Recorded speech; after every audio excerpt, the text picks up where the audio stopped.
Okay. Sounds good.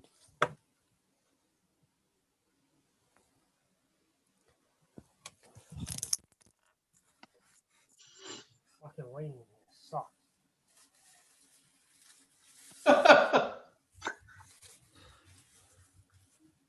So we're live on YouTube. I just have to wait for TV9 to start streaming and then I can share theirs on the Facebook page.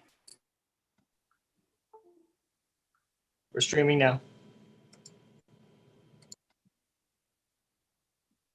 Okay. All right, so we're all good? Chris, you available?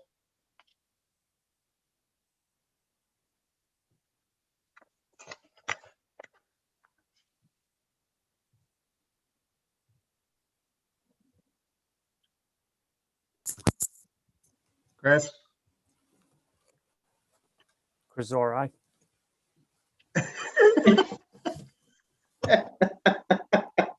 What's he doing? Practicing? That's it. Should have been doing that all year. I'm prepared. All right. All right, folks. Thanks for joining us this evening. Welcome to the Board of Selectmen meeting here Wednesday, February 24th, 2021. Per Governor Baker's order suspending certain provisions of the Open Meeting Law, General Law, Chapter 30A, Section 20, the public will not be allowed to physically access this Board of Selectmen meeting. However, public comments and questions may be submitted to the board in advance of the meeting by completing the Google form prior to the meeting by Tuesday, February 23rd, 2021 at 4:30 p.m. Also, the meeting will be broadcast live via Seekonk Cable TV9, streamed live on TV9's Facebook, and streamed live on the Town of Seekonk's YouTube channel. Mass General Law, Chapter 30A, subsection 20F requires any person recording must notify the chairman at the beginning of the meeting. There's nobody that I could see. Want to call the meeting to order here. Board and committee openings, Mr. Petronio.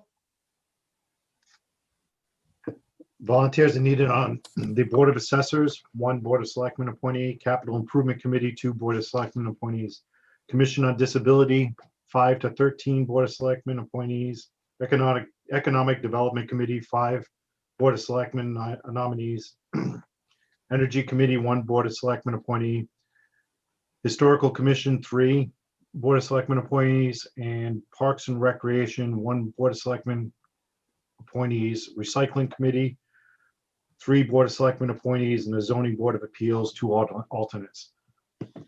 Thank you. Also want to add to that because we had a late notice here that the Finance Committee also has 1 opening. So thank you. For the first portion of our meeting, we're going to have a joint meeting with the Planning Board. But before we start, just to make sure that we've got roll call taken care of on the Board of Selectmen standpoint, I believe we have to still do that, correct, Sean? That's correct. Okay, so can I get roll call as we would normally sit in the room, starting with you, Mr. Petronio. Adam Petronio, aye. Dave Viera, aye. Chris, all right. David Andrew, aye. Justin Sullivan, aye. Okay, can we have the planning board coming in. Greetings to the planning board, folks. Can the planning board please open the meeting on their end? Okay. Thank you, Mr. Chairman. Chairman Sullivan speaking. I'd like to call this meeting of the Seekonk Planning Board to order, a joint meeting with the Board of Selectmen at 7:04 p.m. And Mr. Chairman, if I call a roll call, as this is a Zoom, I'd like to just call the roll for everybody to acknowledge their presence. Okay. Okay, Peter Aguirre? Not heard. Michael Burke? Not heard. Phoebe Dunn?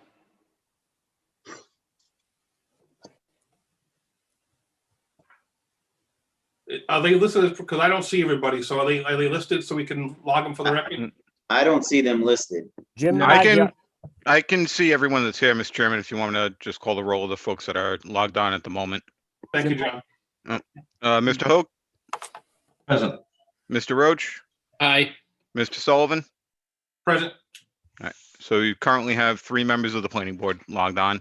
We may pick up a member or two as the evening goes on. I know a couple of members had other commitments for What the do you meeting. need what do you need for a quorum? 3 constitutes a meeting, 4 for any formal action. I don't anticipate any formal action by the planning board, but I certainly don't want to speak for the rest of the planning board. I mean, we could obviously still have the meeting. We just can't take any votes at this point. And if someone else comes in, that'll help us out. But right now, we just can't vote anything. And I don't think we have anything presented at this point to vote on. Yeah, based on the pre-reads, it looks like this is really discussion to make sure we're aligned in terms of what's needed. I agree. So, okay, so again, thank you, welcome, and we'll start here with John or If you could turn over to Mr. Alvin, sorry, he could make the presentation. Sure. Thank you, Chairman Sullivan and Chairman Sullivan. And thank you to the Board of Selectmen for accommodating the requested joint meeting on such short notice. This is really a continuation of the discussion that we had kind of started a few weeks ago on February 3rd, and building on some of the direction that the Board of Selectmen had provided to the Planning Board. We conducted a discussion at the Planning Board's February 9th meeting. And on February 3rd, there was some discussion with regard to site plan approvals, the industrial district itself, section 1.2, with regard to general purposes of the zoning bylaw, the industrial land use table, and development and design standards. After that discussion, there were some specific recommendations that came forward from the Board of Selectmen, those being requiring for an increased radius notice for certain site plan applications, a general review of the industrial land use table in the industrial zoning district, an expanded potential role for the Board of Selectmen in site plan review, and increased jurisdictional linkages between the various town boards and commissions.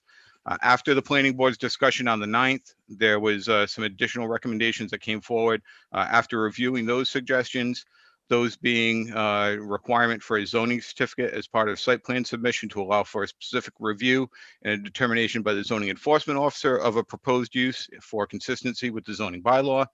Amendments to section 2.8 to give the planning board specific authority to deny a proposed use.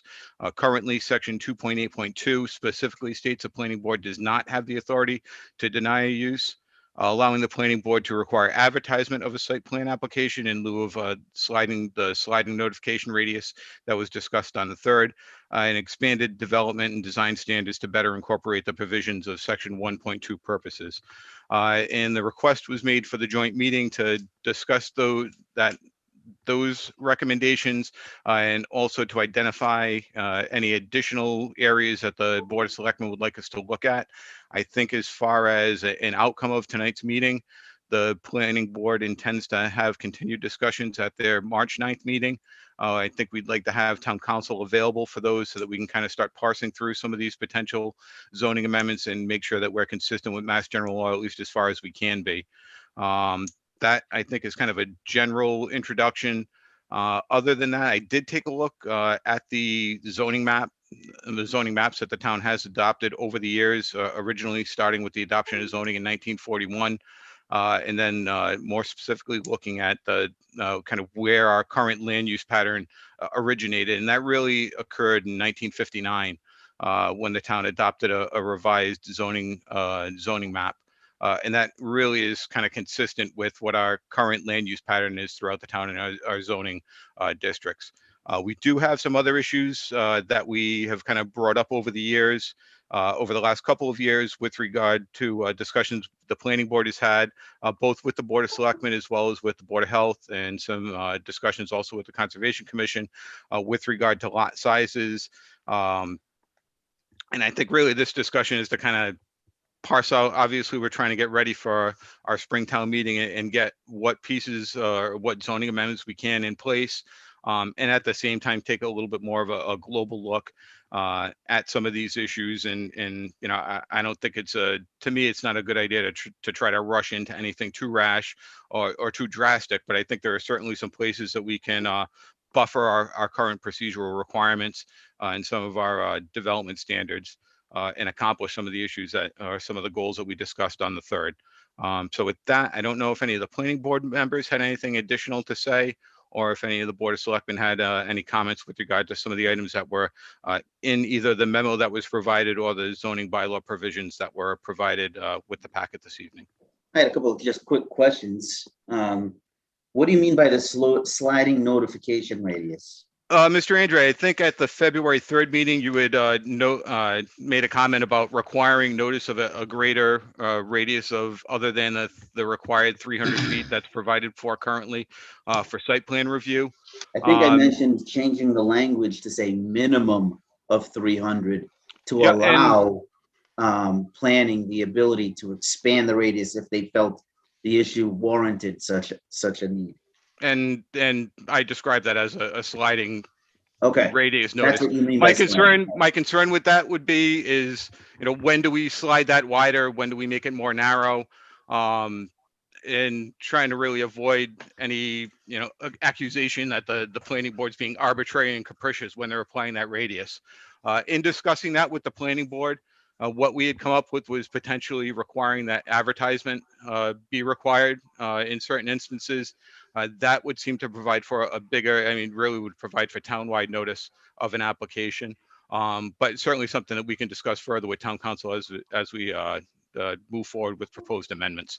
So I understand the concern with the arbitrary application of going beyond the 300. But considering a lot of the lot sizes that we have in town, does it make sense to just change the number from 300 and make it 1,000? Oh, we could. And I think that really kind of gets to the point of really our geography in town, we're 2.5, 3 miles wide by 12 miles long. So really, I think anywhere where you're going to look at, and we're very limited as to where our industrial districts are located.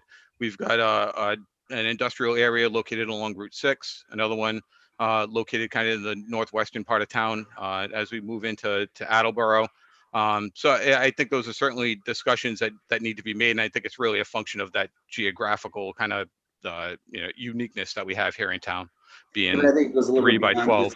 I think it goes a little bit beyond just looking at the industrial sites, right? Because how many times do you hear about someone saying, and you've seen posts or even in discussion, I was never notified, I never had any idea. 300 feet is not that big of an area, depending on where you live and what zone you're in. For instance, if you're in an R4 zone, 300 feet is maybe going to hit 3 or 4 neighbors.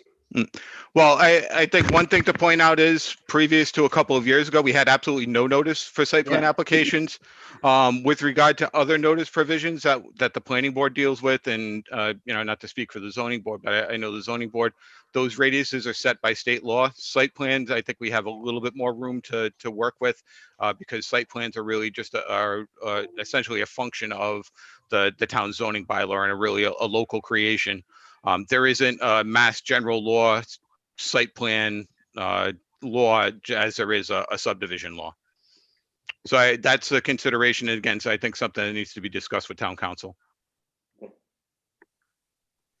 And then the only other clarification I was looking for is when you mentioned under the additional recommendations by the planning board for amendments for number 2 on the memo that you sent out, are you referring to or was it referred to the ability to reject uses allowed by right? Or Yeah, that's what the current language in section 2.8.2 says. The planning board does not have the authority to deny a use. So I think, if we're wanting to give the planning board that authority, we need to change that language. And I think if we're going to do that, we need to put in some objective standards with regard to that. I think one of the things that we could do was tie it a little bit closer to section 8 where our development design standards are. Could be something as easy as adding a phrase, the authority to deny a use except where the planning board makes a specific finding that a specific design standard has not been met. That I think would provide a little bit more kind of meat behind that provision. But I think, and I don't want to speak for the planning board, and certainly they're more than capable of speaking for themselves. But in the face of that language where it says the planning board does not have the authority to deny a use, that puts them in a pretty tight box. Mr. Chairman, I just want to note that Mr. Bork appears to have joined the meeting. Very If you good. can just Thank get you. him record on there. I'm sorry, Mr. Andre, go ahead. I was gonna say that, I mean, it's kind of, I know what you're saying and I understand the intent, but it is a slippery slope because if the intent of the zoning bylaws and planning is to have a uses allowed by right, how do we put a phrase in there saying that you can't? And I'm not trying to speak out of both sides of my mouth, because I know at the last meeting I was saying we have to find a way to be able to shut those down. Something Well, that's not for the best interest of the residents. and I think that Hold goes on, to right to number 4, where expanded, trying to create a better linkage between section 1.2 purposes, which is, I think, where some of the language you're referring to, Mr. Andre.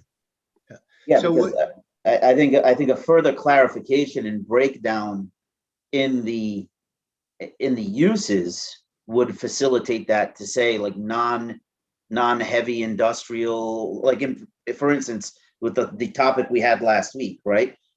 Defining the difference between light industrial and heavy industrial, right? Yeah, and again, that I think gets to the review specifically of the exact uses within that land use table. Yeah. I think that is probably something that shouldn't be done on a trying to beat a timetable to get to a town meeting. That's something that might require some input from an outside consultant, taking a look at some other land use tables in other communities, and maybe even looking at adopting specific light industrial zoning as opposed to just a general industrial zoning.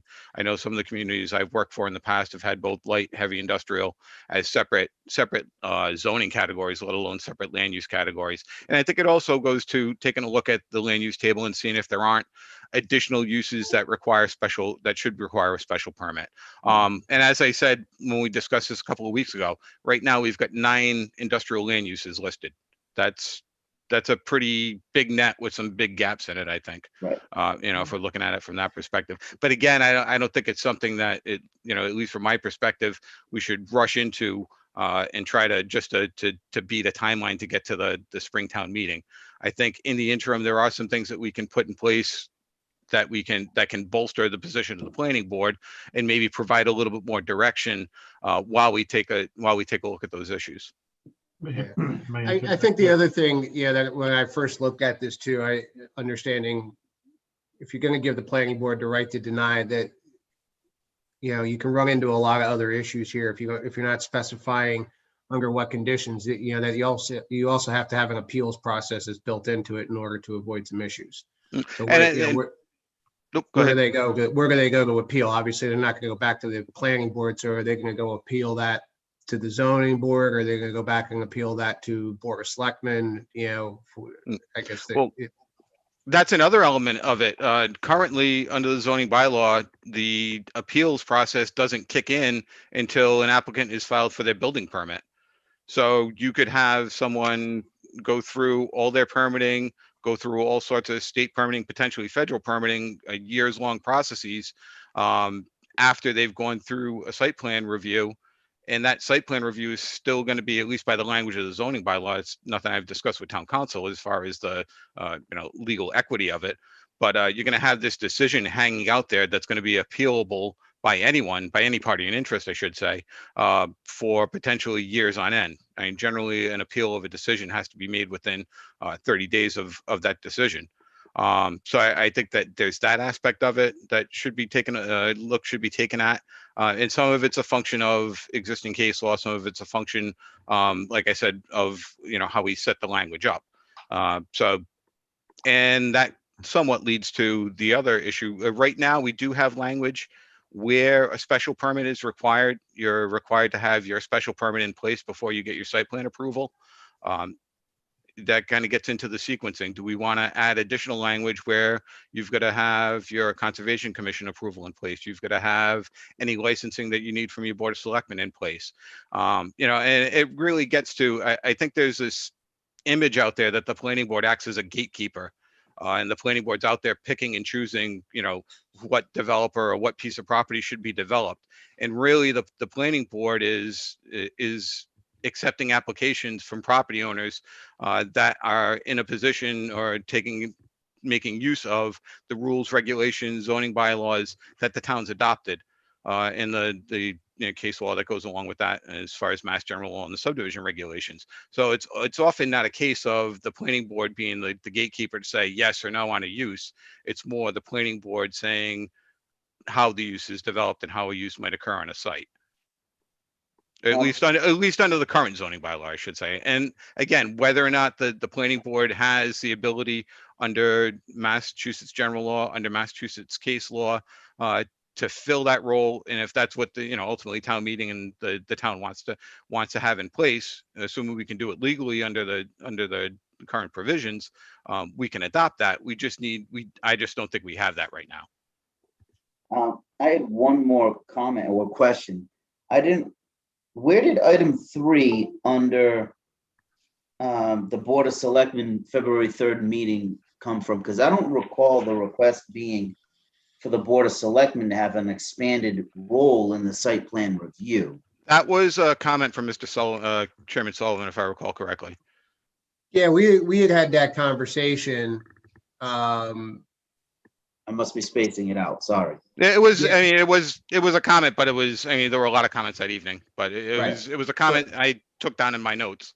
One wanted to of include. which was in this particular situation, or like in general, as it would pertain to certain licenses and permits, that they would cross the, depending on the industrial use or the zoning, that it would cross for permission from the Board of Selectmen.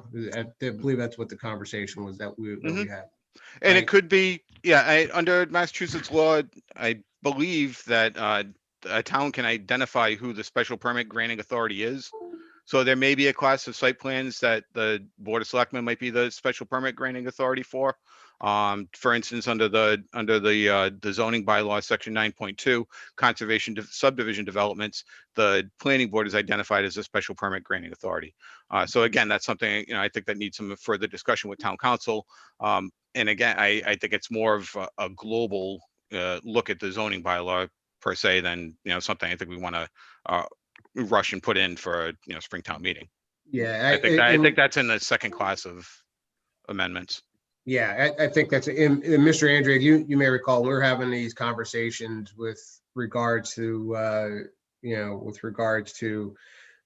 chemical industry and that kind of stuff. That's where we said, hey, this would be an opportunity where there's a special permit that should, in this particular instance, Special license from the. special license should From the Board of cross the Selectmen. board. Yeah, should come across Okay. the desk. But not necessarily dealing with the site plan review process, but just requiring those kind of companies or not companies, but Industries. uses or industries Yes, that obtain a special permit.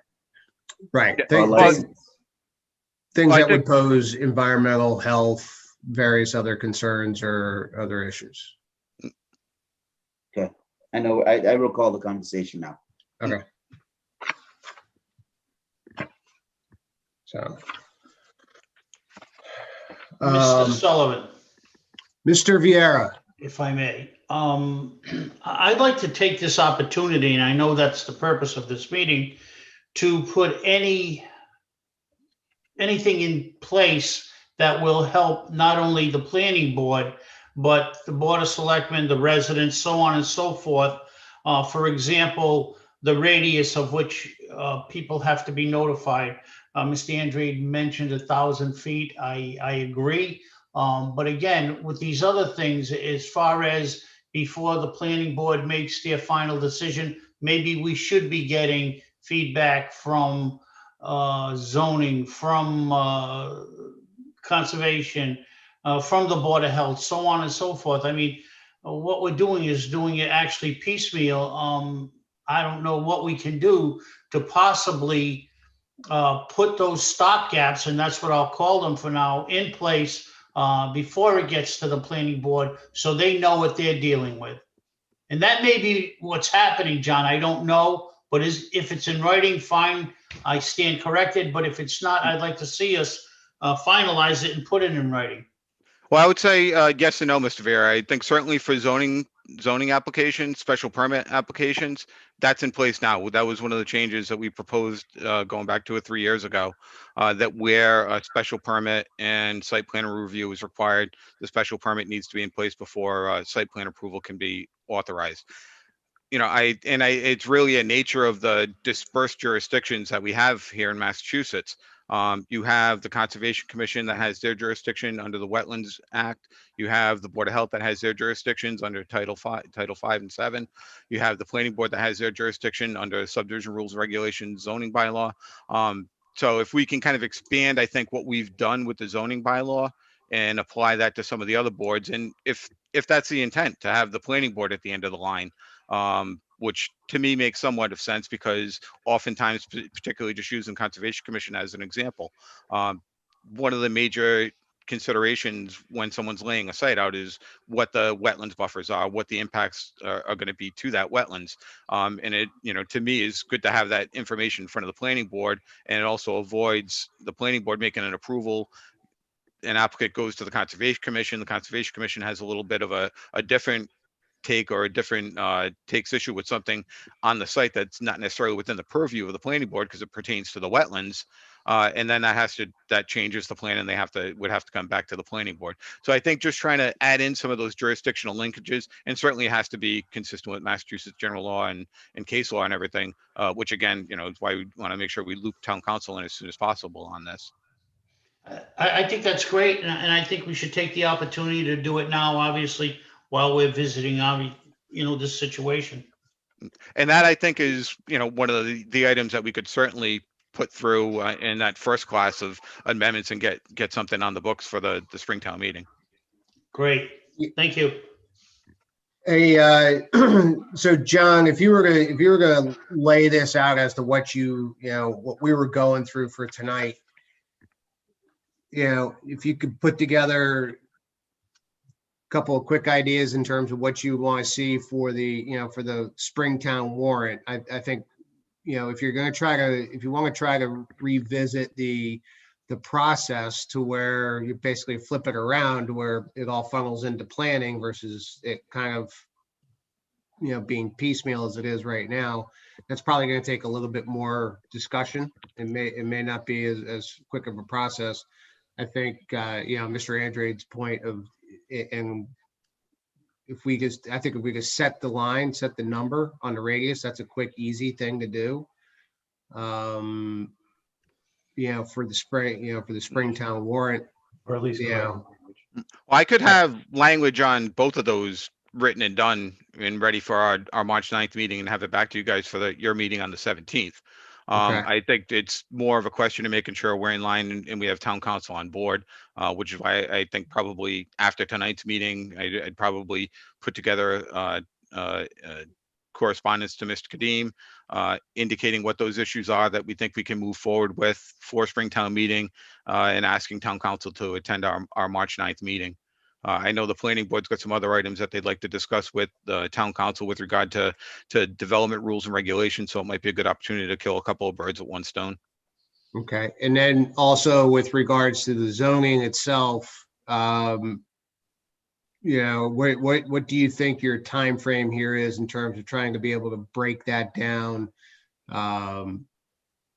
so that we could, I guess, evaluate what a light industrial would be over the industrial zoning and how that would apply around town? I mean, it's going to involve a little bit more work, I would assume. My recommendation on that might be something we might want to bring a consultant in to specifically look at it and make some recommendations. I can certainly bring forward some of the other land use tables that I've worked with in the past.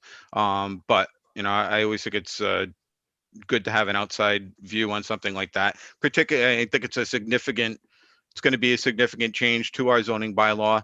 As I said, our land use pattern was set back in 1959, and we've pretty much been stuck with it since then. And I'm not saying that we should keep it and shouldn't be changed. I'm just right. Fact. But let me ask you a question, because you guys have been working on this master plan for quite some time. I mean, is some of this stuff baked into what you're looking at from the master plan standpoint And There we're is already in that process. There are some elements of that as well, that would kind of feed into that. And I think, right now, we're going to be coming forward shortly with the economic development element. That leads directly into the land use element. And again, I think it's a good opportunity to kind of bring those together and again, make kind of take a global look at that. And certainly if we're going to be making significant changes, we want to make sure that those are laid out within that master plan. Yeah. Because really the master plan underpins and supports, the zoning bylaw and ultimately the decisions that the town's boards and commissions make. And if we're gonna be going into a deep dive of the zoning bylaws and how it applies for the planning board and site plans and things of that nature, we might want to consult some other boards and look at, which we've always talked about lot sizes and potential issues with some of that stuff. And I think we need to kind of bring that into the fold as well. And then when we do have a consultant, we do a more comprehensive review and understanding and study of what we have and how we can put all those pieces together to fit into that section 1.2, like we talked about, to bring that into the document itself, not just a paragraph or two at the beginning, but integrate it into the entire document of how it works and have language for such, but also address some of the concerns that we've had about lot sizes and the other things that go along with all of this. And do something comprehensive. Yeah. So I think I'm missing something, and please help me out if because I don't see the issue. So for instance, in the instance of, where did my screen go? Sorry. In the instance of the switch from light industrial to heavy industrial, I understand that bringing in a consultant would be beneficial for a long-term fix, right? But if we can always amend it, we could go to the spring town meeting and just say that the industrial areas are limited to light industrial, and have a broad or general or more specific definition there that in the future gets tweaked, I guess, or modified. There's nothing prohibiting that. Or what am I missing there? Well, I think it begs the question of how do you define light industrial? I think if you asked each of us on this meeting here what that qualifies for, we could all have a different opinion of it. Ultimately, I think what we want to have is an industrial district, light industrial, however we want to call it, and a land use table that goes along with that really meets the needs of the town and really allows the planning board and the other boards in town, to zoning board as it may be and board of selectmen as it might be, to really take section 1.2 purposes and kind of that reflects that a little bit more better than it currently does. And I guess that's what I'm getting at, is saying that, like, what prohibits us from incorporating that now with the definition that I think we all are at least in agreement on, is that we're trying to stop major heavy industrial uses in these areas. And again, I question and heavy industrial use, and again, everybody may have but a concrete plant, a lumber, like a sawmill plant, right? That to me is a steel manufacturing plant. Those are heavy industrial uses that we know, and maybe it gets tweaked in a year or 6 months once the consultant comes in. But if we can implement it now, and we at least can avoid those discussions or issues in the future. Or am I missing something? Am I creating? I just think are you creating double the work or double the expense? I think it's just a greater question, and to me, if we're going to do it, we should do it once and do it correctly. I think that the semantics is very important as Mr. Orban's pointing out. I think the words and definitions do need to be spelled out. I don't disagree. I would submit, and I agree with you, Mr. Andre, that, we want to lean more towards the light industry. Obviously there may be certain cases where I don't even know. I could think of 3 possibly in Seekonk right now that might be categorized as heavy already that are here. So those would be like kind of like grandfathered, because they produce stuff, they work with steel. There might be even more than that. But the spirit and the intent of this original section, in 4.25 tables, and the spirit and intent, I think we've gotten away from. And I just wanted, I think maybe reinforce what Mr. Orban is presenting is that a study, an outside study needs to be looked at, understanding the geography of Seekonk and how it's laid out and the proximity of certain residential areas to what is termed an industrial zone. I think that certain areas are totally not conducive to any type of heavy industry, while others, there may be room for others to have it. I just don't think we're geographically set up. We only have so much land. They're not making any more land. So in our zoning, I don't think we have the proper layout to really entertain a heavy industry, unlike other cities and towns in the Commonwealth. And that is really, I think, the problem. So can I ask a general Right. question then? Yeah. The difference that I'm reading between heavy industrial and light industrial is that light industrial tends to be activities similar to assembly, for example, where heavy industrial tends to be activities like a foundry where metal is being melted and cast. Yep. Is everyone in pretty much alignment with that understanding of the difference between light and heavy? Yeah. Other than the Yeah. fact that I've had a foundry in a light industrial district in another community that did, operating today, it's not the 19th century. People aren't pumping dyes into the rivers and changing the color of rivers anymore. So I just think that we need to take a specific look at what uses we want to have in that district. Maybe it's something that we don't need a consultant for, but it's certainly something that we need to have consensus among the boards and consensus among the town. I mean, I can draft anything the board requests, but I certainly think we should draft something that's going to be feasible, legal, and defensible down the road.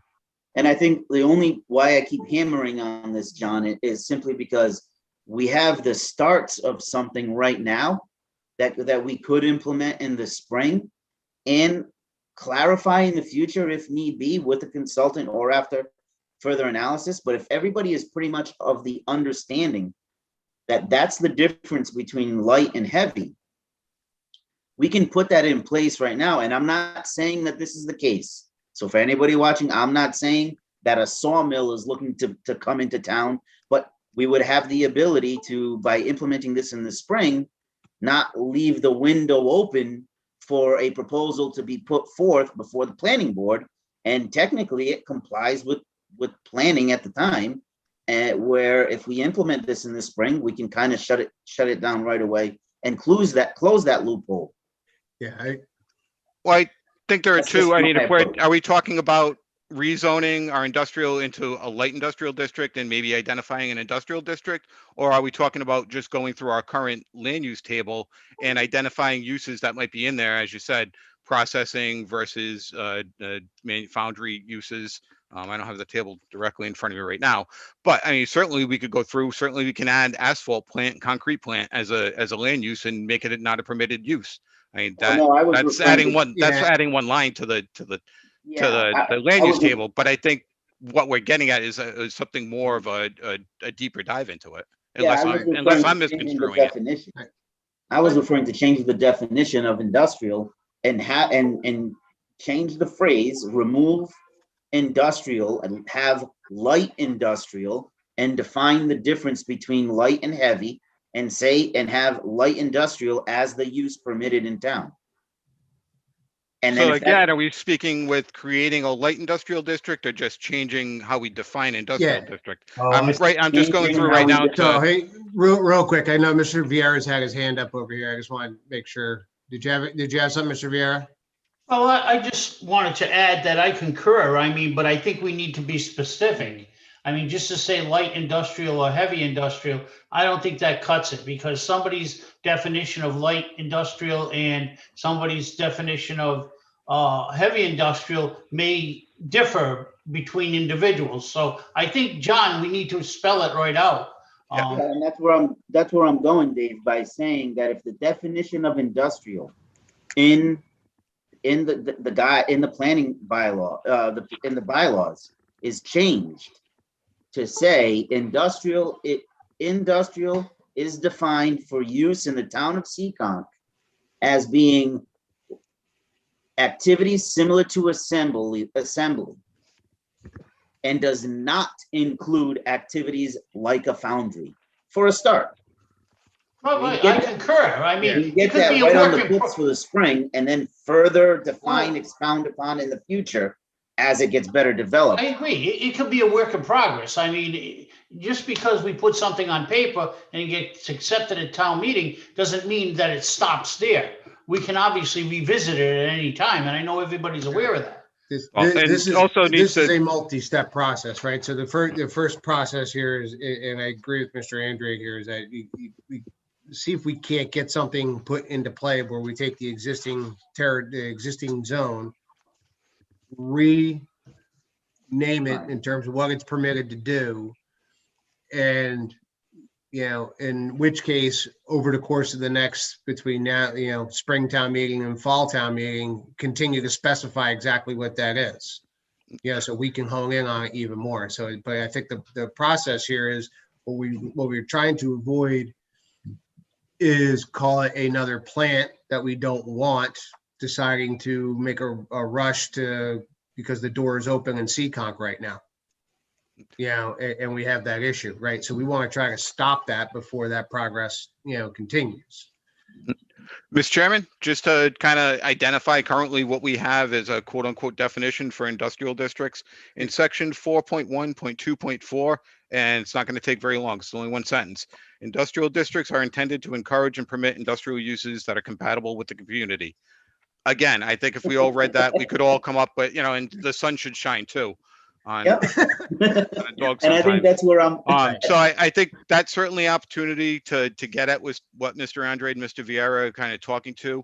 And also give us kind of the space to kind of get what I was speaking of and taking a deeper look into the actual land use table. And at the same time, we can take a look at the land use table and maybe there's some stuff in there that should be a special permit. Or just not permitted, period. Yeah. And we can't be afraid to say that either, John, I don't think. I don't think we can be afraid to say certain uses are not permitted, period. As I said, or whatever folks want to put in there. Ultimately, town meeting is the legislative body.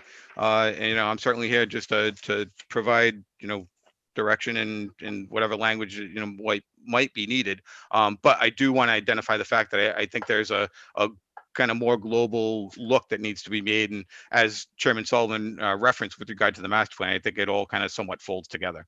Yeah, John, I would probably recommend it, at this point, see what you can put together for us to review for a Springtown warrant, as best you can right now for consideration. And obviously with the understanding that this is probably going to expand or be amended at a subsequent town meeting. Mr. Chairman, planning board member Bruce Hoke has his hand up for a question. Yep, Mr. Hoke. Just a comment I wanted to make.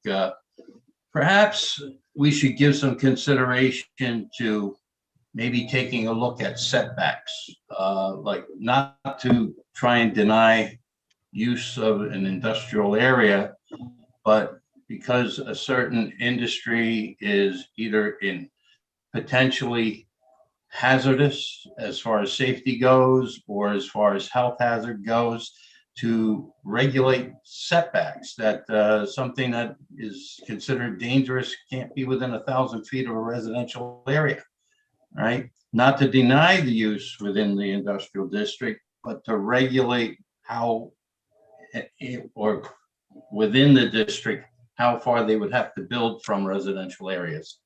Right? That gets a little tricky.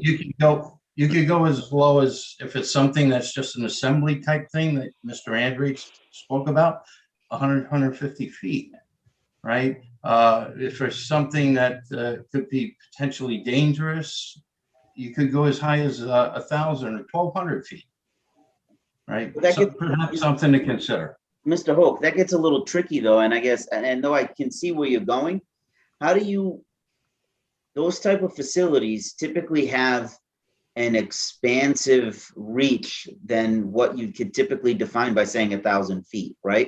And correct, I'm gonna use one, and I know I'm gonna get crucified. I don't mean it, the way that it's going to come out, but I'm going to say it anyway because it's a good example that I'm trying to point out, and I'm not trying to pick on them. But if the Speedway, for instance, right? We all love the Speedway. Mhm. But if you live anywhere in the South End, you can be at Home Depot and still hear the Speedway. I hear it at my house, Oh, there you go. 2 miles away. You can hear There it you at the go. north end. You can hear it at the north end, depending on which way the wind's blowing. So depending on the business or depending on the industrial use, even if you tried limiting it from that standpoint to like 1,000 feet from a residence, the impacts are going to be far reaching depending on what it is. If it's a steel manufacturing facility, the sound is going to travel and have an impact, right? So Well, I think just my opinion, I'm only one. The town of Seekonk, there's certain things that I don't think we want to have. One, I don't think we want to have heavy industrial uses. And if we can find a way to cut that, I think we've done the town a huge favor, because I don't think anyone really wants to see that or have to deal with the ramifications of what it comes with. and I agree. I was just trying to avoid a lot of the legal Don't do it, yeah. conflict that might be generated by that. I used an example at one of our meetings the other week, just because if it's an industrial zone, you wouldn't want an explosives manufacturer coming into that area, Exactly. right? As an example, or a biological warfare development lab down there. Agreed. It would be insane to okay something like that, I think. And Yet, under our current rules, I think that would be allowable. which Not is why I'm explosives. saying, which I think was what we're saying, is that we have the opportunity right now to put language to differentiate between heavy and light.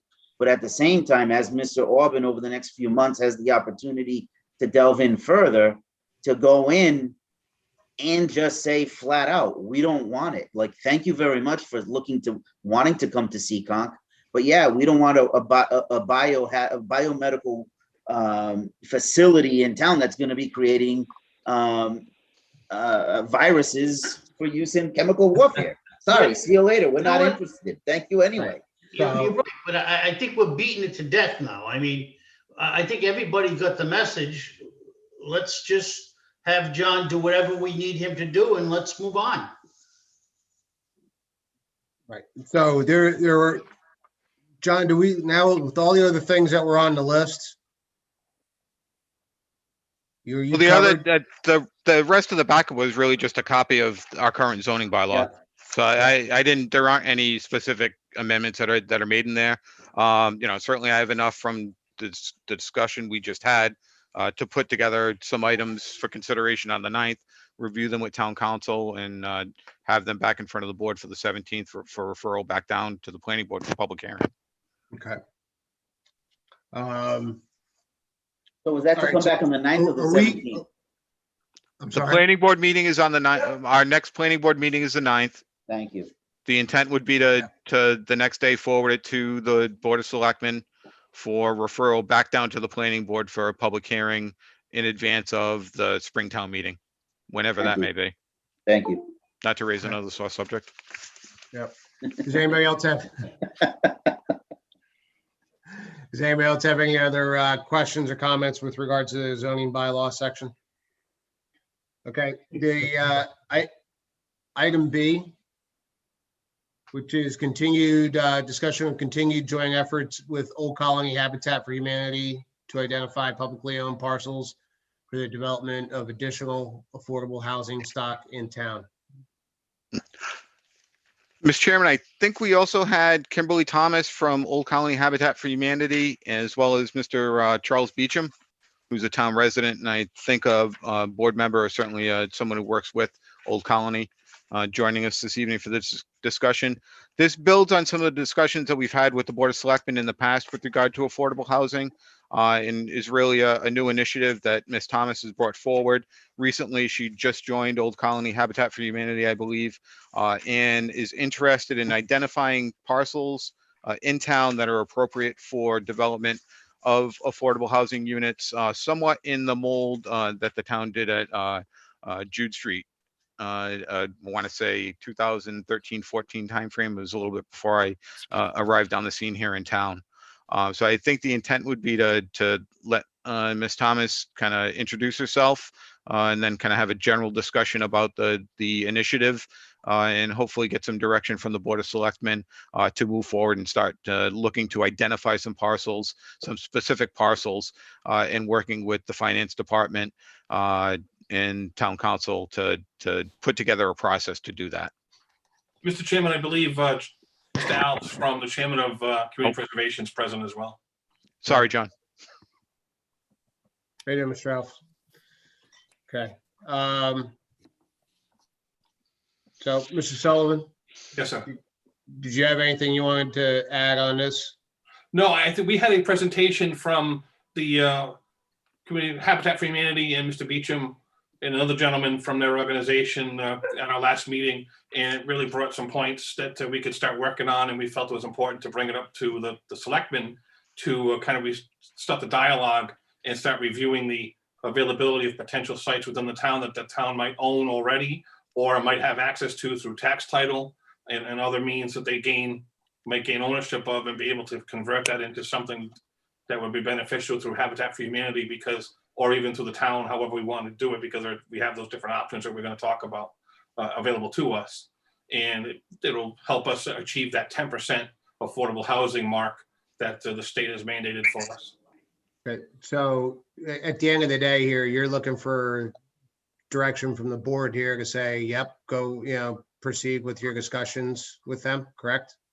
Yes. That, and also with the review of the town-owned properties, and with the Board of Assessors office looking at the parcels and seeing what we could use or what we can't, and then probably have to come back to you folks for further discussions when we come up with a list of properties that we think may be available or potentially available and be useful for us, and to look at that. So I'm going to turn around, I'm going to open this up so we don't, to some of the board members here. You guys all have a chance to see or review what was sent to you in your packet. So are there any questions here, since we have Ms. Thomas, Ms. Beauchamp on board? We also have Mr. Alves as well. I have a couple.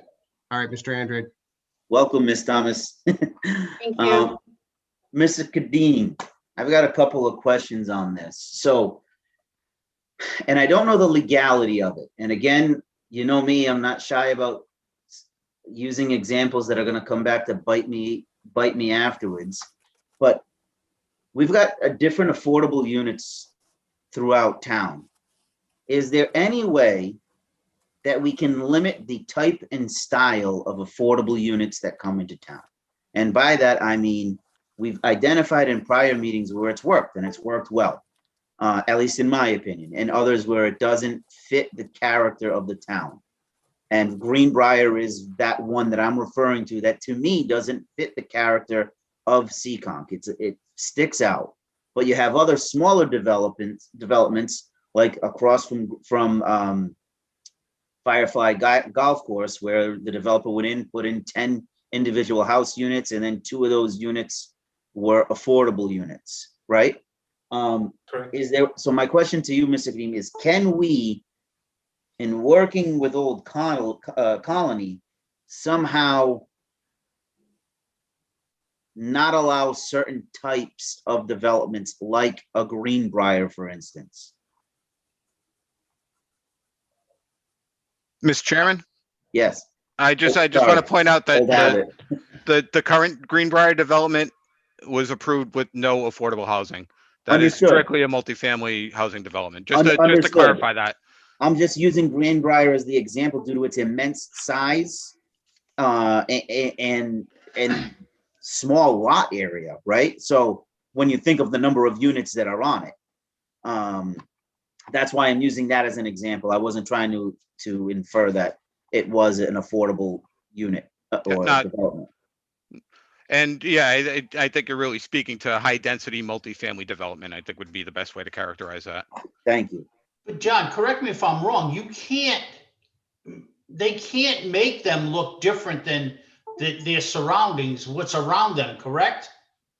Oh, not to use Mr. Andrade's example, yeah, they kind of can. especially where you're dealing with a non-friendly 40B application for a comprehensive permit for affordable housing. As may or may not be coming forward for Greenbrier 2, quote unquote.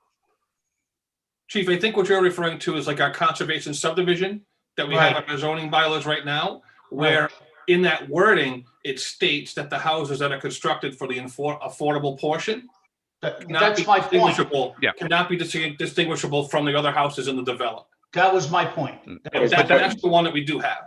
But it's That's part of the significantly- development. Thank So- you, David. So, Mr. Orban, I'll ask the question to you because you may know, right? Is there any way, because I agree, we can do it and we can make it work correctly, right?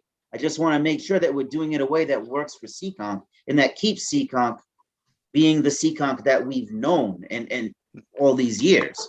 And if we end up with, and I'm not saying, Ms. Thomas, that this is your intent, but if we end up with large, high-density, multifamily housing, that doesn't really fit the mold with what Seekonk is. But perfect examples are like we did over on Jude Street that I would be 100% behind, or even some of these other smaller instances with the subdivisions. Right. That's kind of what Habitat was getting into when they came to us and spoke. That is usually their direction. Well, We're very small. We're a very small nonprofit. We're building one house at a time. We do one every not year. major commercial entities that you're thinking. Okay. And I just want to say to Mr. Vieira's point, I certainly agree in situations and procedures and where we have control or in the driver's seat. And I think, as Chairman Sullivan noted, conservation subdivision developments is certainly one of those instances. I think in this instance, where ultimately the Board of Selectmen and town meeting have to approve the transfer of the property, that's another opportunity where we're sitting in the driver's seat. Where you've got a developer that comes in and wants to do a 40B, our position is significantly less because that 40B process is set by Mass General Law, only goes to the zoning Board of Appeals, except for maybe some wetlands issues, and really doesn't have the same level of review and local control, I'll say, that some of these other procedures that we have. And the other piece too, Mr. Andre, you had mentioned, talk about different types of development. One of the pieces that we kind of haven't spoken about, but that we could do very easily, is that say the town comes into, through tax title, say a 10 or 12 acre parcel of land that hasn't been subdivided. The Right. town could take that and spin it around with the developer through Community Preservation Committee and the state Department of Housing and Community Development, and actually go out there and sponsor through town-owned land with Habitat and other groups with them partnering, and actually build a subdivision that's affordable housing, but you'd never know it by looking at it. Well, and that's my point, right? And I think that's what I'm getting at. And if that's the intent of this initiative, then I'm great for it. I think it's a great idea, and I'm behind it. I think that we need to somehow in the initiative, though, spell out that we're behind, we're in agreement with proceeding with it on the condition that it is meant for the rehabilitation of any existing homes and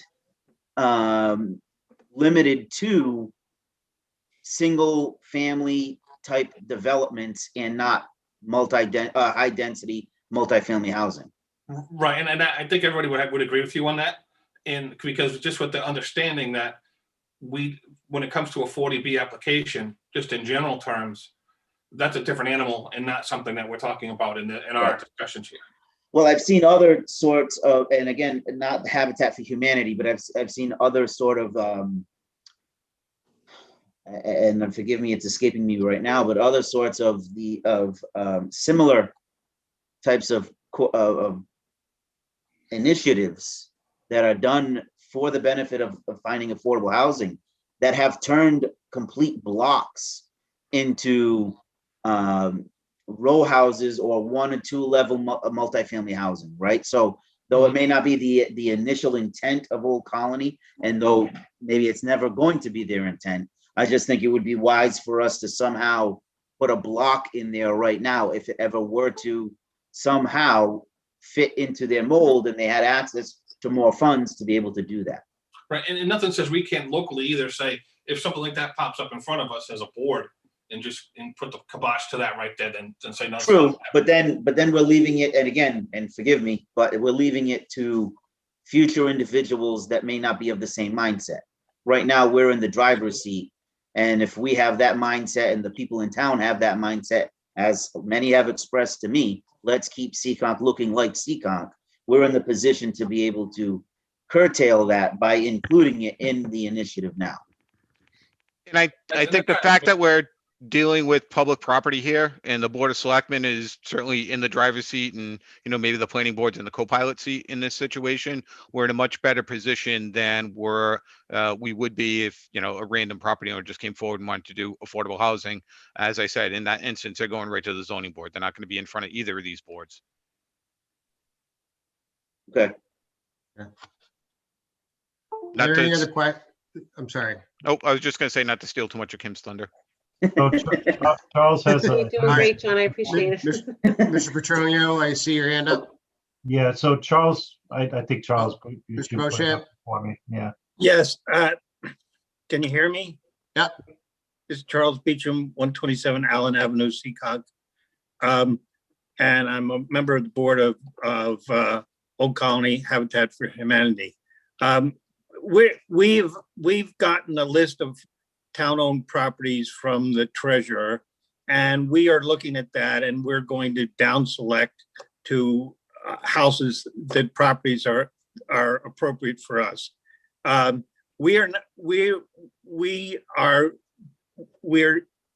have very limited budget and resources, and we're not going to. We're typically going to develop single-family houses. That's our objective and goal, and we maybe occasionally a duplex, but certainly not. We're not going to interested in doing any large developments, and we would prefer a property that has city water and well, there is no sewer, but we would have to build a septic system anywhere. And one of the things we would be interested in is are there properties that are in disrepair and refurbishing those? That's one of the things that we are interested in potentially doing. I just want to say that Habitat does more than just develop affordable housing. They have a process for selecting families. We ensure that the families can afford it. We support the families not only during the purchase process, but afterwards, after they're in the house, we continue to provide support to them if they need it. We also deed restrict the property so that it's affordable housing in perpetuity within any other laws.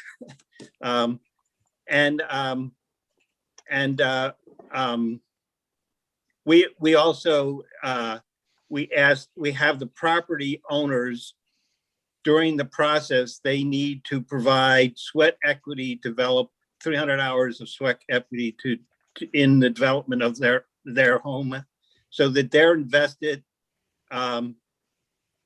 It's just a very good process. It's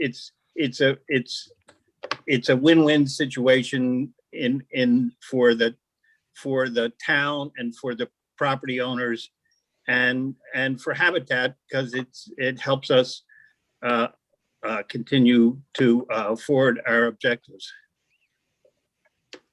Thank you very much, Charles. Thank you. Done. Mr. Petronio?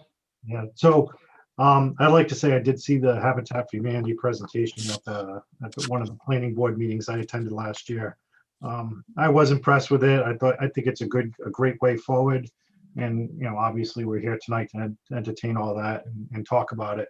When it comes to some of the purpose and intent conversations, the only thing that, and to answer Mr. Andre's point earlier was, keeping Seekonk looking like Seekonk and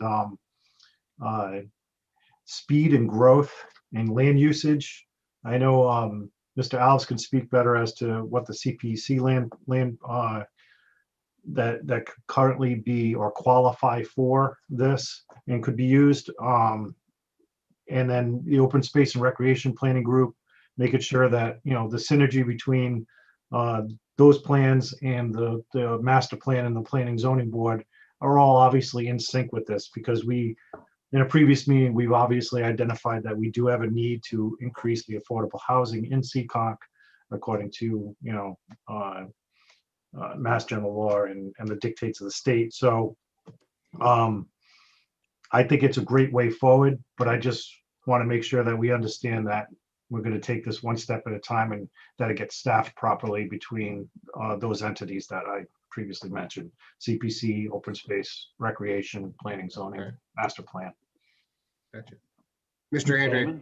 I just had, so with all of that said, I wanted to ask the question directly and ask Ms. Thomas if she would see an issue with going before the board, and Mr. Beecham going before the board and having at least what I've said and what Mr. Petronio, I don't know if everybody else agrees, included in any initiative that we would enter into, that it be limited to the development of single-family homes and single-family home developments.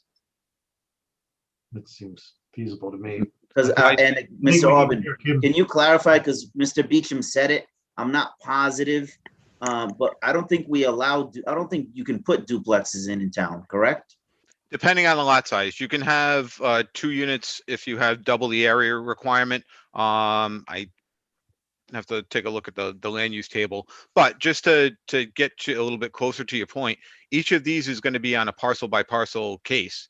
I believe that the Board of Selectmen and town meeting would have to authorize transfer of a parcel that's held by the town to any entity, private or even nonprofit.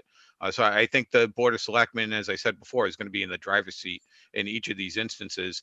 And I don't think it's going to be something that's going to be a general kind of, go ahead and whatever properties that are on that list and develop on them. Old Colony is going to have to come forward with specific proposals for each of those parcels.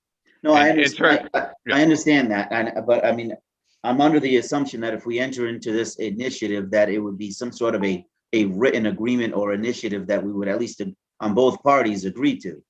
And that's why I'm asking, like I said to Mr. And I don't know who I said it to now, but I think I said to Mr. Sullivan before that right now we know what everybody's telling us.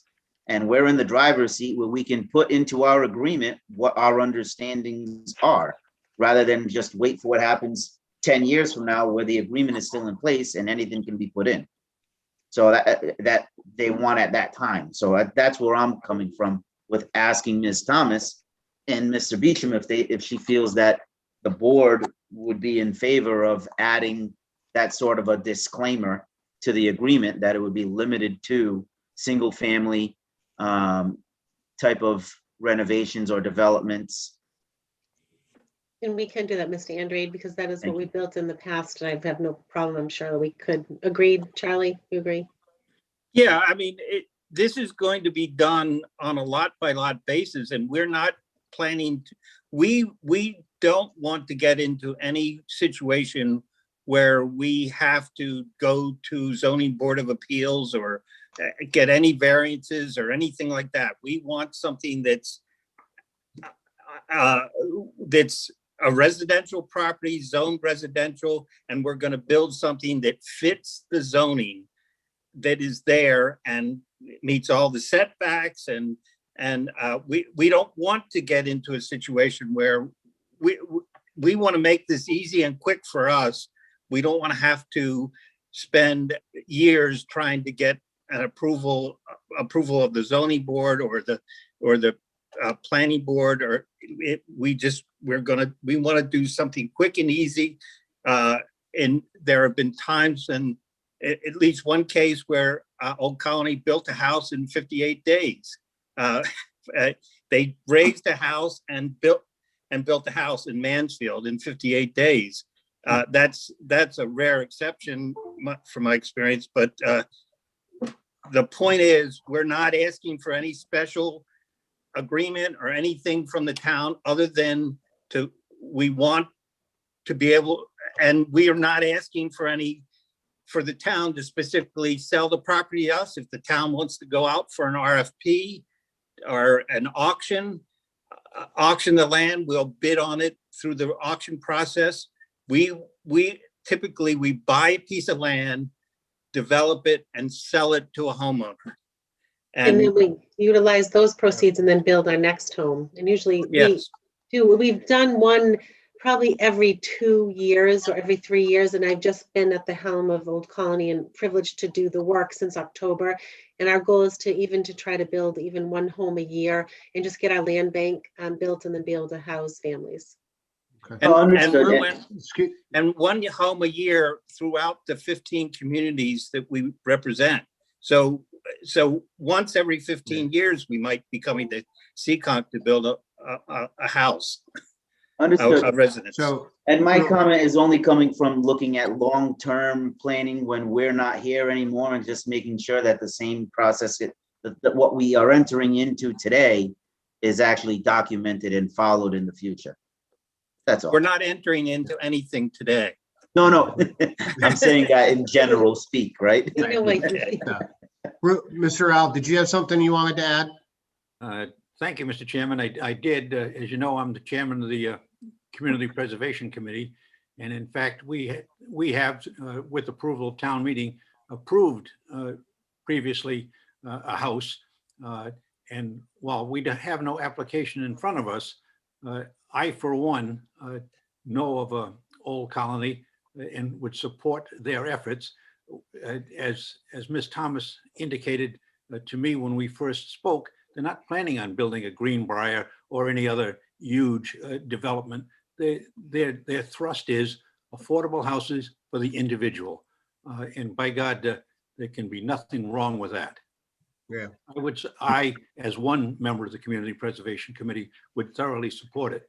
And Ms. Thomas, when we last spoke, we do, if you want community preservation money, you need to give us an application that you can find on the website under community preservation.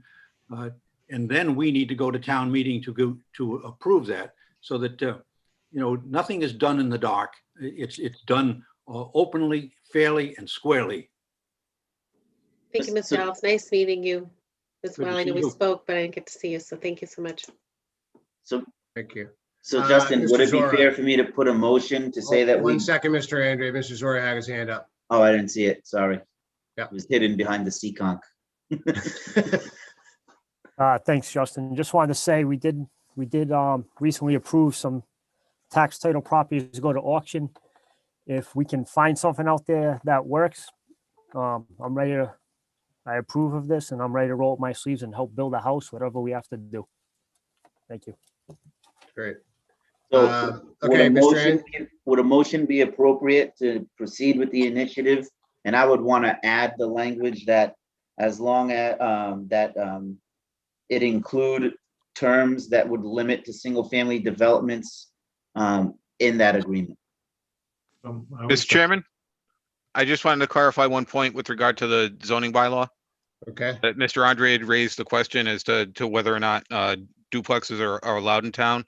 Duplexes are allowed in the Luther's Corners Village District, as well as multifamily housing. And I also wanted to note that duplex is also allowed, a second unit is allowed by special permit under certain restrictions by special permit. So my recommendation would be that it just be in accordance with the zoning bylaw. Okay. And certainly it's That's in fine. keeping with the zoning bylaw, to me, it would be in keeping with keeping Seekonk.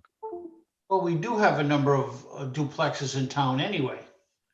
I mean, not an abundance of them, but we do have some. And they're provided for in the Right. zoning bylaw, Right, correct. under certain conditions. Right. Unlimited to 800 square feet. You have to have double the lot size. So it's not, you can just go and put a duplex in anywhere. Right. All right. Mr. Andre has a motion. Do I have a second? Second. I have a second. Do we have any further discussion from the board members? Just to clarify, my motion is as Mr. Orban clarified, right? Per the zoning bylaws, and not to just specifically say single family, because if you can do a duplex where it's allowed, then they should be able to. Okay. So the motion is per zoning bylaws. Second. All right, any other discussion amongst the members? If not, roll call vote, please, Mr. Petronio. Adam Petronio, aye. Dave Viera, aye. Chris Zora, aye. David Andrew, aye. Justin Sullivan, aye. So thank you very much and good luck, Ms. Thomas. Thank you. Mr. Beecham, appreciate it, Mr. Alves. Thank you all so much. If the members of the planning board don't have anything further, if they want to go ahead and adjourn their meeting, and we will continue on with the regular board meeting, Board of Selectmen meeting. All right, is there a motion from a planning board member to adjourn our meeting? Motion to adjourn. Okay, Bruce Hook made the motion. Is there a second? Second. And that's by Jamie? Yep. Okay, Mr. Albert, would you call the roll, please? Yeah, Mr. Bork, Aye. Ms. Folks,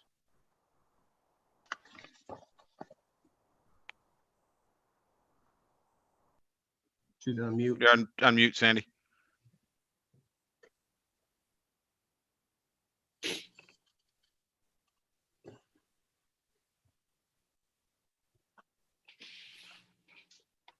Maybe you need to come back. No, I'll circle back. Mr. Hook, Aye. Mr. Roach, Aye. Mr. Sullivan, Aye. and Ms. Folks. She's still showing muted.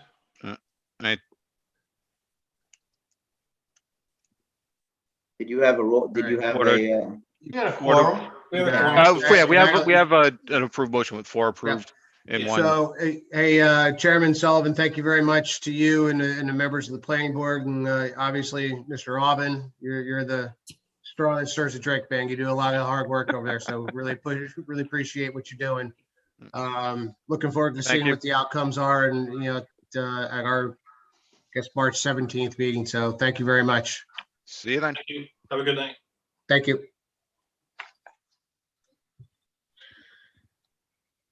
All right, continuing on with Board of Selectmen, general business. Item A, consider the appointment of Donna Wunschel to the position of Director of Communications. Ms. Days, are you on? I am. So as the board is aware, you approved a conditional offer of employment to Donna Wunschel on January 20th, 2021. So Donna has passed all the necessary pre-employment screenings, including the background check, which was conducted by the police department, and of course the psych evaluation. So respectfully, I would just ask that the board appoint Donna Wunschel to the position of communications director.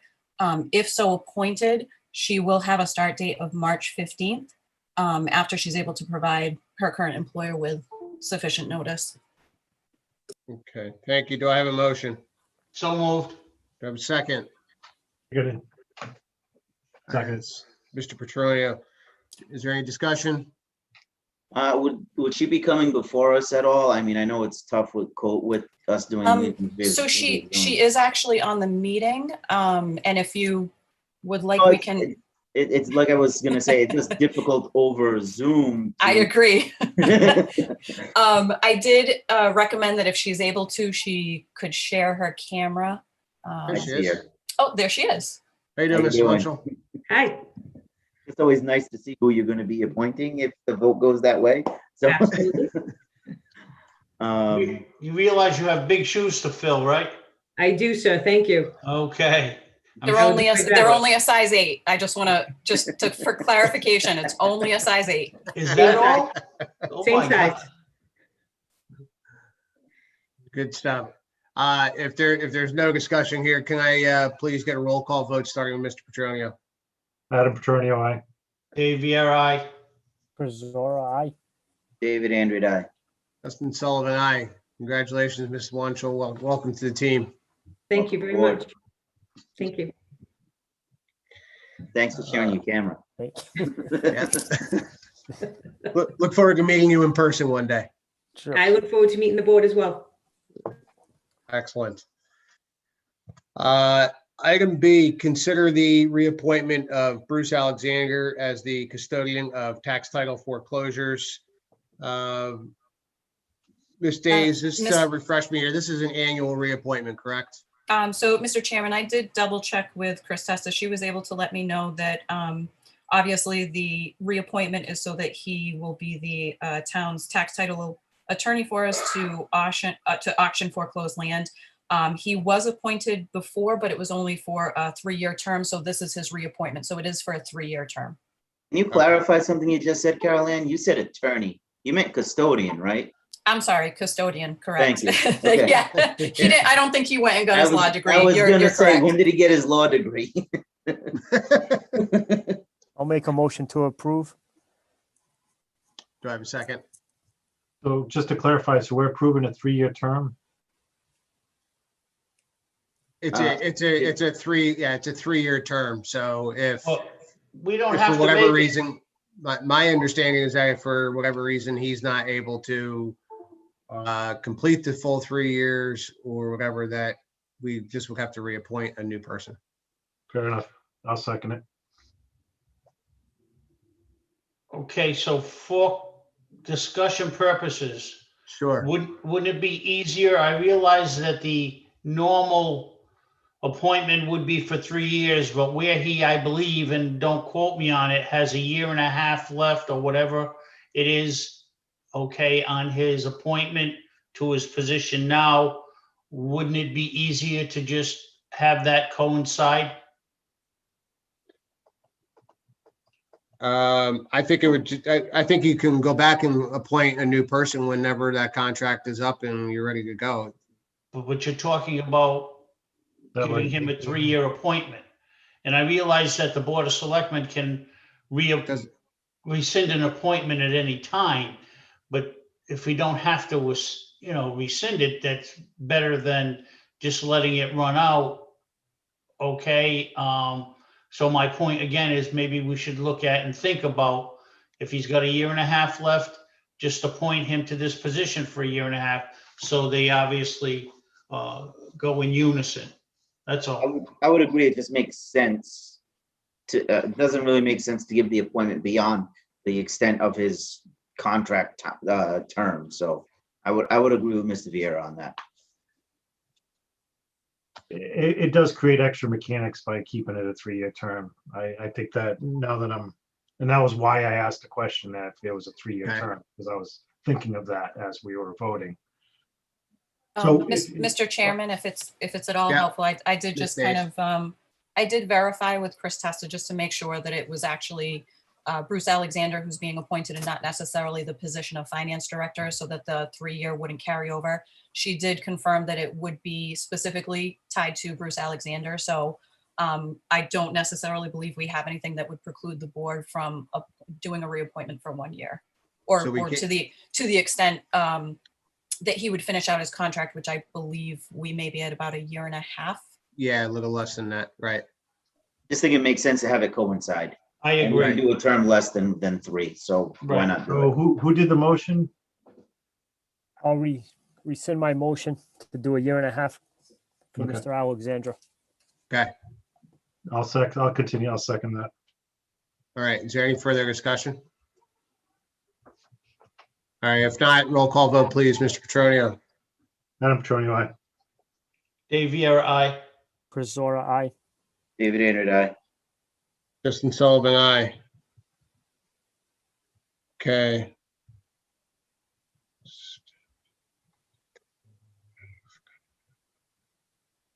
All right. Item C, consider accepting the grant from Medication Education and Disposal MED Project LLC in the amount of $1,300 for the collection and disposal of unwanted medicine. So moved. Seconded. Any discussion?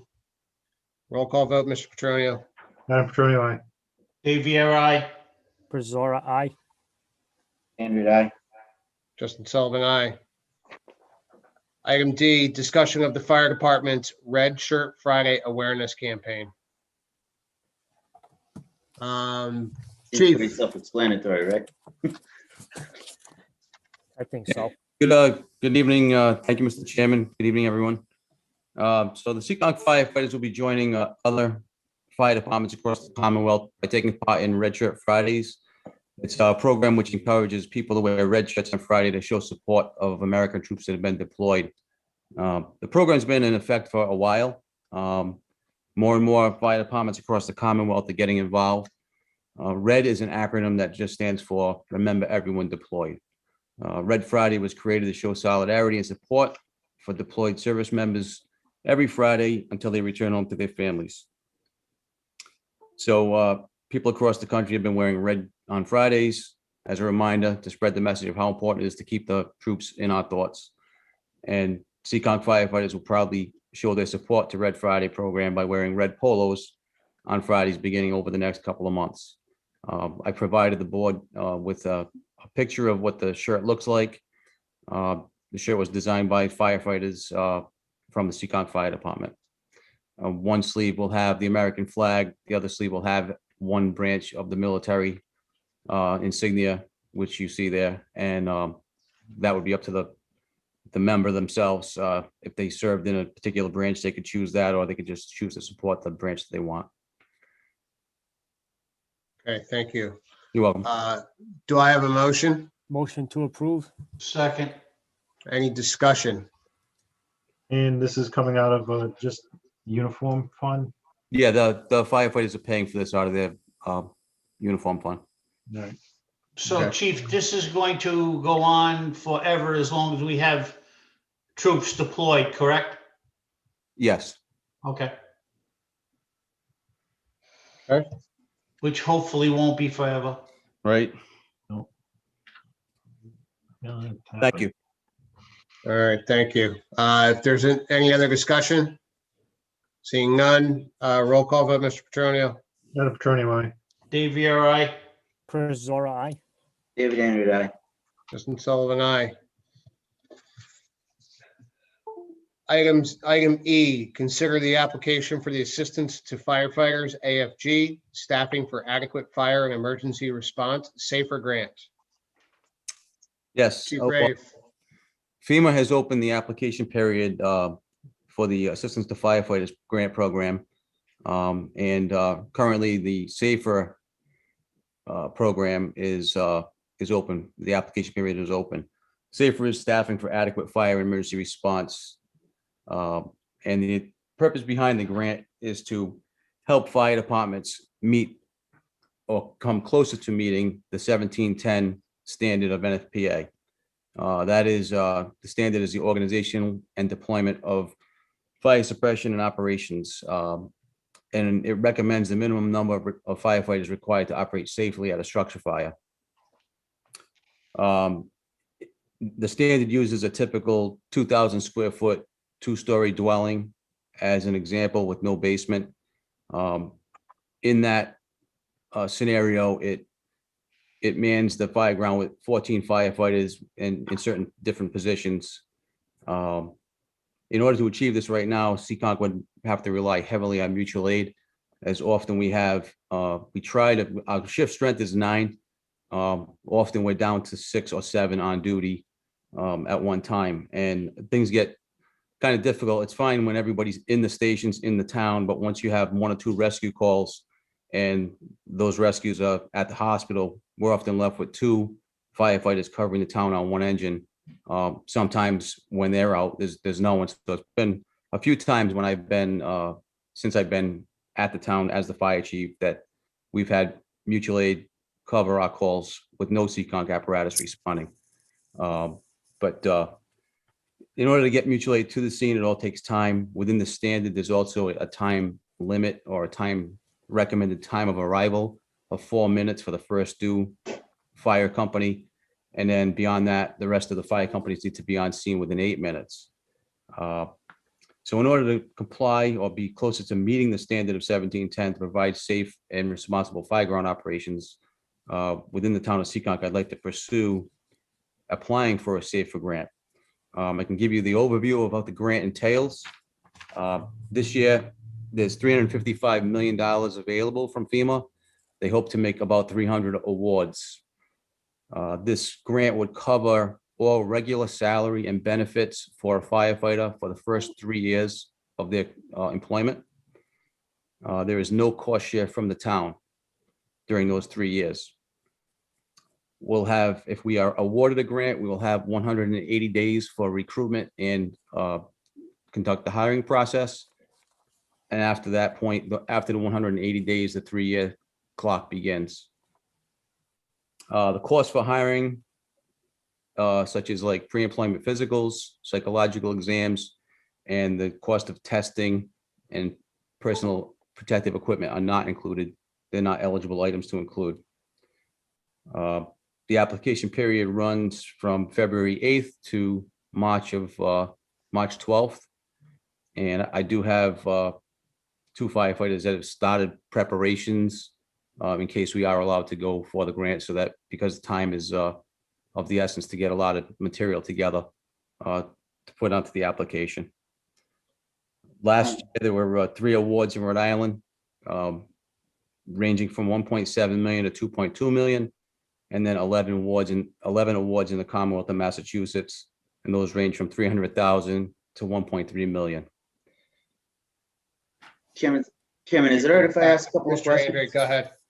So I've got some concerns with this because it kind of goes contrary to a lot of what we've been doing for in conversations that we've been having with the prior fire chief, with Mr. Kadim, in build where we've set over the last, I don't know, 7 years or 6 years, there was a benchmark that we aimed to achieve from a public safety standpoint for police and fire departments.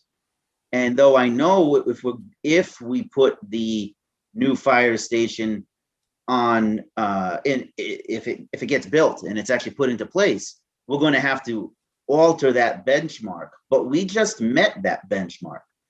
There's no guarantee, even though we are all hoping it does happen, that the new fire station is going to be in play. We haven't had any conversations about,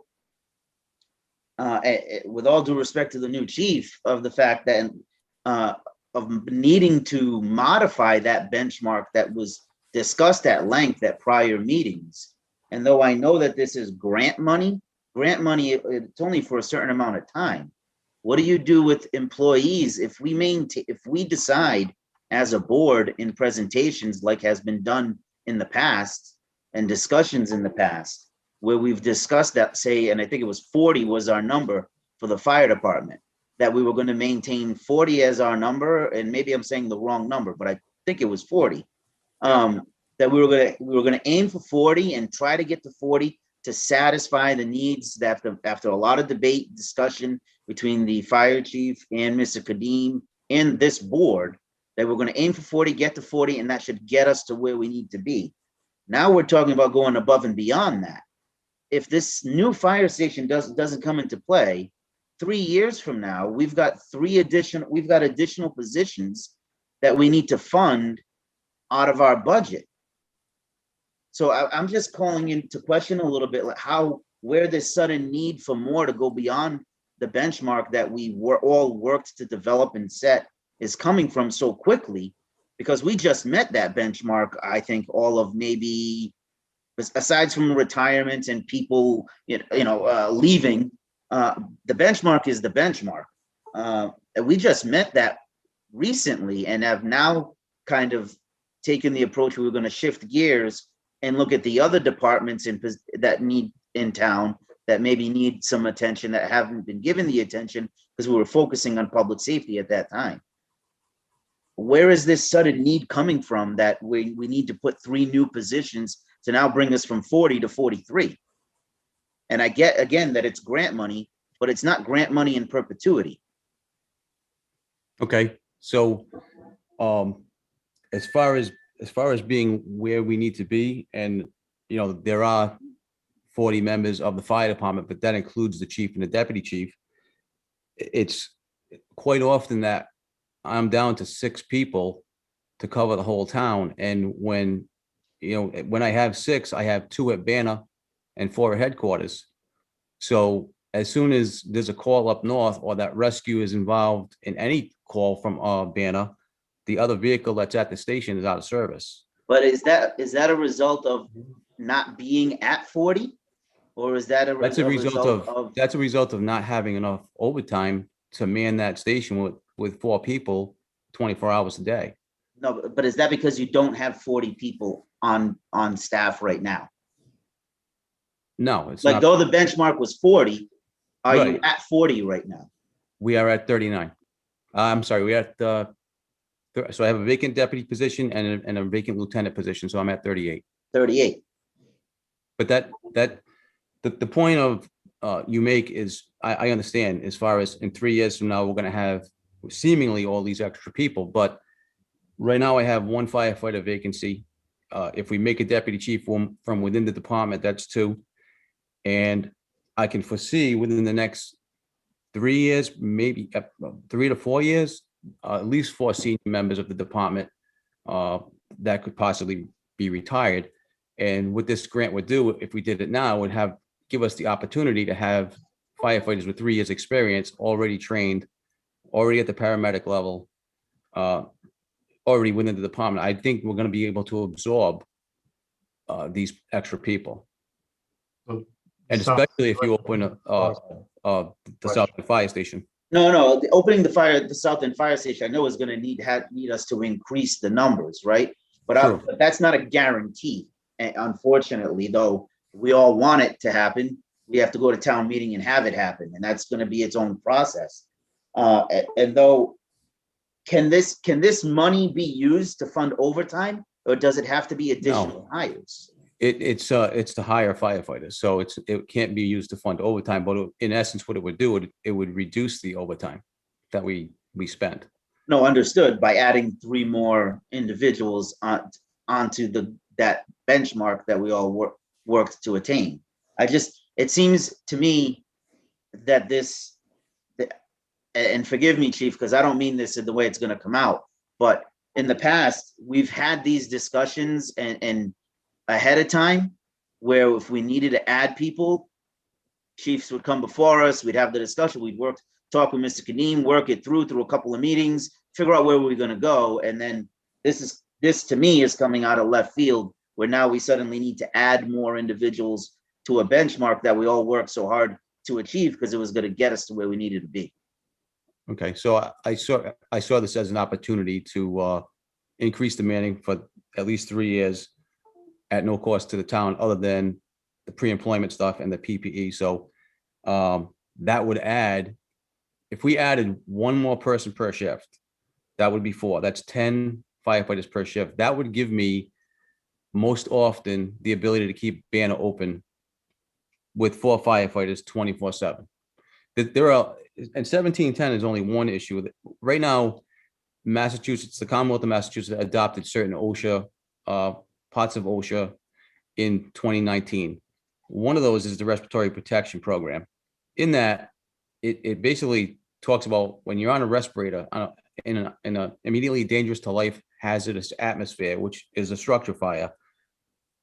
It's a 2 in and 2 out rule. So if you have the minimum amount of firefighters in the building should be 2, only with 2 firefighters that are ready to stand on the outside of the building to make a rescue if something should happen to those 2 initial firefighters. At Banner right now, if there's only 2 firefighters on duty, we can't do that until the truck from the north end gets there. I'm sorry, the truck from headquarters gets there, or mutual aid. If I had 4 firefighters there and the rescue was in quarters, they could start an interior attack safely and in compliance with OSHA. So there are standards. So what you're telling me is that the plan put in place that we all agreed and worked towards was not correct, or doesn't meet the minimum that's needed, because we've been told this whole time that it did, and that's why that benchmark was set. Yeah, I will tell you that we operate most of the time in an unsafe manner on the fire ground with less than the number of people that we should have. And maybe you look at 14 as a big number, because we're certainly going to rely on mutual aid. And I don't know, there's no community that doesn't. But to get that initial first engine there with only 2 people on it, and no one for maybe 7-8 minutes to back them up, when you have a rescue that's sitting in Banner with no manning, that truck, they could have had 4 on scene instead of only 2. So Chief, I just want to call attention to what you just said. You're saying that we currently, even though it's been my understanding, we built the department to work in a safe manner, that we're operating in an unsafe manner? You just said that. If you put 2 people in the structure at any given time, and don't have 2 people outside you're in violation of OSHA. Listen, I'm gonna go. I know Mr. Vieira had something he wanted to say. But I guess I'm scratching my head here because the other point that was also referenced in here was the call times being at 4 minutes. As I recall, was it Chief Healy's presentation to us going back when we had the conversation for the South End Fire Station? We were just over 4 minutes at that point, putting in a South End Fire Station that was going to require potential 8 new bodies. Correct me if I'm wrong, one of the other members, right? So we were looking at a potential eight people, right? Yep. So, Dictated by and we're still, best case scenario, assuming approvals go, in a timely fashion and everything, you're still 3 years before you're there. That's best case, assuming that there's no bumps in the road. So, but we're at it was 4.5 minutes, at that time. And that's even, currently using mutual aid, and the mutual aid numbers have been fairly consistent year over year over the last several years, particularly according to that presentation. I think there was, 1 year there was a spike, and 1 year there was a dip, but for the most part, they were fairly consistent. So I'm struggling with, wanting to add head count, to Mr. Andrade's point, where we finally just got to, got to that target of 40. So with that, I'm going to pass it over. Mr. Vieira, you had something you wanted to say? I've got a couple of points I'd like to make. Everybody's bantering around a number of 4.5 minutes. Well, that's probably best case scenario.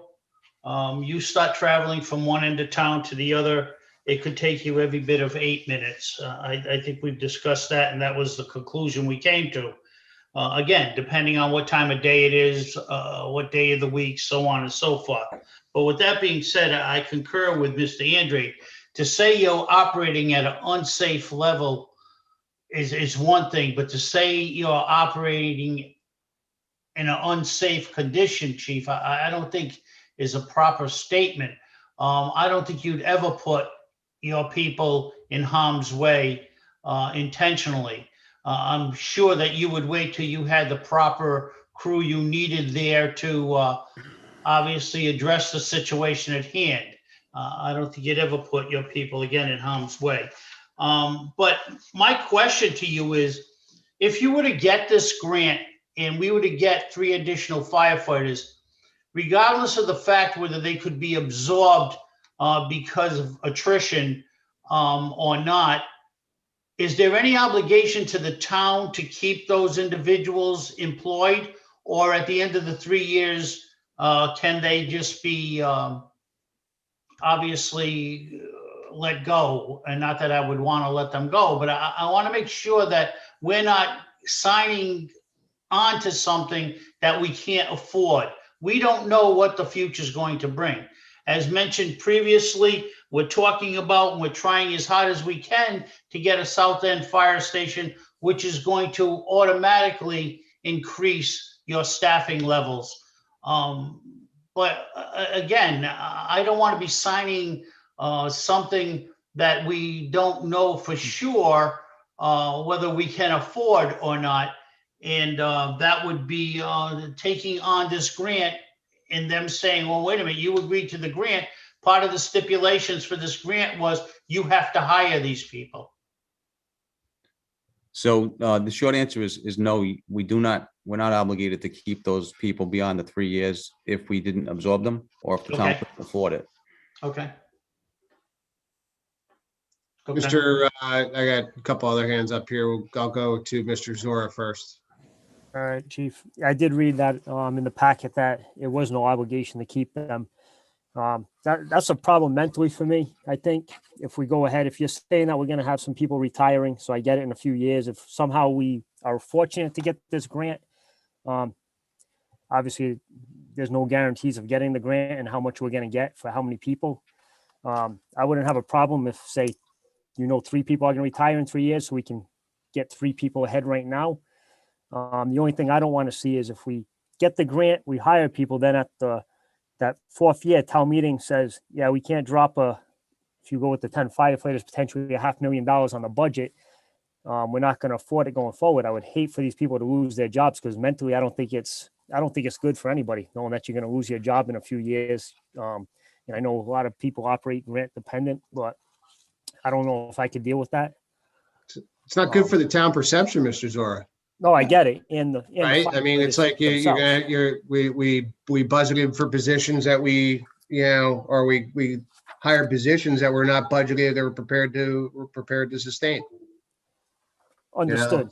But if he's saying come that to work the Seekonk, if he's saying we potentially could get 3 positions and there's 3 people definitely retiring, so it would just flow right into our normal operating budget of 40 people at the end of the 3 years. I would be good with. If we go beyond that, though, we have to have some serious discussions. I know, as was previously mentioned, when Chief Healy sold to the town, the South End Fire Station being built, that was a whole package deal with 8 men, a new engine and a new ambulance. So it was a whole package people are going to vote on. I just don't know if we're ready at this time to start rolling that into the budget. That's all I have. Yep. Mr. Petronio. So Mr. Zora kind of it covered some of my questions. So to Chief Rabe, so this grant money, when granted, if we applied for it and granted, is it only for new hires? Would be my first question. You know what? I'll let you answer in turn. So let's answer that question first. Is this only for new hires? Okay, so this, the grant that I would be going for would be for new hires. There is a section of the grant that covers for rehiring firefighters that have been issued layoff notices. So if a town or a city has already issued layoff notices to someone, their positions could be saved using this grant. So it's technically, no, it's not only new hires. They do have rehires, but we're not in that position. Okay. And is this grant application period the same time every year? Is it a yearly grant? Yes, and that's what I was going to say. One thing, if we were awarded the grant this time, and once the grant is awarded, we're under no obligation to take it. I just wouldn't want to see my guys go through a lot of work and put the time in, and then we don't take it if we are awarded. The second thing is we could come back to this next year. We'll do our more prep, maybe have a clearer picture on where we stand with the building in the South End Fire Station. But it's so yes, it does come around annually, usually around the same time every year. And when it comes to this new hire, you say we have 38 filled right now. Is it position specific? Can we only use it for firefighters? We can't use it for obviously lieutenants and deputies and stuff like that. So it can be used. I'm thinking of the staggered start that I'm pretty sure that's what you're looking at, is kind of like a staggered fill. Yes, so it can be used for any position that serves more than at least 50% of their time on a fire apparatus. So it can be for, I don't know if you would hire a lieutenant, within the first 3 years, but it's any position that is on a fire apparatus for at least 50% of the time they're at the station. Okay. And my final question is, if we have you go forward and apply for the grant and you're granted the money, say for 3 positions. I don't think that's exactly what you're applying for. You're applying for 10, I believe. Right. So let's say 3 positions, or let's say you apply for 10, you grant enough money for 3 positions. Just speculation. And then those would be new hires. So 2 of those positions, obviously we have vacancies already. You hire 2 new people, you had a force structure of 40. How you slot them and what their ranks and positions are is totally, that's human resources. I don't want to get into that. You would meet the intent of 40 positions for the cap, so to speak, of what we're looking for a force structure. you might be one excess. Yes, I And just, then when the new south end comes up, and that money's, the salary's essentially free to the town for 3 years. We're just on the hook for equipment and hiring costs and training. true. So it's equipment and hiring costs. Their time in the academy would most likely be covered because we do, they would be hired and then go to the academy. So that would count. So are you viewing this grant application as a means to alleviate a financial burden on your budget or to supplement it? So I initially, in my budget proposal, was asking for one additional firefighter per shift. So that would have been 4. With force structure, does that increase our force structure to 44? Yes, And that would be for fiscal year, what is it called, 22 for next year? 22. Yeah. And then I already have I have at least one vacant position. If the deputy chief comes from within the department, that would be 2. So that brings me up to 6. And then figuring that I was going to have a possible 3 retirements in that 3-year time frame, I added another 4 people. So I just rounded the number up to 10. It doesn't have to be 10, but I think if we only go for 2 to 3 positions, we have probably a less likely chance of getting anything, because they're not going to look at that as whatever they give us isn't going to help us meet the standard. It'll help us bring us to our number of 40, but that's not what the intent of the grant is for. It's to help you meet NFPA 1710. So it's an aggressive grant. Okay. Yeah. All right. That's an aggressive grant process. That I know it's OSHA dictated and it's to meet a regulation. That's aggressive. That means that it's an all or nothing, in my opinion. if they grade your application based on what you're asking for and what you have in place already. So it would just make us less attractive if there's a place where they can give these firefighters to, and they're going to comply. They'd rather have a success story. I see. Let's go big or go home. All right. So, all right. I think that kind of answers my question, and I'll leave it for further discussions. All right, Mr. Andre. So, listen, I think we need, I make a motion that we table this discussion. There's been a few concerning things that have been brought up that I think we need to have more discussion on. Some of them being the sudden jump from meeting our benchmark of 40 to now having a benchmark of 50, and what those budget ramifications are, as well as some of the comments of unsafe conditions that I thought our benchmark was to alleviate, and delving into that further. And I don't think anybody's prepared to get into fully with that. And I don't believe, so like I said, I think we need to make a motion to table this and discuss it in the immediate future, because I'm really concerned with how this sudden jump from 40 to 50 and some of the comments that have been made. I understand the tabling thing, but Chief Rave is up against a deadline of what, March 12th is your absolute drop dead date to submit. So if we're going to table it, we might as well just say you can't apply till next year. No, I understand. And then maybe next year you can apply for the grant. I'm making that motion in that fashion simply because we just hit our benchmark. Where is this number of 50 coming from? Do we need to? We don't have the fires. Where is all of this coming from? It seems really quick, all of a sudden. And I personally don't want to say yes to something to go get 10 new positions. And even if we only get 3 or 4, to be turning around if we don't get the South End Fire Station and laying people off without, if that's the case, that 40 is actually the number, right? And if it's not the number, why have we been told it's been 40 and now all of a sudden it's 50? And also, I think the grant application is aggressive. I think if you ask for 10, you're going to get 10. They're going to feed it to you, and then you have to sustain that force structure. Right. The bottom line is, Mr. Vieira. the bottom line is, it's not a grant intended to put people on board and then, as mentioned by other speakers previously, lay them off. Right. The intent of the grant is to bring them on board. I went on the SEER program to the fire department that way. The agreement was the town would get the service of an individual for a year, and at the end of the year, they either had to lay the person off or pick their salary up.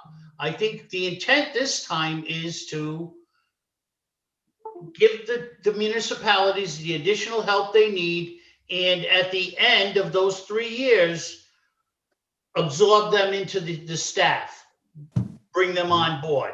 That is the intent. So again, you're talking about 10 individuals. If we were lucky enough to get the 10, what's the salary? Chief, maybe you can answer this, and I'm sorry if I'm putting you against the wall here. What is the salary in today's times of 10 individuals? 650,000, I'm assuming. Pretty close. Okay, It's a so big jump. Listen, I remember from Chief Healy's presentation on the South End Fire Station and adding 8 guys. Number was, a couple of years ago, he was presenting about 450,000. It was just about $500,000. So, yeah. You're absolutely right. You're absolutely right. But the only reason why I raised the issue is because I want the viewing audience, if there are any individuals out there, knowing that 10 people, 5 people is going to cost us, obviously, at some point in time, X number of dollars. I'm not saying it wouldn't be money well spent. Anytime you can put somebody to work in the emergency services, it's money well spent. But the question is, are we going to have $600,000? Right. Not to be sustainable. And it's currently 20% of the existing budget. We're working with about a $3 million, fire budget, and you're adding $500,000 or $600,000 in salaries, right?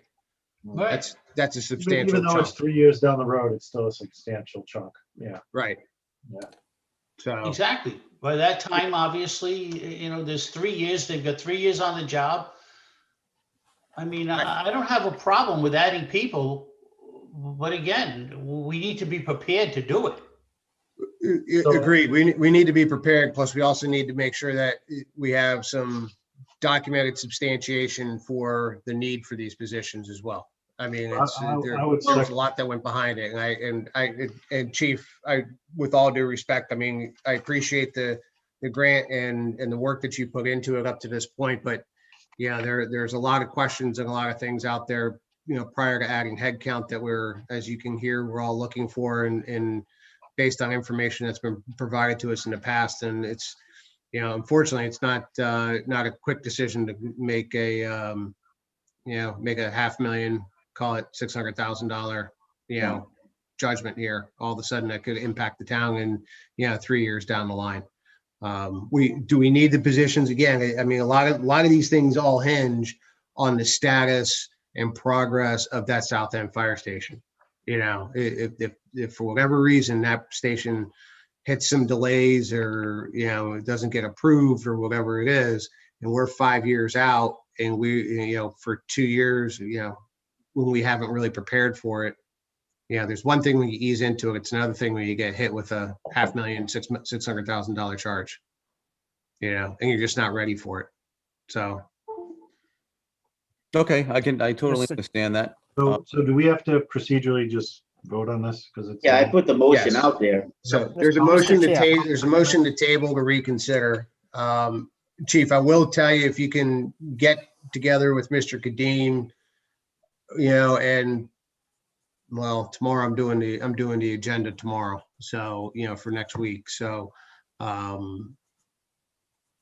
it might be pretty tough to be prepared. Yeah, I mean, if you were going to still try to squeeze it in and all that for the window, it'd still be pretty tight, to present for next week. So, you can try and have that conversation with Mr. Kadim in the morning.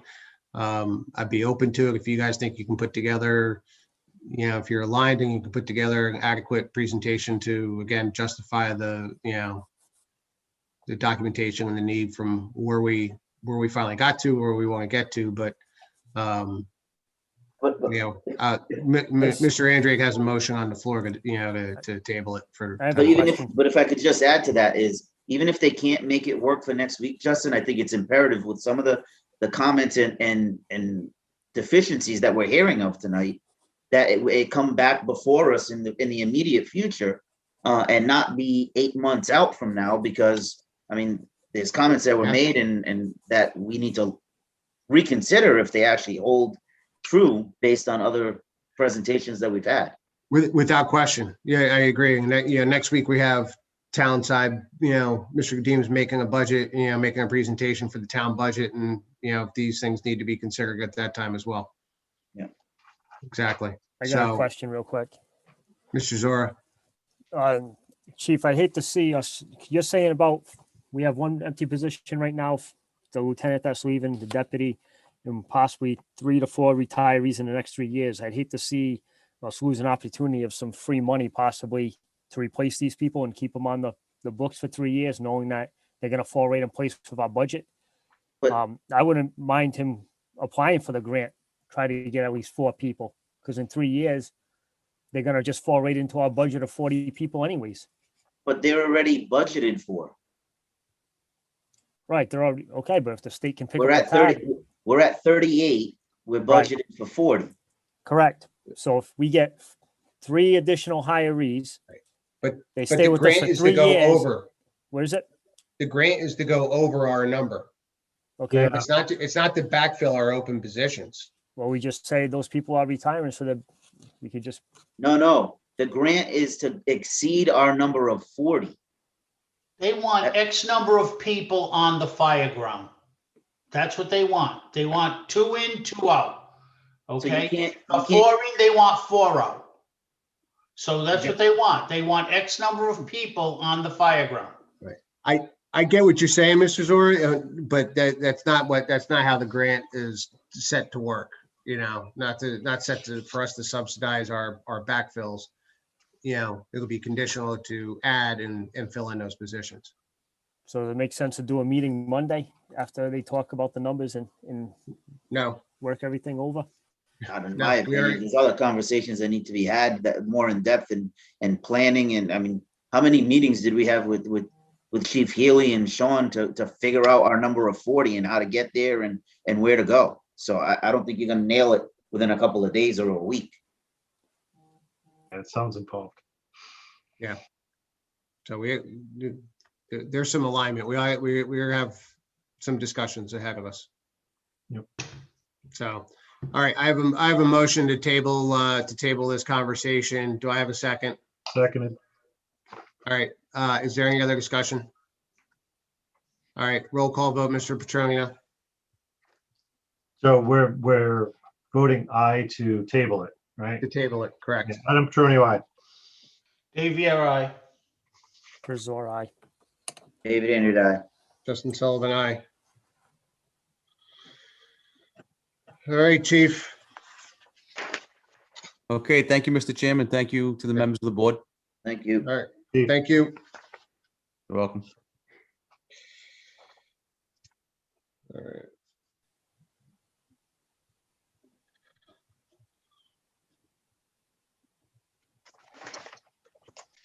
All right, there's that. Okay, item F, discussion of proposed nuisance property bylaw. Do we have Chief Isabella on? We do. Excellent. So just as a reminder for those that are watching tonight, this is a follow-up to discussion that was had back in December with regards to the issues that are well known to take place with some of our motels here in town and the instances of crime and the police calls that are taking place there, as well as the fire and emergency calls as well. So we tasked Chief Isabella and town administrator to work on a nuisance bylaw for to be presented for Springtown meeting to be considered here. So with that, I'm going to turn this over to Chief Isabella to kind of give us a little bit of backdrop and what the bylaw is and what's being proposed. Chief, just before you start discussing, did you want me to share the actual proposed bylaw, or were you looking to share your presentation first? Let's share the presentation first, Okay. please. Thank you. So first of all, everybody, good evening. What I'm going to present to you tonight is really the data to support the implementation of a new bylaw to deal with a systemic problem that's related to public safety in the town of Seekonk. So one of the things that we wanted to make sure that we did regarding this bylaw is to truly understand the problem. Part of good problem solving is really breaking a problem down and understanding, why that problem exists, if it is an actual problem, and what are the parameters or what are the factors that are involved that the problem itself. So what we did was take a deep dive into the data, the crime data associated with the motels over the last 5 years. And this presentation is basically a document. It's intended to use as a visual aid to illustrate the results of a study of the available data related to the Seekonk Police Department resource allocation in response to the police service requirements of local hotels and motel operations. So basically, what types of police resources are spent on calls for service related to the 10 motels located in town. The raw data used to compile the charts and tables contained within this presentation is available for review for anybody that wants to see that raw data. And the information derived from the data has been displayed throughout this document in a manner which we hope affords the reader an at-glance ease of understanding. It's important to understand that the town of Seekonk has only 10 hotels, motel businesses within its jurisdiction, and the information presented in this document will highlight the surprisingly disproportionate consumption of police resources associated with those businesses. I'm just going to cover just a little bit in regards to the definition of terms, and I can provide you all with copies of this, electronic copies, so you can be able to peruse through it at your own leisure. But the definition of terms, one of the things that I wanted you to take a look at is the adjusted calls for service on page 1. So basically what we wanted to do is make sure that we had an accurate depiction of, the actual calls for police service. So we backed out any calls that were associated with the address that didn't have to do with the address. For example, there was a car accident in front of one of the hotels. We didn't count that as a call for service. If, we had a car stop and we're using the hotel as a reference point. We're stopped in front of, say, the Clarion Inn. We didn't use that as a call for service. So we wanted to make sure that we were strictly dealing with calls associated with the hotels with themselves. So that's what that adjusted police calls for service are. We also did it with regard to fire calls for service, the same thing. So with that, the first slide is on page 3. And page 3 really looks at an issue that I think is concerning to everybody right now across the country, and that's opioid overdoses. 89% of the overdoses in 2020 in the town of Seekonk were from residents who don't reside inside the town. So, and over 57% of those occurred in the hotels themselves.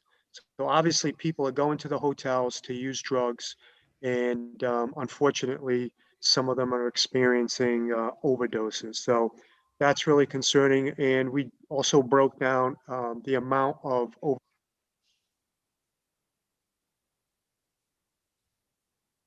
that's really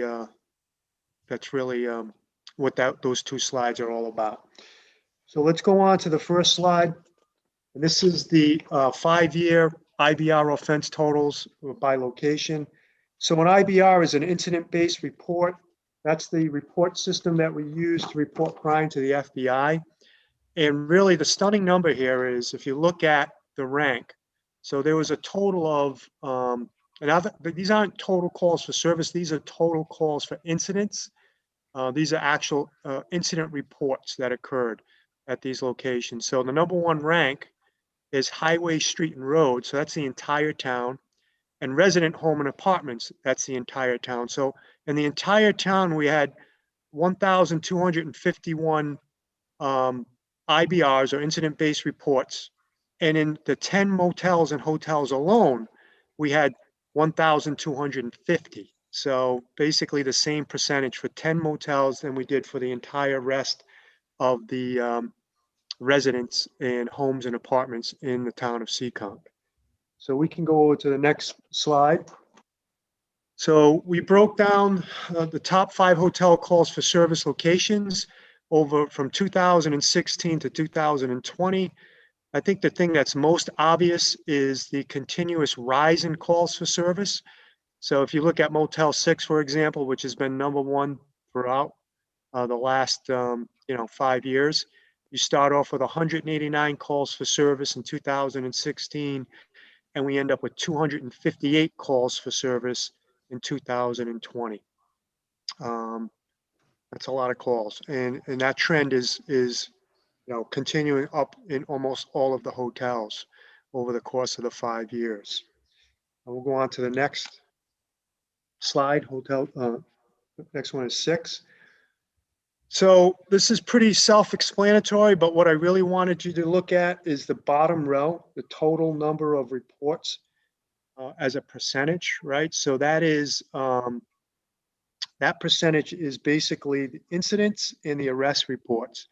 And that number has gone from the total percentage of incident and arrest reports being 7.1 and 12.1 for the town of Seekonk to 2020, where 15 and 19% of the incident reports and the arrest reports are generated out of the hotels. That's a significant amount.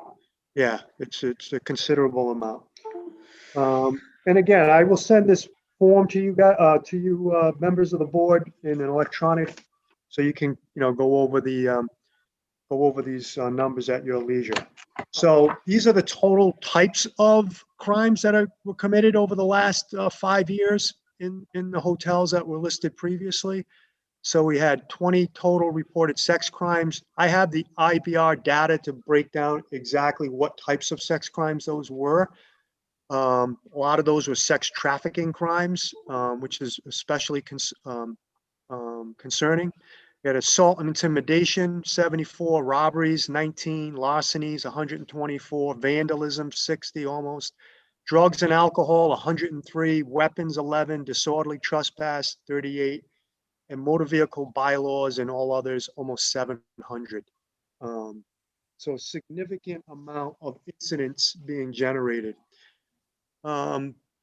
Just as a reference, each hotel, we broke down the calls for each hotel, so you can see exactly the percentage of adjusted police calls for service, fire calls for service per year, in regards to the total calls for service at the hotels. So for example, in 2020, we had 1,375 total calls for service. That's police and fire at the hotels. And then, you go down the column and it breaks those numbers out. And these are obviously for Best Western Hotel. So the 1375, chief, is total. Total for all the hotels. Okay. Police and fire. And as you go down, it breaks it down. If you just cross-reference it across the chart, you can see what that is. Yeah. So, and we did that for each hotel. So if you go to the next slide, page 9, you'll see like the total number of actual reports for the actual crimes, right? So we had 0 sex crimes in Best Western, 2 assaults, 2 robberies, 6 larcenies, 2 vandalisms, 3 alcohols, and 20, bylaws and other crimes. And like I said, I have the UCR codes for all of these. So if you wanted to actually go in and see what each crime was, we'd be able to come up with that for you. So, we did the same breakdown for each hotel. You can go to the next slide. Go to the next. Colonial. Keep going, please. 14, Hampton, Hampton Inn. Keep going. Mary's. And then Motel 6. We'll stop there for a second. Motel 6, has a very high number of calls. The 27% of the total calls for arrest occur at Motel 6 in 2020, same 32% of the incident reports, and so on and so on. So the data is there to support the need for a bylaw. I feel that this data significantly shows that there's a historical concentrated problem being generated out of the hotels and the motels. And it's my feeling that it is based predominantly on the business model used by these motels and the clientele that, of course, they attract. With that, Mr. Kadim was very, very helpful in helping us to draft this draft bylaw. And the bylaw is pretty simple. It's used in some other jurisdictions. Chief, Obviously- could I just for one sec, could we see page 19? Is that the breakdown for Motel 6? Sure, yep. Thank you. So we had 5 sex crimes reported, 25 assaults, 4 robberies, 37 thefts and larcenies, 11 vandalism, 25 drugs and alcohol, 8 weapons, 12 disorderlies, trespasses, and 239 others. And again, there are, these are crimes and incidents that occurred. This doesn't include all the other calls for service that, we didn't basically do a report on, Well, and I like assume, for a dispersal, for example. We wouldn't typically draw a report just because they wanted somebody out of the room that was refusing to leave, unless there was some type of incident associated with it, like a vandalism of the room or something like that. and I think the obvious thing that hasn't been said, and just to point it out, this is all that we know of. Yeah, exactly. This is what they're calling us for. Right. Right, correct. Chief, I think one of the interesting things is you look at these hotels and the calls for service, the higher end hotel has obviously a considerable amount less of incidents than the other hotels that aren't as high end, should I say. Yeah, no, absolutely. And like I said, that's really, a lot of this has to do with the business model that these other motels are using, right? So they're taking cash deposits. They're not requiring a credit card. They don't have like a no rent list that goes on. One of the hotels, the Shangri-La, they've actually changed their business model over the last few years to reflect some of those changes that I just spoke about, and their calls for service have dropped dramatically over there from what they were in 2016. So, They were a good neighbor. Yeah, they're becoming a good neighbor. Yeah, for sure. They were kind of forced into the situation, but it just goes to show that if you make some minor changes, it can have a significant impact on, public safety at these locations. So, and that's what the bylaw attempts to address. It really attempts to address, serious incidents that occur. I'm going to just break the bylaw down very simply. The bylaw basically states that if you commit 3 or more of predicate offenses that are listed in the bylaw, and they're all pretty serious offenses. During a 60-day period? Yeah, in a 60-day period, we send you a notice. Basically, the notice says that, you're at risk of being deemed a nuisance property. The owner operator then has 10 days to respond to that. And at which time, we'll develop an abatement plan. Now, the abatement plan, if they don't respond, then we're able to begin to issue, we first post them as a nuisance property, and we issue a citation. And then if that gets no response, then we up the ante, bring them before the Board of Selectmen to begin to look at other avenues of getting them to comply or come up with an action plan. So can I ask a clarifying question on that, Chief? Sure. So it's 3 or more significant events within a 60-day period. In all of the previous numbers that you showed us, that was the year, correct? Yeah, it was broken down by the year and by the total over 5 years, depending on what chart you were looking at. If this was implemented today, how many of those hotels would already surpass the 3 or more instances in a 60-day period? Almost all of them. I would say I check the call log twice a day. So when I get up in the morning, I'm on the computer checking the call log, and before I go to bed at night, I do the same thing.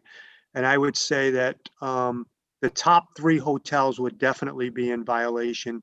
I'd have to do a little research to see what the next 2 were at. But like we've already had 2 overdoses at one hotel. We've had 3 people die in the hotel rooms for various reasons this year already. So it's I'm definitely. not saying it's not warranted. I was just curious as to how Yeah. that would play out. Yeah. I've read the proposed bylaw language.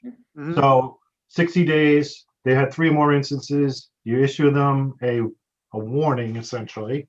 Correct. They can address the warning.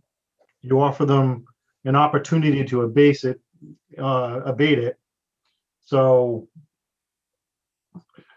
and they have 10 days to respond, basically. Correct. Yep. After that 10 days pass, no response, it's a $1,000 fine. No, it's actually deemed a nuisance property. We were looking at the fine schedule. We're conferring with legal. Yep. And the fine schedule is actually codified in state law for bylaws. So Oh. it would be a sliding scale, starting off at $50 for the first offense and going all the way up to $300 for the third offense, and from that point forward. That's what I was gonna say, Chief. How many offenses, Chief, how many offenses is it, does it run up to the point to where, the board says we got to take other action other than fining the place? Say Yeah, so I suspending mean, them or whatever. yeah, so if A, they don't respond to the nuisance declaration, and we issue a summons and they don't respond to the summons, then the board can step and do what they need to do. If the abatement plan isn't followed, let's say we come up with an abatement plan that everybody agrees to and not followed, then the board can step in and up the ante, so to speak, on what can be done, looking at licenses, etc. Yeah, the penalties in here, we actually, like I said, are going to be edited to reflect the state law regarding the bylaws. Okay. So that was one area of concern that I had, Chief, because it's at one point, I read through it and it all aligns with obviously what we had previously discussed and what you've been saying today. But the one thing that I did find was that $100 a day, because at some point they can build that into their business model, right? Yeah, and absorb. right. It's like saying, Right. hey, we're going to fine you $50 for every barrel of toxic waste that you dump in the ocean. But in the meantime, you save $10,000 a barrel. So you're going to just dump it anyway. Yeah. Yeah, no, you're right, Yeah. exactly. And I think that's why, the board will be instrumental in dealing with businesses that want to kind of try to skirt that or try to use that to their advantage in regards to the fine schedule. And, eventually, the whole idea is to have everybody benefit. Everybody have the business owners have a successful business. The town isn't spending resources unnecessarily and dealing with issues at the businesses. So hopefully we'll be able to come up with a solution. One of the things that we're planning on doing is having a meeting with all of the motel owners and managers to discuss exactly what can be done to deal with this issue before we even have to start issuing fines and summonses and whatnot. The problem is, I would have had that already, but obviously due to COVID restrictions, I'm not going to do that via Zoom. I'm going to do that in person. So when the restrictions get lifted a little higher for public meetings, we'll be able to meet with them and go over this information that I just presented to you, the potential bylaw, and, hopefully we'll be able to work together as a group to come up with solutions for these places so they're not continuous problems. So you said you're working with the state on the fining dollar amounts. Are you State, anticipating? it's dictated by state law. Right. So are you anticipated that the amounts you have here are in line, or that they're going to be, or they're too high? No, they're going to change. No, yeah, Huh? they're too high. They'll change. So it's a sliding scale. It's $50 for the first offense. I think it's $150 for the second and $300 for the third and subsequent offenses. So let's say the first time we go there, we issue them they're in violation. We issue them the written warning. And this is why you're in violation. You need to contact us about it and abate it. They don't contact us. At that point, we post them as a nuisance property. And that would be their And first offense. that would be their first offense. So every And, 60-day screw up is a first offense. So, yeah, right. So they would be posted as a nuisance property and then issued a fine at that point. Now, one or two things are going to happen. They're either at that point going to come in and say, how do we abate this? Or they're going to just continue. And every time we respond after that, we continue to issue a fine. And at some point, we can refer them to the board for further action if the fines aren't, But would having those the intended subsequent effect. calls be the second fine? Correct. So Right. so you implement the $50 fine, they don't do anything. We get a call the next You get a day. call, the next one's 150. There you go. They Yep, don't do anything, the next one's 300. correct. So eventually though I still think the dollar amounts are too little, eventually building that into their business model doesn't work when you're looking at potential of, what was that, $450, $500 a day for 60 days. Yeah, we're limited by the state law around bylaws in regards to citations, I understand. right? So, Hey, Chief, if I could just interrupt it, to continue that train of thought that Mr. Andre started. So if they have an X number of every time they have a citation, that's a matter of record that's going to come back to the Board of Selectmen when it comes to reissuing licenses. And that'll be part of the relicensing. I would suggest that would be a part of the relicensing process. So that way, when it comes time for renewal licenses, we have a list of how they did this past year and offenses. And as a board, I think we kind of have to. That's absolutely how it would work. How many offenses does it take for somebody to not get their license renewed? No, that's absolutely how it would work, because with all the other licenses that we give, for example, the liquor licenses, we look and it goes through all of the departments and they comment and say, we've had so many incidents with this individual. We really don't think you should renew their license, right? So I would think that's absolutely how it would work. Yeah. I'm all on board with the citation, all in accordance with state law, got all that. I think it's great work, just keeping it. So at this point tonight, what do we've been Hold looking. on, one second. Mr. Vieira's got his hand up here. I just want to go over him. Chief, when you say you're going to post it as a nuisance property, where are you talking about posting it? You basically put a sticker right on the front door. So now when our officers respond, they know that it's a nuisance property and they issue the appropriate citation. But anybody else entering the establishment will know it's a nuisance property too, correct? Yes, they will. Okay. So what penalty will there be, if there will be a penalty, if after you post this property as a nuisance property and they scrape it off? Yeah, we can build something into the bylaw that states that that's an additional violation if we find that is, that sticker had been removed. Okay, Yeah. that's question one. Question two, will you be notifying their home office, so to speak? And I'm just going to use them as an example. Hotel 6. They obviously have a parent company that's wherever they are. I'm sure they don't realize that what's going on here is definitely a nuisance to us, okay? Will you be notifying the parent company or the home office as well, or just the local establishment? Well, we'll be notifying the, we could do both, but I think basically notifying the listed owner. You know, some of these establishments are, while they are a Hotel 6 or Motel 6 franchise, they're independently owned. Right. So, you But know, my thing is, even though they're a franchise, the parent company, okay, they're not going to want the bad press.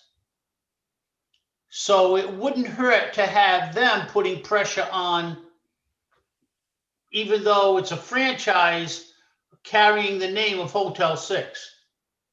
yeah, I mean, look, I agree. I mean, I think the more pressure you can put on the businesses to operate within the community standard, the better.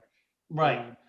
That's why I think it should be part of whatever you do, that it's standard that the parent company, or like you said, the owner of the company, not just locally, but in this case, again, Hotel 6 get notified that, you know what, you've got an establishment here in Seacon utilizing your name that they're not doing obviously what they're expected to do by the community.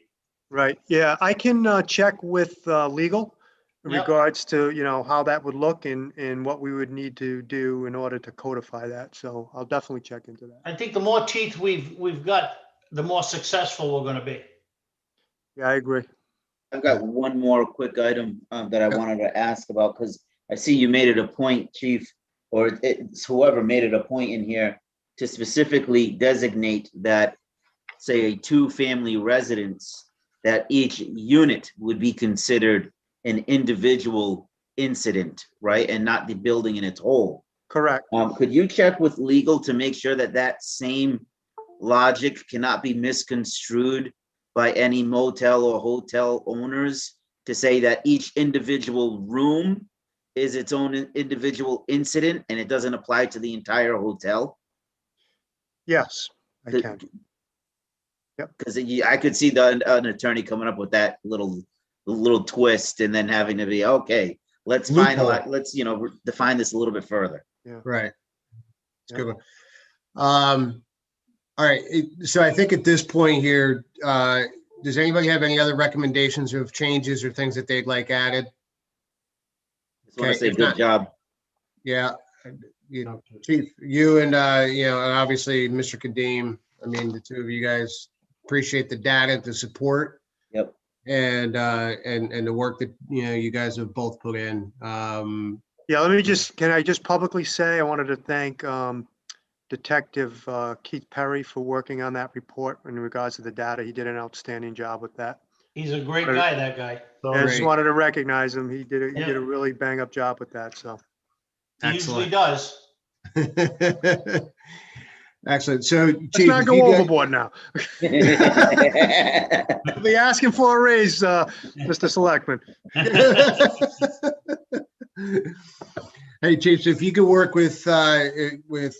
Kadim and get something ready for Springtown warrant, that, because we're gonna be voting on these things here soon. We want to have a final thing, so. Yeah, we're pretty close. I think we just have probably one more meeting with legal. And we'll have the completed bylaw probably ready to go by then.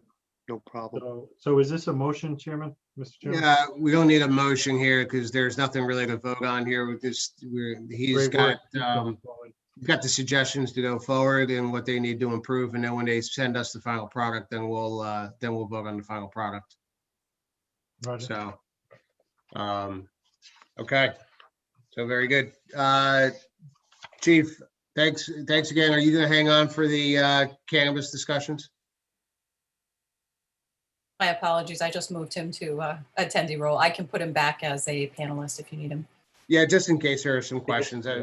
They tend to come up here. Okay. So, thank you.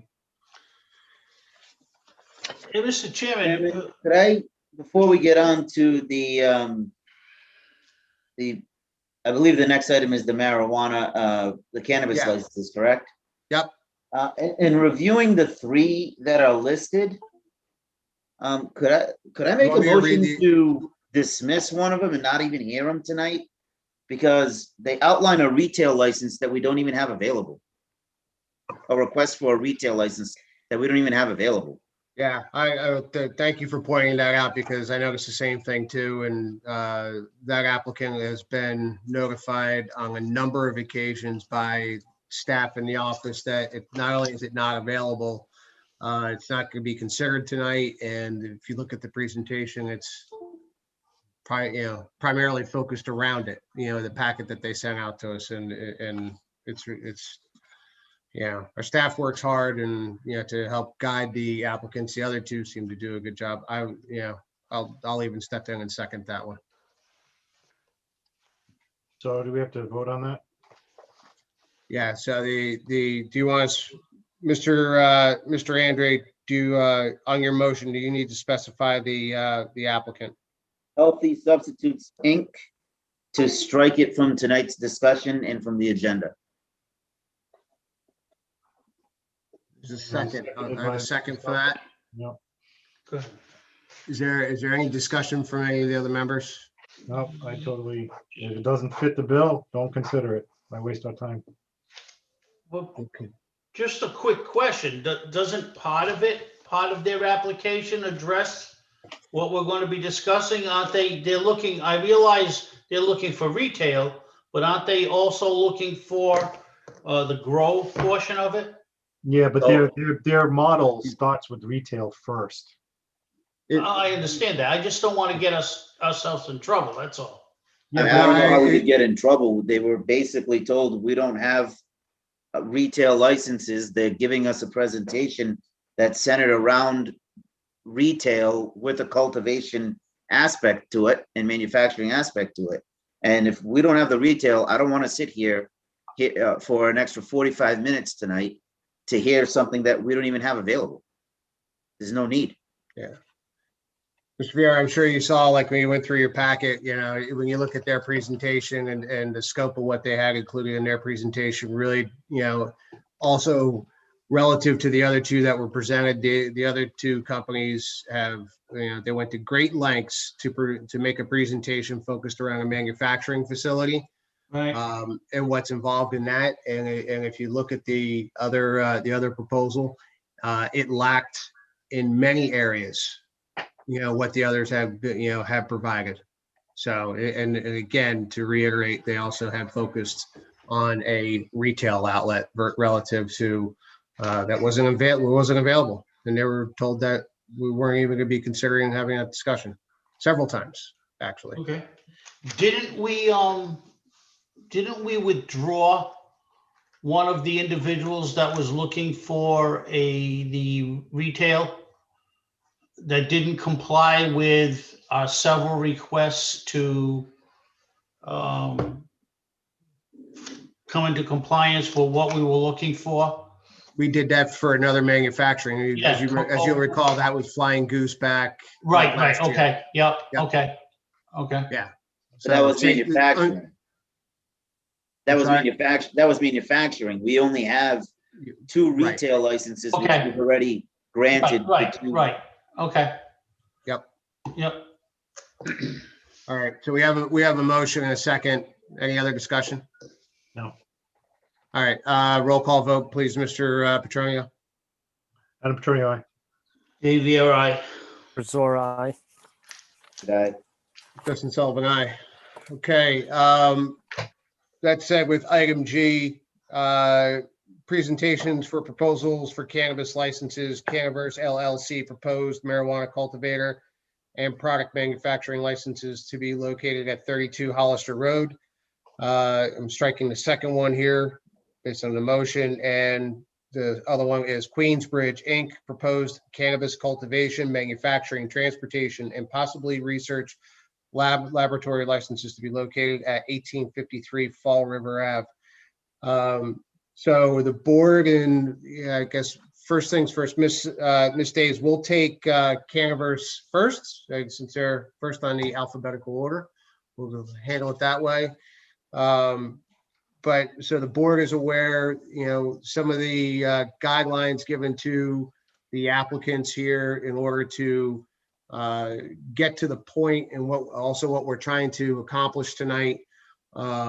The applicants have been requested to provide us with a 10, no longer than 15-minute presentation in terms of why, what they're planning on doing, what their business model is, how they plan on partnering and being a good partner with the town of Seekonk. What we're tasked to do tonight as a board is to decide, obviously with the two that we have, who we want to move forward with and have further discussions with regards to an HCA. Tonight is not to get into any discussions with regards to an HCA. Please be aware that the Cannabis Control Commission has changed some of those discussions. That's why we're also not, having HCA discussions tonight. But after each applicant gives their presentation, we'll open it up to questions from the board members. And once that's complete, we'll go on to the next applicant, and then we can take a vote in terms of who we want to proceed forward with. Are there any questions from the board before we proceed? Okay, seeing none. Mr. Bransky, how you doing this evening? I'm doing just fine, Mr. Chairman. How are you today? Doing very good, thank you. You're representing Canaverse this evening? I am, Mr. Chairman. Okay, floor is yours. Thank you. Evening, Mr. Chairman, members of the board. For the record, my name is Eric Bransky. I'm an attorney with the law firm of Bransky, Levinson, and Seekonk, representing Canaverse LLC. Mr. Chairman, just a quick point of clarification. Each one of my witnesses, so to speak, we're going to allow the board to question them individually. Shall we wait for all questions until the presentation is over? Yeah, let's move forward with this. Just make your presentation, and then they'll be available for questions afterwards. Very well. So we are before the board for consideration of moving forward with an HCA with my client, who is proposing a Tier 2 recreational marijuana cultivator and product manufacturing license. The site is 32 Hollister Road, which some of you may be familiar with. Nat Chavatone and his company have owned the property for many, many years. And they are under agreement for purchase of the property, subject obviously to permits, licenses, et cetera. There is an 8,200 square foot industrial / commercial building on the property as it currently exists today. The site is approximately 1 acre plus or minus. Tier 2, meaning 5,001 square feet to 10,000 square feet is what's prescribed by state law. As the board is well aware, it's located in the marijuana overlay district. It will require a special permit from the zoning board. It will also require site plan review from the planning board, as well as the state permits, et cetera, before any operations can begin. I hope the board has received a comprehensive package that we've prepared. We tried to be as detailed as possible, put together several appendices, exhibits, et cetera, that we will touch on this evening.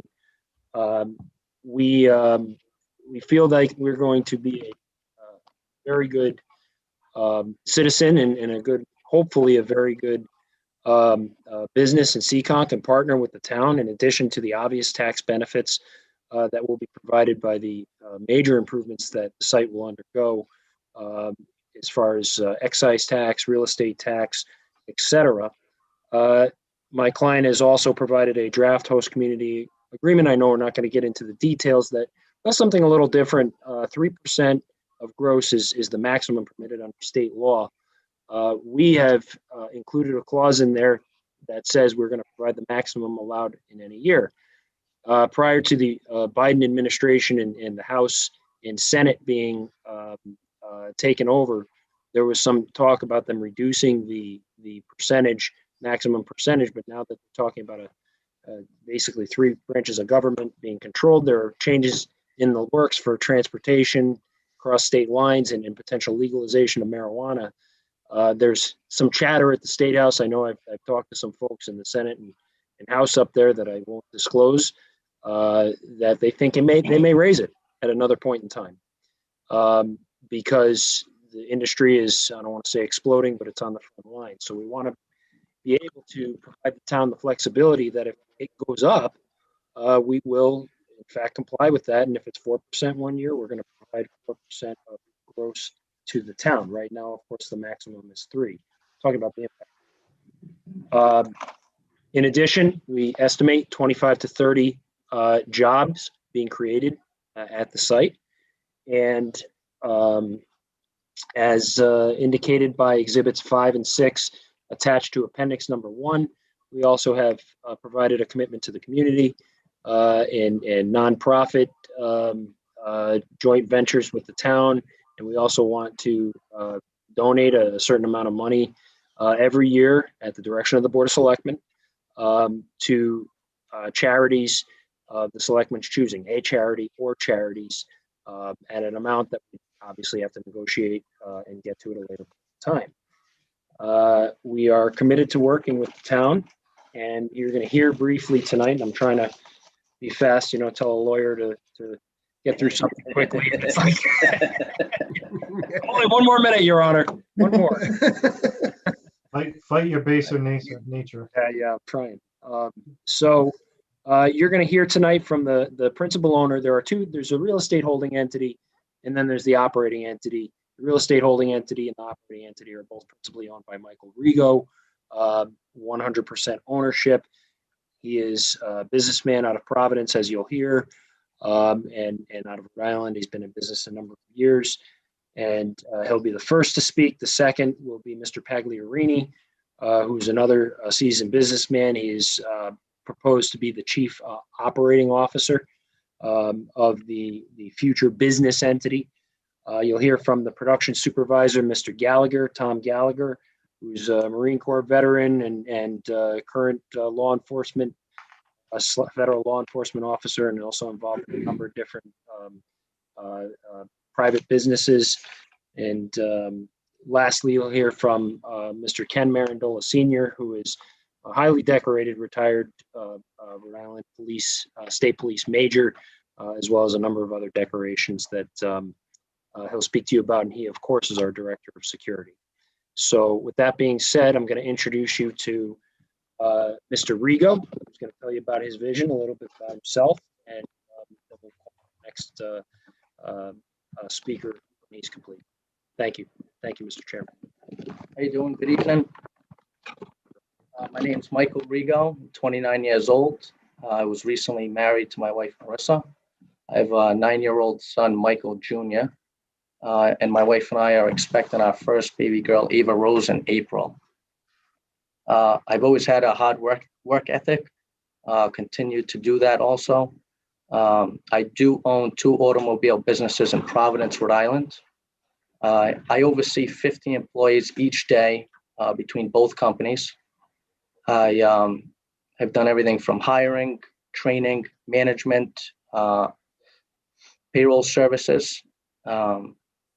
And given that, as I get older, I do want to invest in other properties and businesses. That's why I'm here tonight applying for the cultivation and manufacturing. I plan to run a Class A facility here in Seekonk, Massachusetts. In order to do that, I hired and partnered up with experienced individuals to fill the positions needed to operate the facility to town and state regulations. Mr. Rigo, I know we're a little nervous with the public speaking, but perhaps you could just tell the board overall about were you to be awarded the ability to move forward with the host community agreement, how you see yourself in terms of the future of being a business in Seekonk. Oh, we would, we want to give locals jobs, and if we were to get the HCA, we do have investors that are on board, and the money has been discussed to, operating cost and to complete the project. And they seem to be on board, just waiting on the HCA. And would those, in the identity of those investors obviously be disclosed to the town and state, were this to be awarded, and it would be an open book in terms of the future of your business? Correct. Right now, it's confidential, unfortunately. Correct. Thank you. Just one quick point, Attorney Bransky. That would be done prior to the award, though, correct? The award of, If we have a negotiation for an HCA, we decide that we're going to move forward with Canaverse, that information would be released to us. oh, yes, Right. absolutely. Thank you. Yes. Okay, thank you. Yes, so we're under a very loose NDA right now, and then if awarded, if moving forward with us, we would. Yep. Very good. Thank you. Thank you. Okay, Mr. Rigo, you're off the hot seat. Thank you. Mr. Pagliarini. So introducing Mr. Robert Pagliarini, our Chief Operating Officer. How are you guys? I'm Sam. My name is Robert Pagliarini. I am was presented, I'm a local business owner, local real estate investor myself. I also have 10 years experience in hiring, training, and managing employees across the sales and marketing departments, as well as operations departments, primarily throughout Rhode Island and Mass, but also the greater New England area. And what my role will be as the COO of Canaverse is essentially just that. It's going to be overseeing the day-to-day operations of the employees. So the hiring of the employees, the training of the employees, further management of the employees, and then also the analysis of their work. So we're going to be looking at their responsibilities and making sure productivity and efficiencies are being met across all areas of the business. We're working hand in hand with a team of consultants that has also opened up over 5 dispensaries, cultivation facilities from Mass and Rhode Island as well. Seed to sale, and they're going to be working closely with me and my team and advising along the way. Thank you. Thank you. Thank you, Thanks, Mr. guys. Pagliarini. Next, our production supervisor, Mr. Tom Gallagher. Mr. Gallagher, if you could introduce yourself to the board, tell them a bit about what you're going to do and how the site's going to. How you doing, Mr. Chairman and members of the board? As I was introduced, I'm Thomas Gallagher. I am going on 36 years old and married for 8 years with 2 young kids myself, who I coach in soccer as well as the coach for the town that I reside in, which hopefully I'm looking forward to being able to integrate some of that amazingness into Seekonk sports and youth education. I have a little over 18 years in law enforcement, criminal investigations, and military combined. As a combat wounded veteran, I've used that to start integrating community services and community-based veteran-owned programs to include Veterans First trucking and transportation companies, and integrated that once I met additional veterans into 2 and 3 other businesses, which has brought me here today to start up the operations and micromanagement of the seed to sale portion of the business. And as such, I'll manage the day-to-day mundane and particulars to include the essential compliance aspects of the facility. As you know, it's around 8,000 square feet, at 41 to 42 parking spaces on the back of the facility. Should anything happen down the line, if this is granted, and there is retail, we're well-developed facility that'll be able to handle and mitigate traffic flow, traffic issues, and constraints on the town of Seekonk. We have over 150 harvestable plants that we aim to produce top-notch return on our investment, which once again, not speaking directly to monetary gains for the town, but we're more than competitive both in our region and nationally should things open up on a national level, as previously said in the U.S. Senate and the U.S. House. The biggest constraint for the entire operations is going to be oversight. And that's particularly why I was brought in, to make sure that the transportation to and from our facility to the endpoint is more secure than state regulations were requiring. So locked vehicle, GPS tracking, two-way communications, all the things that the CCC wanted us to do, we're doing that and above. So they brought me in to oversee that and implement that and help with the assistance and training of all the personnel. From about 25 to 40 employees is our initial estimate, which we're going to try to aim to hire as many as we possibly can from the greater Seekonk area, obviously. And integrating testing facilities in Massachusetts, we aim to use CDX or MCR laboratories, who've been renowned as top-notch testers to ensure the quality is maintained for the product that we're going to be distributing, which lessens the worries of obviously the involvement of the partnership that we have with Seekonk.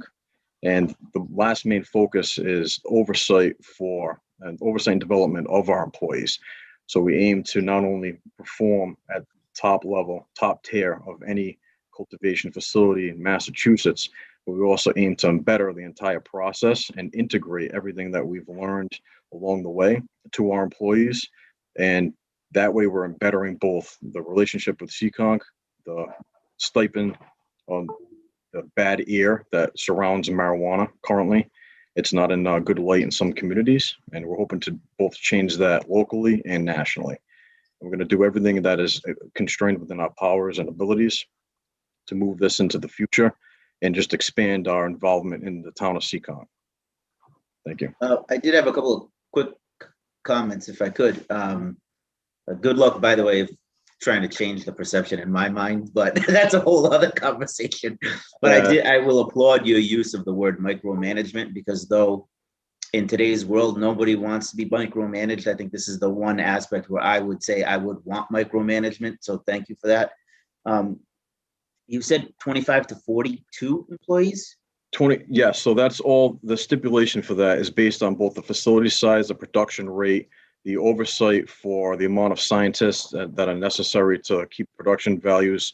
So the higher that there is a demand, the more employees that we're able to hire from the local area. So initially, we want to get at least minimum 25 to 30 at an $18 to $25 range.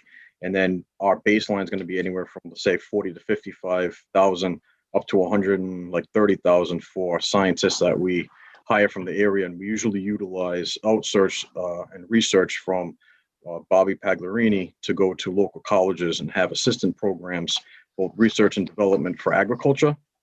Those are the people that we try to aim to hire, are people that are born and raised in Seekonk, that go to local communities and colleges, and then we can employ them down the line. So the building size as it is being proposed, or as it is now, that would house how many employees? So at the 25? It's being a 24-hour operation, it could house up to 40 employees without having to do any kind of an expansion on the current structure of the facility. Okay, that's where I was going to go next. Is it something where the license would then, I was going to ask Attorney Bransky, would the class 2 tier license then change, and if an addition were done, would you have to come back before us to modify that? If we exceed the 10,000 square foot threshold, then you would move to another tier. It would have to go back to the board and back to the state. Thank you. You're welcome. As well as zoning and planning, Mr. Chairman, of course. Yeah. And how have you reviewed what's the impact? Well, let me rephrase that. You said 24-hour a day operation would allow you to go up to 40 individuals. Would that in any way conflict with any planning bylaws or zoning bylaws that are currently in place, Attorney Bransky? I don't think Mr. Aubin's on the line still. So off the top of my head, Mr. Chairman, I don't think so, but I'm so used to calling you Mr. Chairman. No disrespect, Mr. Sullivan.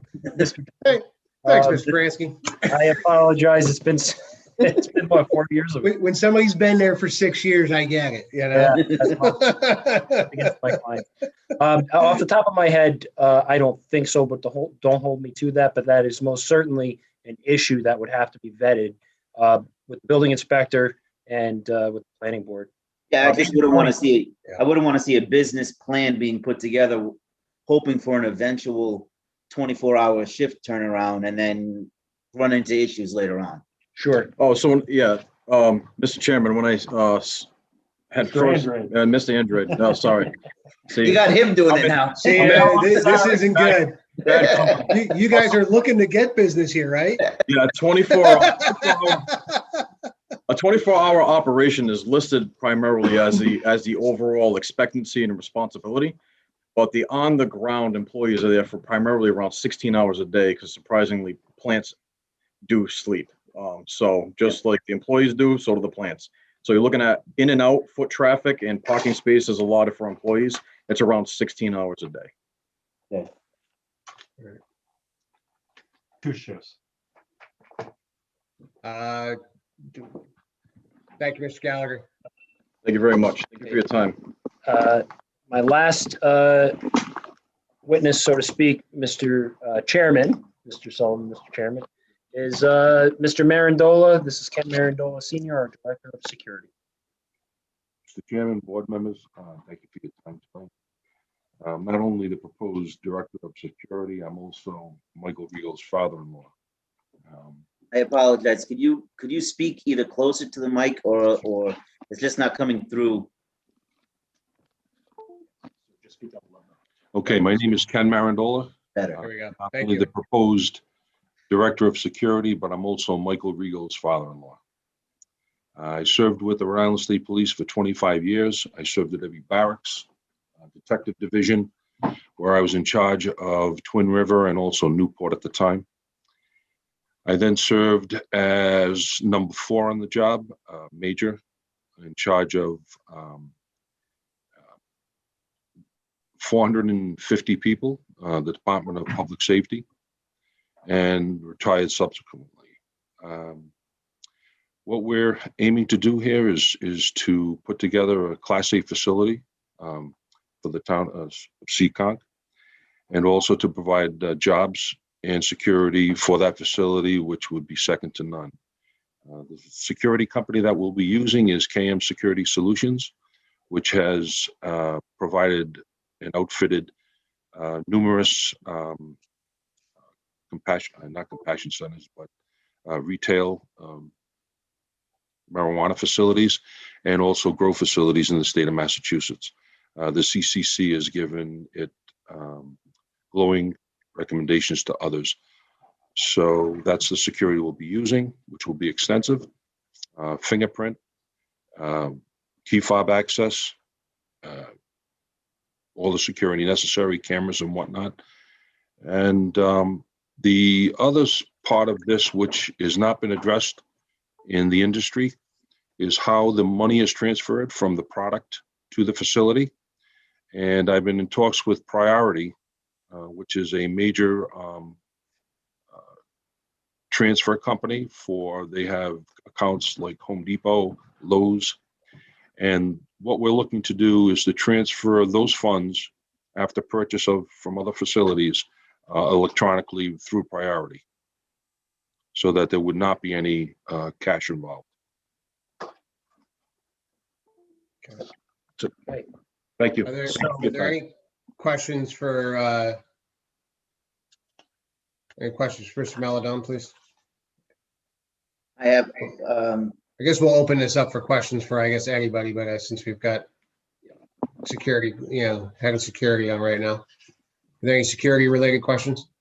cameras on site on the outside of the building. I mean, this is really the road. If I'm looking at the correct property and based on the imagery included in the packet, this is closer to Fall River Avenue, but it's nowhere near Fall River Avenue, correct?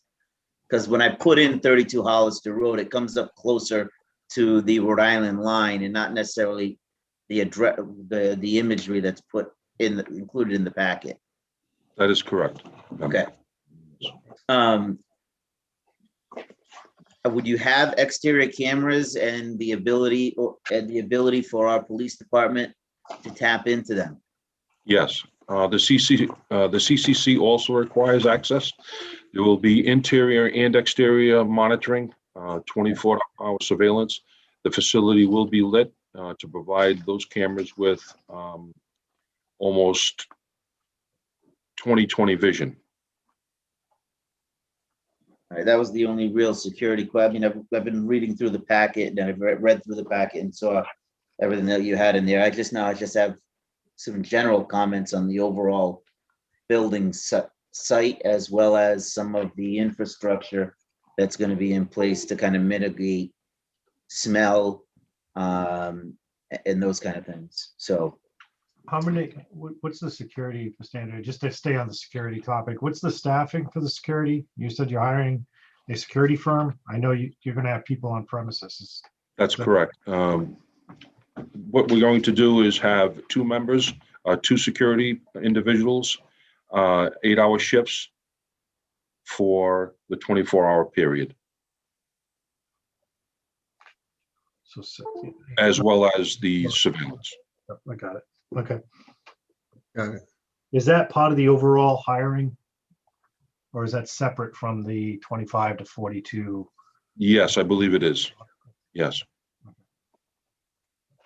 Thank you.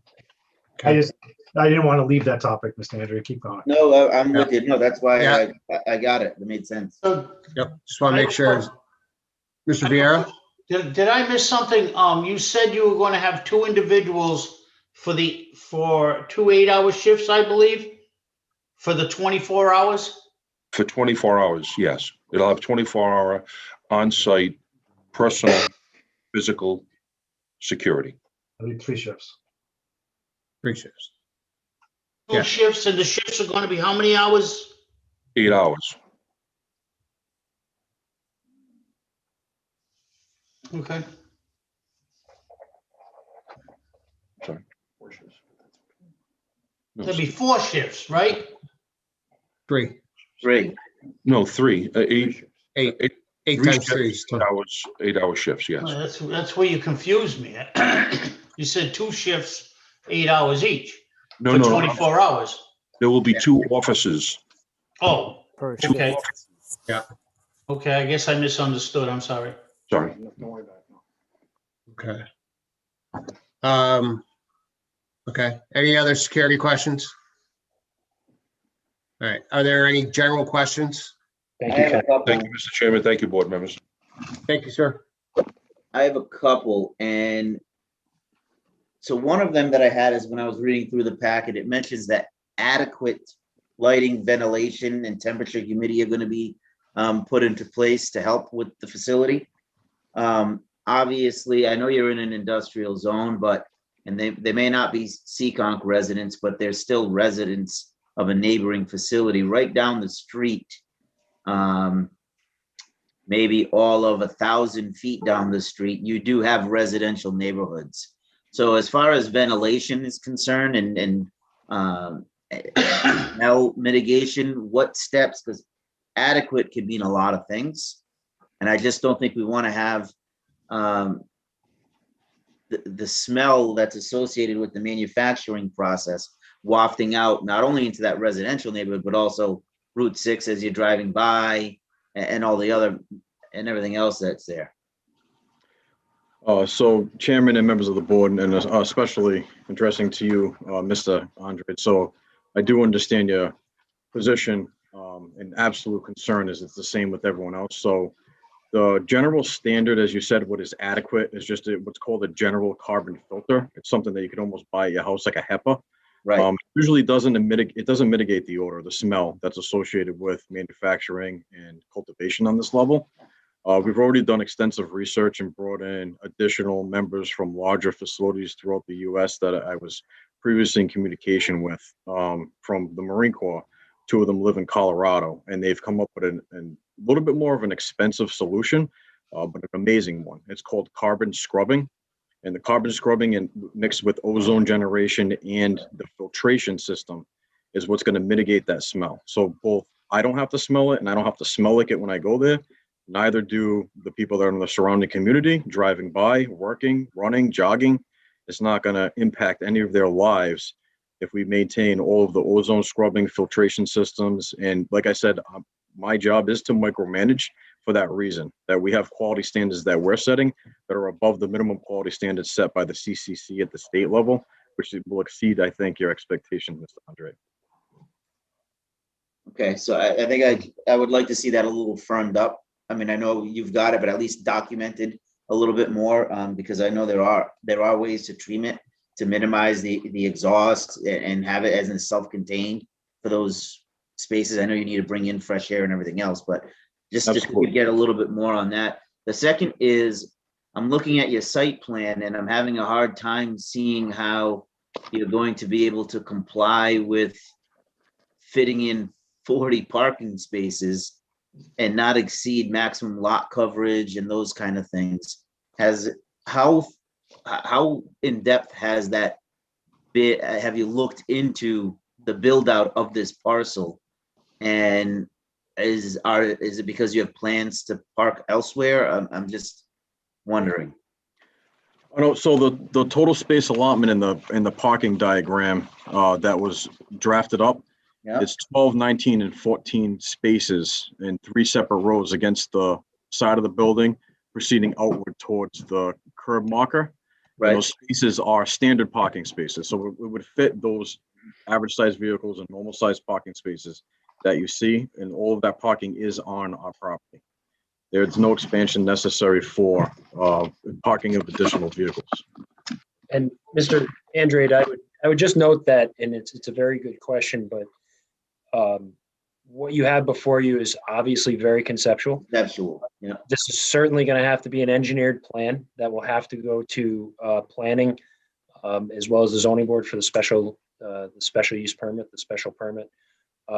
At this point in time, we don't anticipate having to ask for any waivers and or variances, but that'll really come in the design phase. We want to make it as seamless as possible because the site is already built out, and we don't want to, modify it any more than we absolutely have to. And the only reason why I bring it up is, I would just bring attention to the fact that I don't know what the maximum lot coverage you're allowed off the top of my head.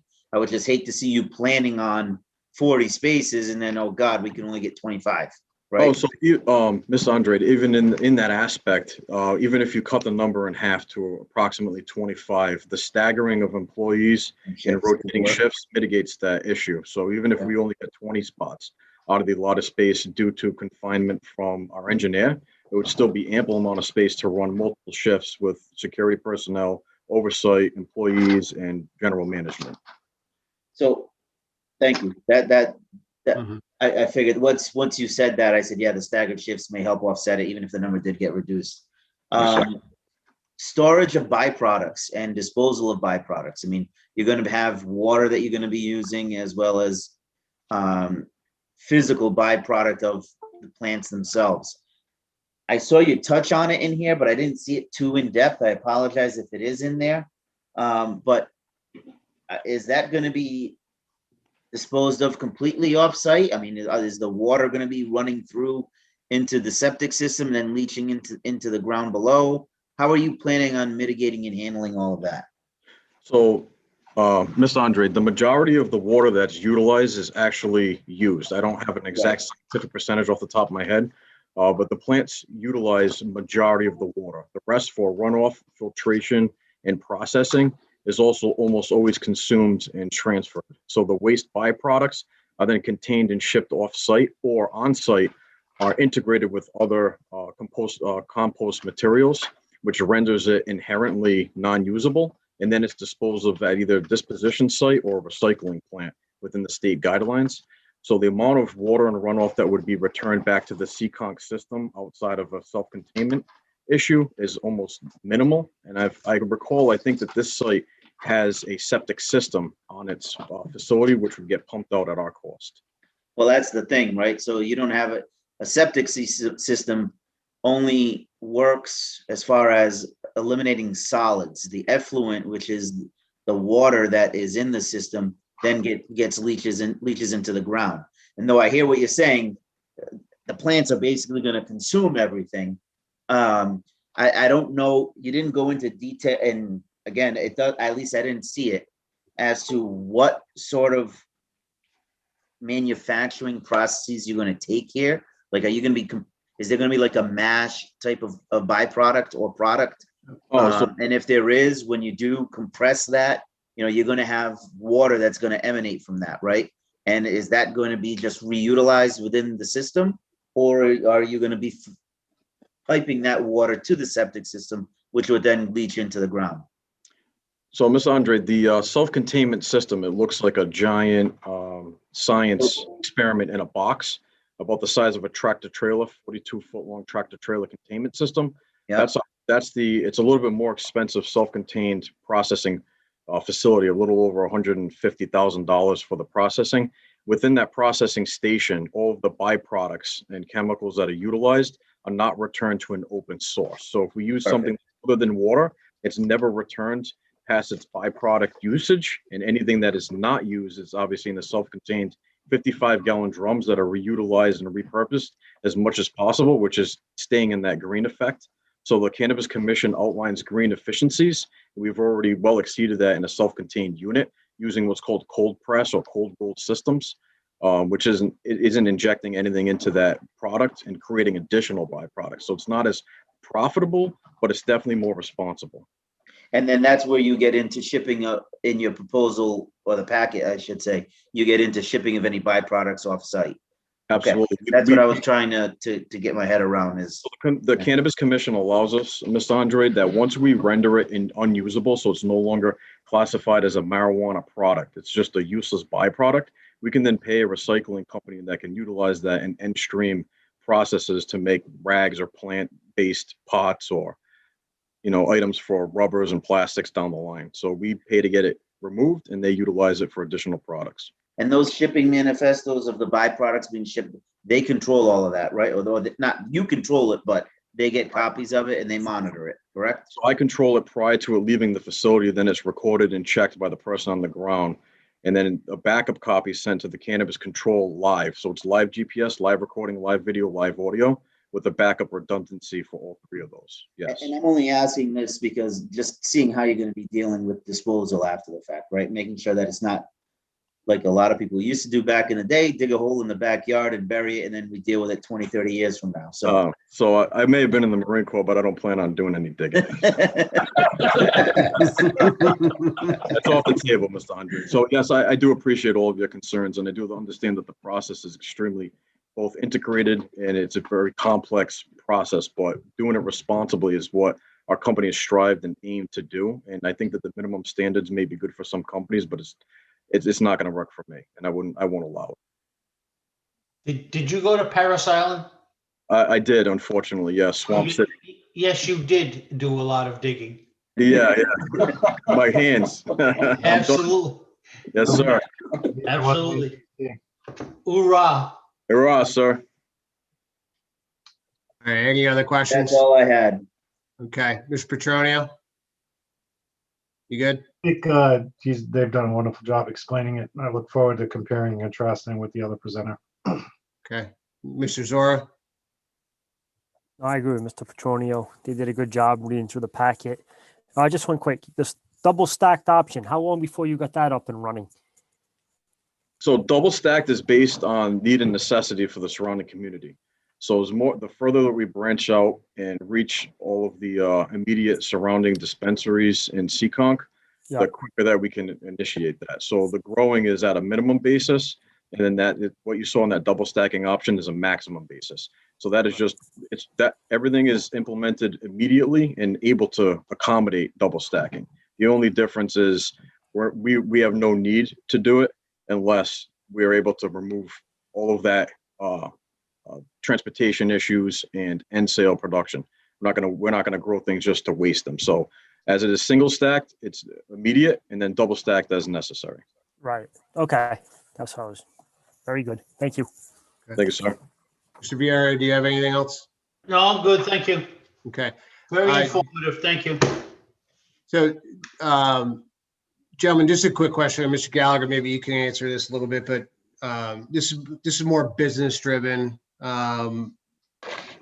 because as the space that you're in right now continues to get more and more competitive, things are going to open up. There are a lot more people growing. I follow this just based on my business history. It's closely, the marijuana industry is very closely related to the alcohol industry, which is my background. So, and a lot of people that I've worked with, are involved in it as well. So I kind of have my ear to the ground in terms of what's happening in various parts of the country, including Canada. Manufacturing has obviously grown enormously There's inventory gluts that they have up in Canada. They've had these issues in Oregon, California, Colorado, and most certainly it's growing here in Massachusetts. So with that, that means that you have increased competition, puts increased strains on your business. And it certainly lends the question to me is, we were provided some financial information with regards to Mr. Rigo, but I think broadly here is what's the wherewithal, and the financial ability to be able to withstand a growing competitive climate, and that, if we're going to partner up with somebody that this not going to be a short-term deal, that this is somebody that's got the business sense and the ability to be able to be in business for the next 5 years and beyond. So I'd like to share this answer with our owner. So the major part of it is that there's a bill that has just passed the House and has moved on to the Senate floor called the Moore Bill. The Moore Bill will open up transportation of our product across all 50 state lines. And what that'll enable us to do is expand proceeds into Seekonk while maintaining, like you said, our competitive edge, Mr. Sullivan, for our surrounding communities immediately in New England and reaching as far as California if you want. And within Seekonk for expansion, if you have a building that is for sale, just let us know, because although we're not able to speak to our investors, that we're that positive that if it comes to that, that's a blessing for us. Our immediate expansion into Seekonk, if we're granted this, we would come back here and do just that. We're going to become competitive.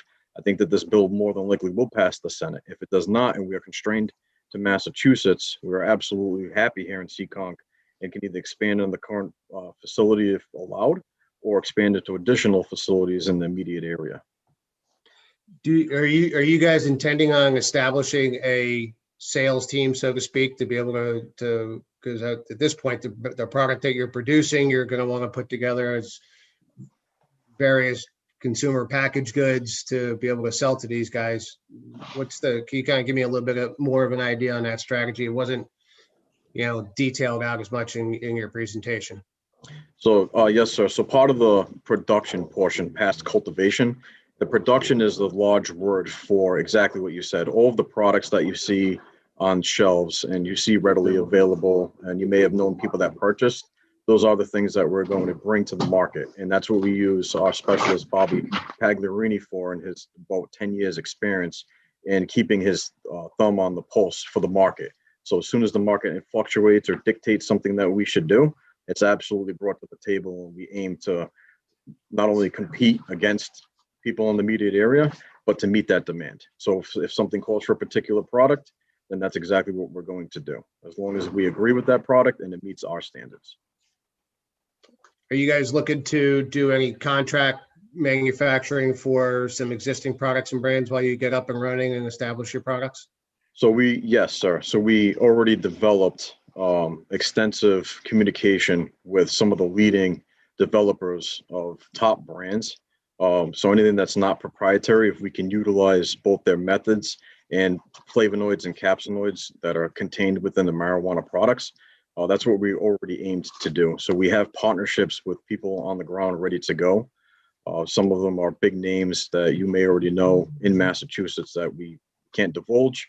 But the things that they've utilized that I've taken a microscope to and agreed with, we can intend to offer both their brands and create our own brand. So branding is a big thing with Cannaverse, is to utilize and distribute someone else's brand, especially if they're local, and help grow product recognition and Massachusetts integration, and create both our own brand and our own models to meet our own standards. Yeah, creating your own brand takes quite some time, right? So yes. Okay, very good. That's all I have. If there are no other questions from other board members. Couple more quick ones. Now I did notice, like you alluded to, there was very little financial information provided in the packet, and I know you mentioned investors.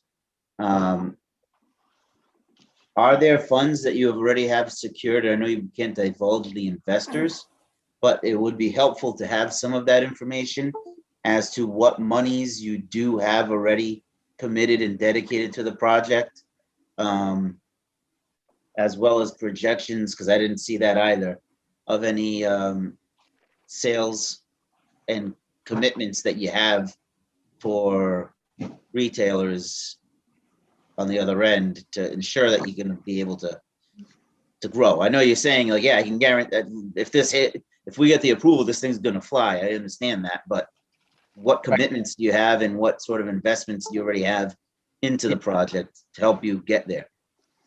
I do have my own working capital that can Yep, I start. saw that from the CPA. Yep. Yes.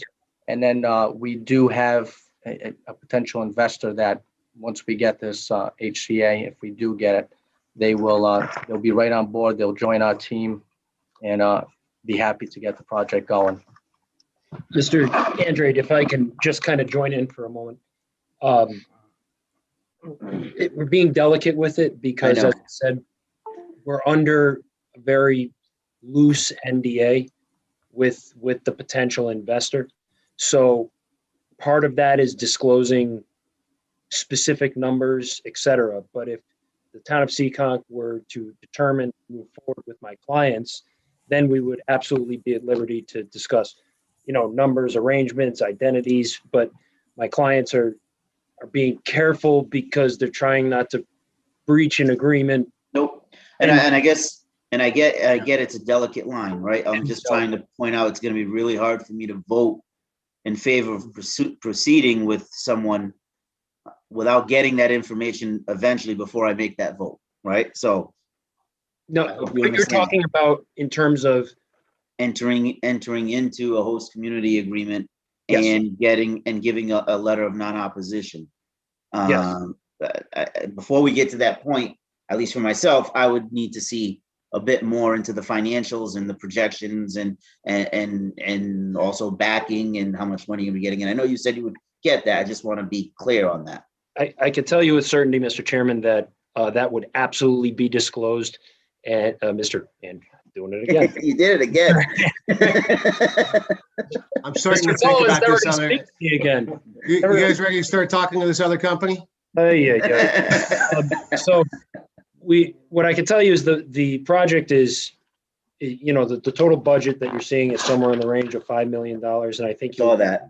Yep. More than satisfied if we were to move forward with you, that the investor and the team will be easily able to cover that. We will have a letter of intent. And we'll have a letter of intent to present. It's just right now we're bound. Understood. Gotcha. Thank you. Thank you. Are there any other questions? No, Mr. Chairman. As he makes up for it. The hole is too deep right now. I'll hold it against my clients. Guys, in case you can't tell, we're joking around. Yeah. Right.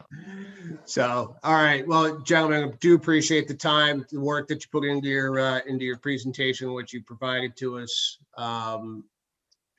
So we're gonna move on at this point to talk to the other applicant as well, and hang on and see how we go, I guess. We appreciate the opportunity, and hopefully we're able to move forward and work with you folks. Thank you. Thank you very much for your time. Thank you, guys. Thank you. Pleasure meeting you. All right, Ms. Days, can you let the folks in from Queensbridge, please?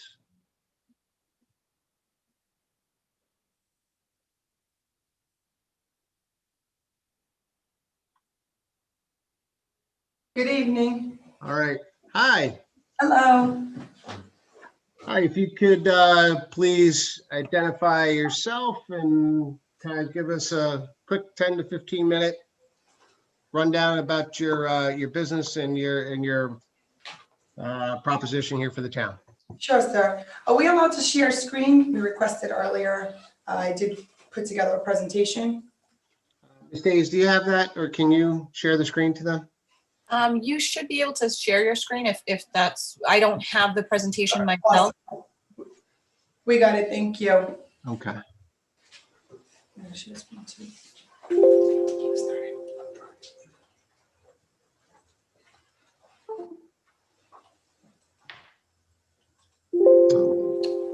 Okay, you're ready to go. Just a second, we shared the wrong one there. Just.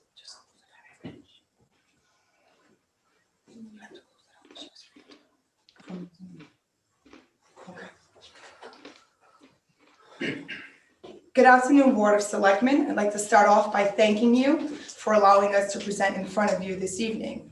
My name is Tiffany Isom, CEO of Queensbridge Inc. We are here today to propose our plan to not only bring a community-based marijuana establishment to our hometown of Seekonk, but to talk about our plan to utilize the resources our company will generate to bridge the gap between what is and what could be. Queensbridge motto, or our mission, is bridging the gap by leveling the playing field, in turn creating equality. I'd like to give a brief introduction of our team. Myself, Tiffany Isom, Chief Executive Officer. My sister Leah Isom, Chief Operating Officer. David Mellon, Chief Finance Officer. David Caruso, Chief Security and General Manager. And Johanny Viciano, she is our Security Director.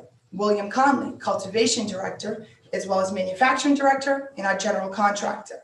And lastly, we have Shane Darcy, our Compliance Officer. So Queensbridge is a disadvantaged business enterprise and corporation, majority owned, operated, and powered by two African-American sisters, myself and Leah Isom. We are a vertically integrated company looking to establish an immediate entity here in our hometown of Seekonk in cultivation, product manufacturing, as well as transportation, and in the very near future, a partnership for laboratory, and if and when down the line retail ever opens up in our town. We are an all-inclusive team. We are comprised of subject matter experts in planning, zoning, HCA requirements, general contract, construction law, contractual law, security with specialized training in state statute, CCC regulations, municipality law, as well as host community agreement requirements. We have over 150 years of security experience in-house. We are an all-inclusive team. We have a master cultivator, as well as a botanist with a plant soil degree with a concentration of cannabis from the University of Rhode Island. We take pride in setting the bar for professionalism, comprehension of the Cannabis Commission control regulations, and education in the cannabis industry. Queensbridge sets the community above all. We strive to bridge the gap between the community and police, parks and recreations, education, community trade, training, as well as job creation and opportunities here in our hometown. What we have in front of you is an overview of our proposed site of 1853 Fall River Avenue. We have a secured land lease with a signed term sheet, which was submitted to the board previous to this meeting. In front of you is our proposed project of a 25,000 square foot facility.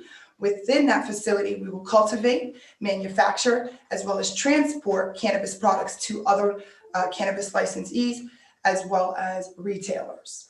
From here, I'm going to pass it over to William Conley, our general contractor, as well as our cultivation and manufacturing director. He's going to give you an overview of construction, as well as our manufacturing and cultivation overview. All right, Bill. Thanks. Good evening. My name is Bill Conley. I'm the Director of Cultivation and Project Manager for Queensbridge here in Seekonk. As Tiffany said, we plan to build a 25,000 square foot steel building. We have been in contact with Armstrong Steel, and they have agreed to supply us with certified stamped engineered drawings specific to Seekonk building and Massachusetts building codes. We plan to meet our utility needs. We have been in communication with Jennifer Miller of the Conservation Office, Chief Rave, Captain Lowry of Seekonk Fire, and the Seekonk Water Department, as well as the Chief of Police. We are aware of all the requirements and actions to bring in water from utilities from Route 6. When our proposal is hopefully accepted, we'll be prepared to meet those requirements and any recommendations of the Technical Review Committee. Our approved plans will be designed by wetland scientist, engineer, and architect. We plan to hire detail officers from Seekonk whenever needed and recruit local Seekonk companies to help build out our site. Our facility will consist of 16,000 square feet of grow room and 4,000 square feet of tiered nursery with the capabilities of yielding upwards of 6,000 pounds of flour and 1,500 pounds of byproduct that annually that will be turned into a range of products in our manufacturing facility, such as edibles, topical salves, CO2 distillate, cartridges, skincare products, and much more. We plan to mitigate our odor from our facility with industrial air filtration units that use the charcoal to eliminate odor and improve air quality for our plants, our neighbors, and our employees. On our rooftop, we plan to utilize that space for solar generated electricity to power our LED lighting, providing efficient and renewable way for our plants to photosynthesize. Our plants will be soil-based and fed primarily organic nutrients. We will provide water to our canopy using automated irrigation to maximize efficiency and minimize the runoff. To conclude, excellent products, environmentally responsibility, and commitment to community will be at the forefront of our building and cultivation planning. At this point, I'd like to hand it over to Shane Darcy. Thank you. Thank you for your time. Good evening, Board of Selectmen. My name is Shane Darcy. I am the Compliance Officer for Queensbridge, Inc. My goal is to ensure that we become and always remain in compliance with CCC regulations, Mass General laws, and local municipal laws and guidelines.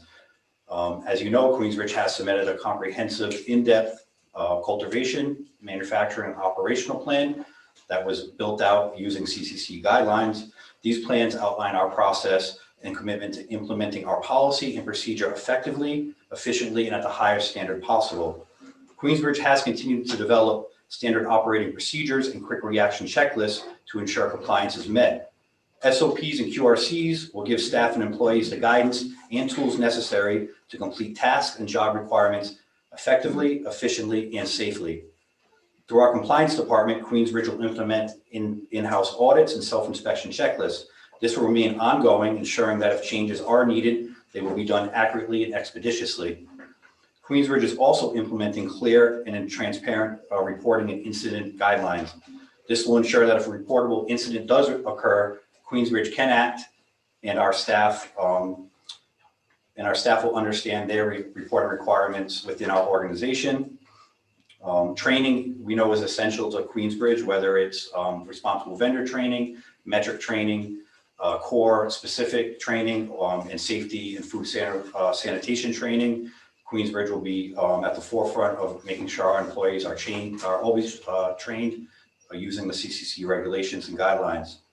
Our hours of operation at our Seekonk location will be cultivation 7 days a week, 0800 hours to 1700 hours, manufacturing Monday through Saturday, 0800 to 1700 hours, and we'll have security on site 365 days a year, 24 hours a day. Queensbridge will implement Metric, which is a Massachusetts seed to sale software program. This allows us to track all inventory real time from the infancy stage to the cultivation to the manufacturing and through sales and transportation. This will allow us to greatly reduce diversion, theft, and loss. While doing so, Queensbridge can correct all errors if we come across any and made in a timely manner. We know traffic is important to the town of Seekonk. Since we are seeking a host community agreement and manufacturing, cultivation, and transportation, we do not anticipate our traffic patterns to change in any discernible way within the geographic and zoning locations. We will not see the same traffic that a retail establishment may see. The main traffic we'll see is employee traffic, scheduled delivery, and transportation agents, as well as waste haulers and supply vehicles. Parking at our proposed site is ample. We'll have enough parking for employees, as well as our transportation vehicles and our any ingress and egress for emergency vehicles and utility vehicles. From waste disposal to environmental impacts and to transportation regulations, Queensbridge has staff that is committed to being subject matters in these regulatory areas. With intimate working knowledge of policy and procedure, Queensbridge understands the commitment it will take to operate a safe, productive, inclusive, and successful working environment for our staff, for our customers, and for our community. We understand waste removal, odor mitigation, and traffic impacts are important items to this board and to the community, and we have taken steps to address those. As build-out commences and as security and operational requirements are met, Queens will update the Town of Seekonk Board of Selectmen when appropriate or as requested on any of these items. With that being said, I'd like to pass it off to our Chief Security, Mr. Dave Caruso. Thank you for your time. Good evening, Selectmen, Mr. Chairman. My name is David Caruso. I am the Chief of Security and General Manager for Queensbridge. I come with a 38-plus year experience in security as a retired warden from the Rhode Island Department of Corrections, specializing in super maximum security and our maximum security jail. I am here tonight also with Johanny Viciana, who is our Director of Security. Queensbridge Cannabis Cultivation and Manufacturing Establishment will implement a comprehensive state-of-the-art security plan utilizing state-of-the-art technology. Our intention tonight is to give an overview of our security plan, which has been reviewed by the Chief and the Deputy Chief of Seekonk Police and have been advised that they do not see any issues with our plan to date. Our plan, which is written in concert with the Cannabis Control Commission's regulations, and of course, any recommendations offered by the Seekonk Police, Fire, and of course, the Selectmen. Our plan will highlight CPTED, crime prevention through environmental design, which will include designs through natural lighting, natural barriers, interior and exterior structure, natural landscape, windows and protective coverings, locks and signage for people to help them navigate their way into the building.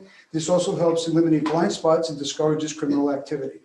So at this time, to give a little bit more on our plan, I'd like to introduce Johanny Viciana. Thank you, Dave. Thank you. Good evening. My name is Johanny Viciana, Security Director. I'm going to give you an overview of Queensbridge security plan, starting with the perimeter and outside surroundings. Our facility will be fully enclosed by a double-layered alarm fence, CCTV footage, strategically placed checkpoints, as well as 24-hour security staff. Our facility will be manned 24 hours a day with 3 staff on first shift, 2 on second shift, and 1 on third. Our personnel will be all in-house staff, and we as the team have combined over 150 years of security experience at all levels. All of our staff will receive annual training per CCC and Queensbridge requirements. All training will be specific to the personnel's assigned detail. All staff will be cross-trained in emergency procedures, camera systems, fire, emergencies, and natural disasters. Per CCC and Queensbridge regulations, all parties entering the facility will be given an access pass, as well as a corresponding badge.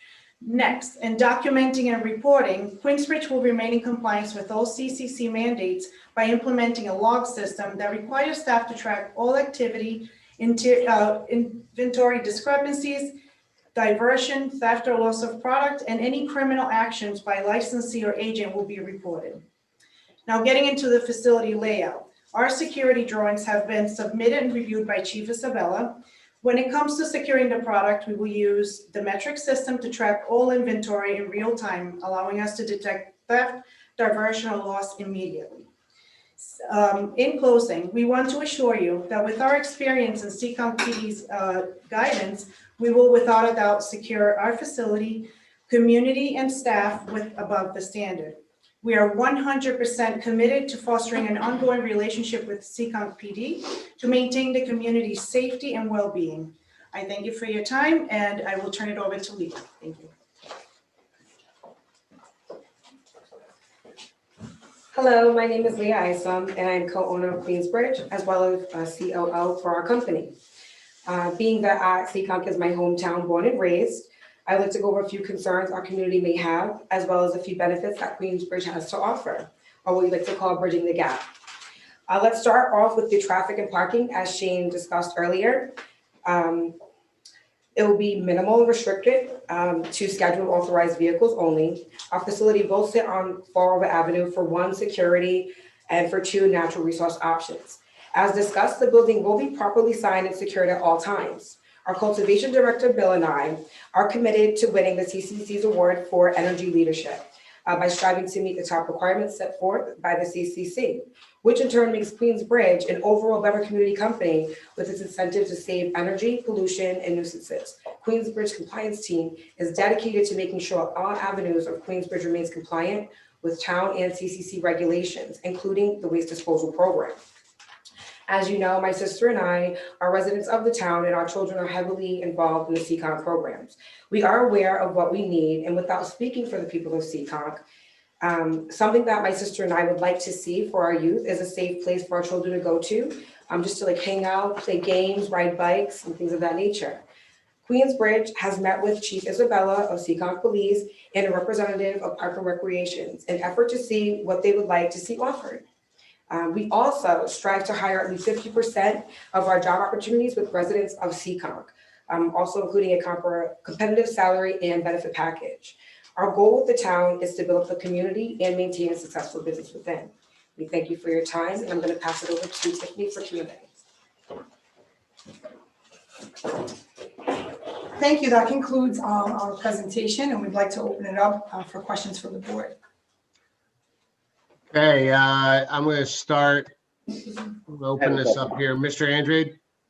So I'm a little confused because,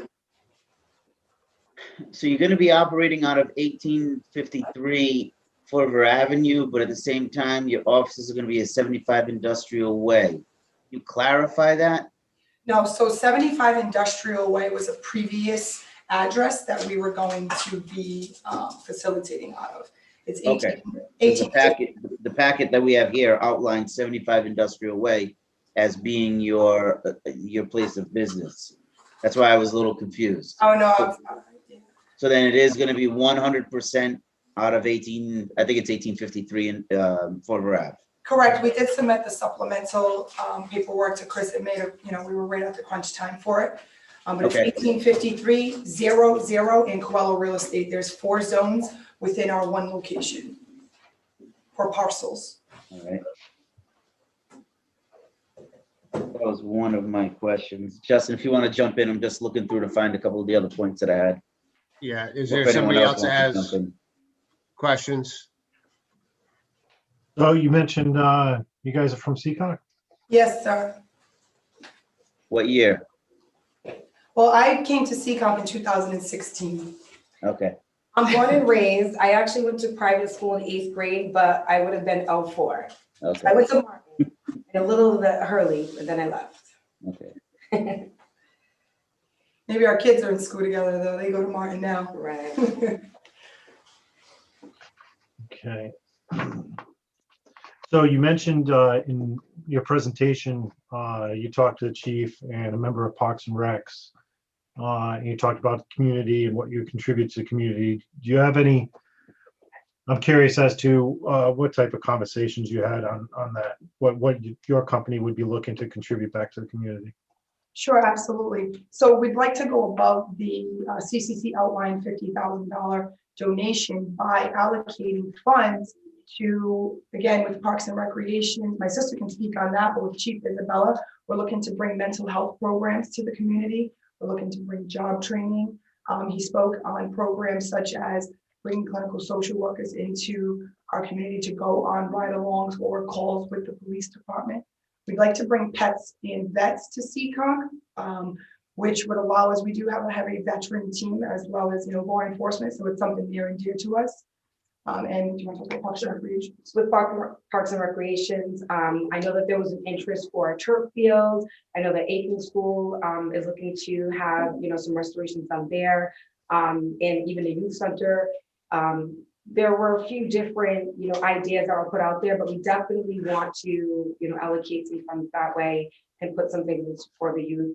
I have 3 children out here in school age, and after school and things to do, it's a little tough keeping them occupied. And so putting the money in the town for the children, I think, is really, really important. It's something that we want to do. And obviously being from CCONC, it just makes so much sense. And something like this could definitely bring a lot of opportunity to make that happen. Chief Isabella also talked about a couple of partnership programs that that the town could use funding for, which would be coaching a 3-on-3 convention in the summertime with the kids those type of programs. And we've heard a lot earlier in this board meeting. Obviously, the fire department needs some attention as well. So we're really looking to sit down and negotiate whatever the town sees fit. Again, this is our hometown. We understand the type of revenue that we're going to generate here in our town. And if it needs to go somewhere, we'd rather see it here, where our children are going to be involved with it and just we can watch our community grow. Okay. Perhaps to Chief Isabella, in talking about the metric system, I'm not as familiar with the overall mechanics of that program. Does that meet all the criteria that you believe is needed in order to track the security and safety of a facility such as this? Sure, I'm going to pass this over to Shane Darcy, the compliance officer, and he can answer your metric question. Yes, sir. So Metric is a seed the sales software program. It is approved by Massachusetts. Effectively, it tracks these products literally from their infancy, or cloning phase, all the way through to a cultivation phase, and then it gets another tracking number through the manufacturing process, and it gets tracked all the way through transportation. So essentially, once it hits the transportation phase, manifest gets sent over to the other registered licensure that we would be transporting our product to. They would receive that manifest before transportation even starts, and then the transportation process would begin, and we would get that product over there through our transportation agents, hopefully, and through CCC guidelines. Our transportation agents and our vehicles will be fully equipped to handle all those security needs. But again, the seed to sale tracking software that is Metric allows us to see these products in real time, which effectively allows us to see any loss, theft, mitigation almost immediately. The program is user friendly. We haven't got our hands on it yet, but we've watched YouTube videos on it. I spent 11 years in the Rhode Island National Guard tracking flights, and I won't say the program is the same, but it's very similar. So when I did get my eyes on the program through these YouTube videos, it was familiar looking to me. Obviously, we would have to get into these programs and really get into them to get down to the heart of how to do them. But through our compliance department, again, we are going to create SOPs and quick reaction checklists to make sure that the system is foolproof to all our employees that need to use it. It will be a fully involved system, like I said, all the way from the infancy phase with cultivators, manufacturers, and transport agents. Everybody on our team that has to use it is going to be experts in Metric by the time that we open, if we're lucky enough to do so. So it's like air logistics, transport with FIDS and stuff like that. Exactly. It is similar to logistics transport software program. Yeah. Like I said, I used to track flights in the Air Force, and it was very similar to that.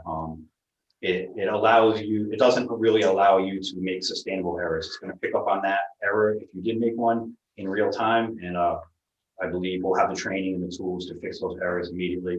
There are reporting requirements to the CCC if there are errors made. And obviously we'll tackle those if they ever happen. So let me just start. So that's the electronic and logistics tracking part is what I'm identifying for the metrics. Yes, sir. You mentioned transportation, which I find interesting because that's also a part of your overall licensing. If I go back to it. Yes, sir. We are seeking licensure in transportation as well. So what do you estimate to be the capacity, transportation capacity of your business at this site? What is the forecasting plans? I might have missed that in reviewing this. So, Could you expound on that real quick? Yeah. What do you mean you're seeking a license for transportation? I didn't see that in the packet. Okay. I saw the word transportation occur a few times, which caused me to go down that hole, just so you know. Yes, sir. So we put in from product manufacturing, cultivation, as well as transportation.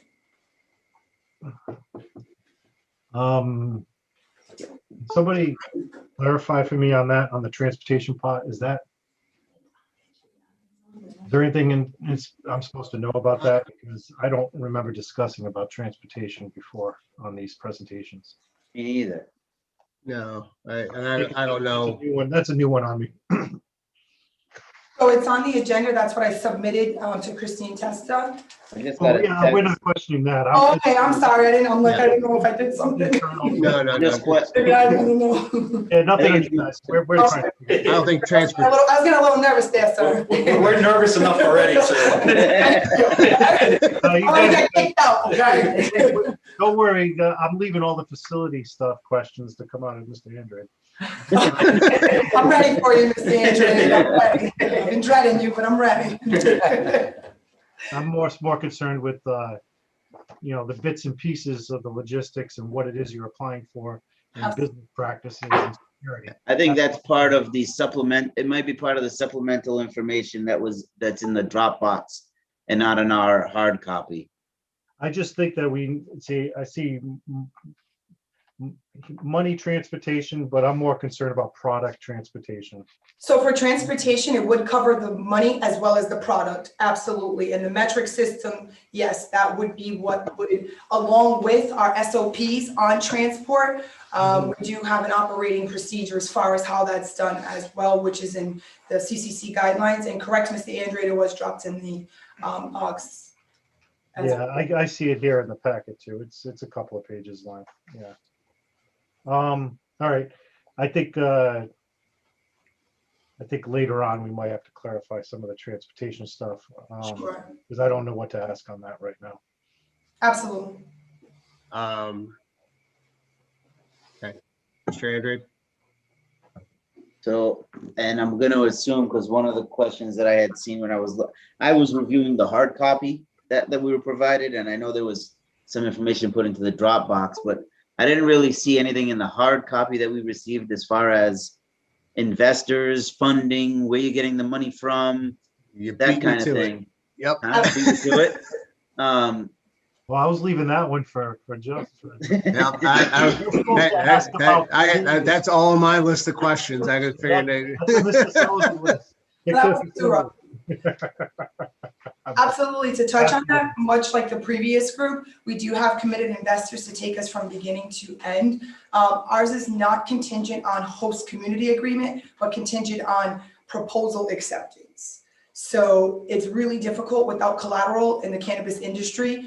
We do have investors willing to sign promissories with us yesterday because, like you said, once you get the go on this, it's the gold rush. Nobody wants to be left behind.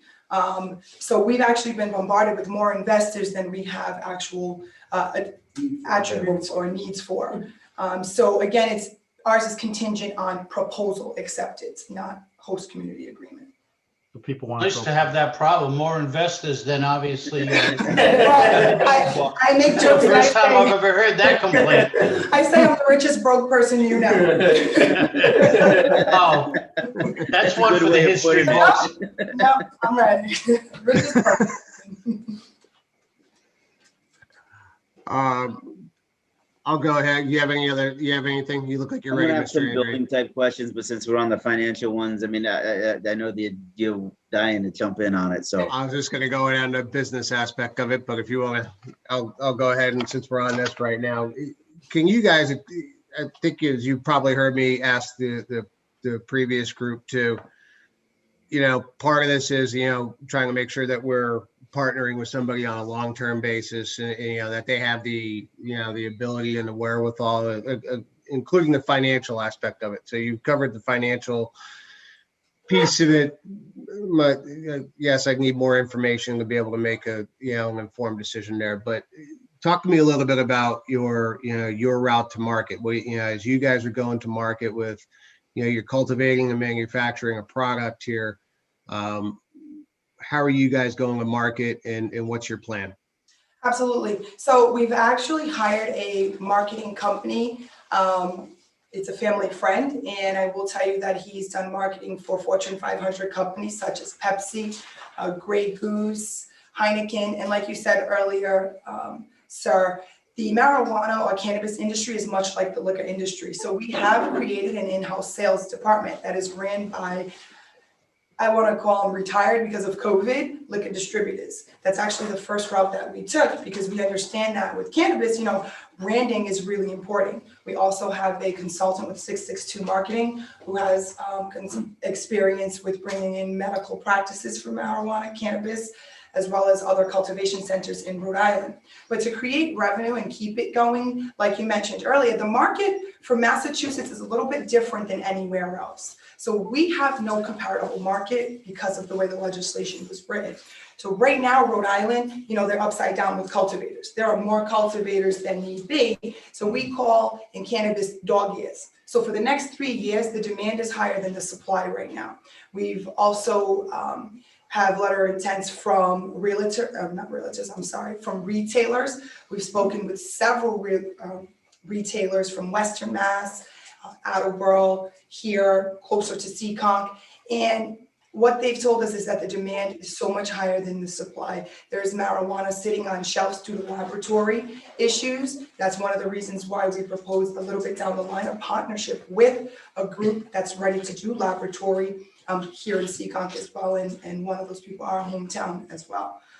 So just expansion, being vertically integrated is going to allow us to keep expanding. And our umbrella company, Queensbridge, will always be hometown Seekonk company. So within that, we have the cannabis-focused real estate market. That's a huge entity. We have people that can find these locations, and all of that is under, again, our Queensbridge entity. We plan to become a consultant firm down the line, hence the reason you see we're a grassroots team. All of us, I come from a law enforcement background, my sister a realtor as well as retail. The subject matter experts that we have, they're all entrepreneurs within our entrepreneurs.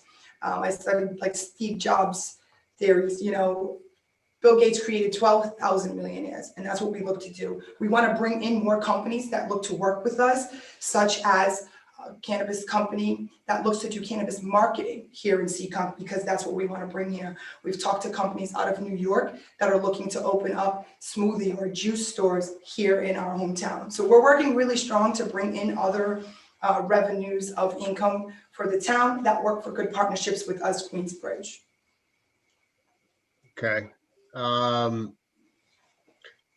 Yeah, because you're in a CPG business. So when I look at all of your backgrounds to this, I'm wondering how you have to have a pretty good understanding in terms of connecting with the retailers, the products that you're doing. It's going to take you a little while to get things up and going and established.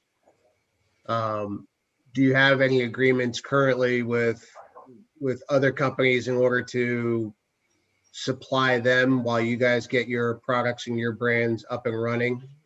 Or are you guys wholly invested on just trying to get your brands up and running and see where that goes?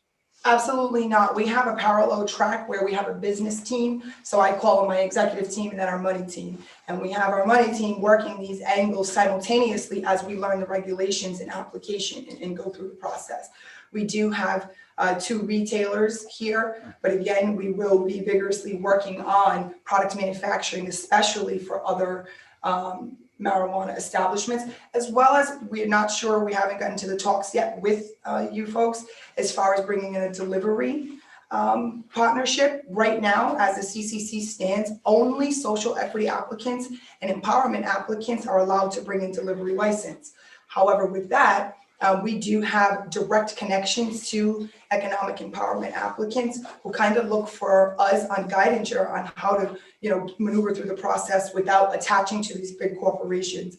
With that being said, there are 46 people on that list. And again, we have a really good connection to a lot of that, the demographics there as well. If we can then force to delivery, we can do wholesale delivery as well as our product manufacturing. If we can do that, to put it almost in layman's terms, it's almost like Amazon. So you don't really have to have that retail front in order to get the product to consumers once we're allowed to do that.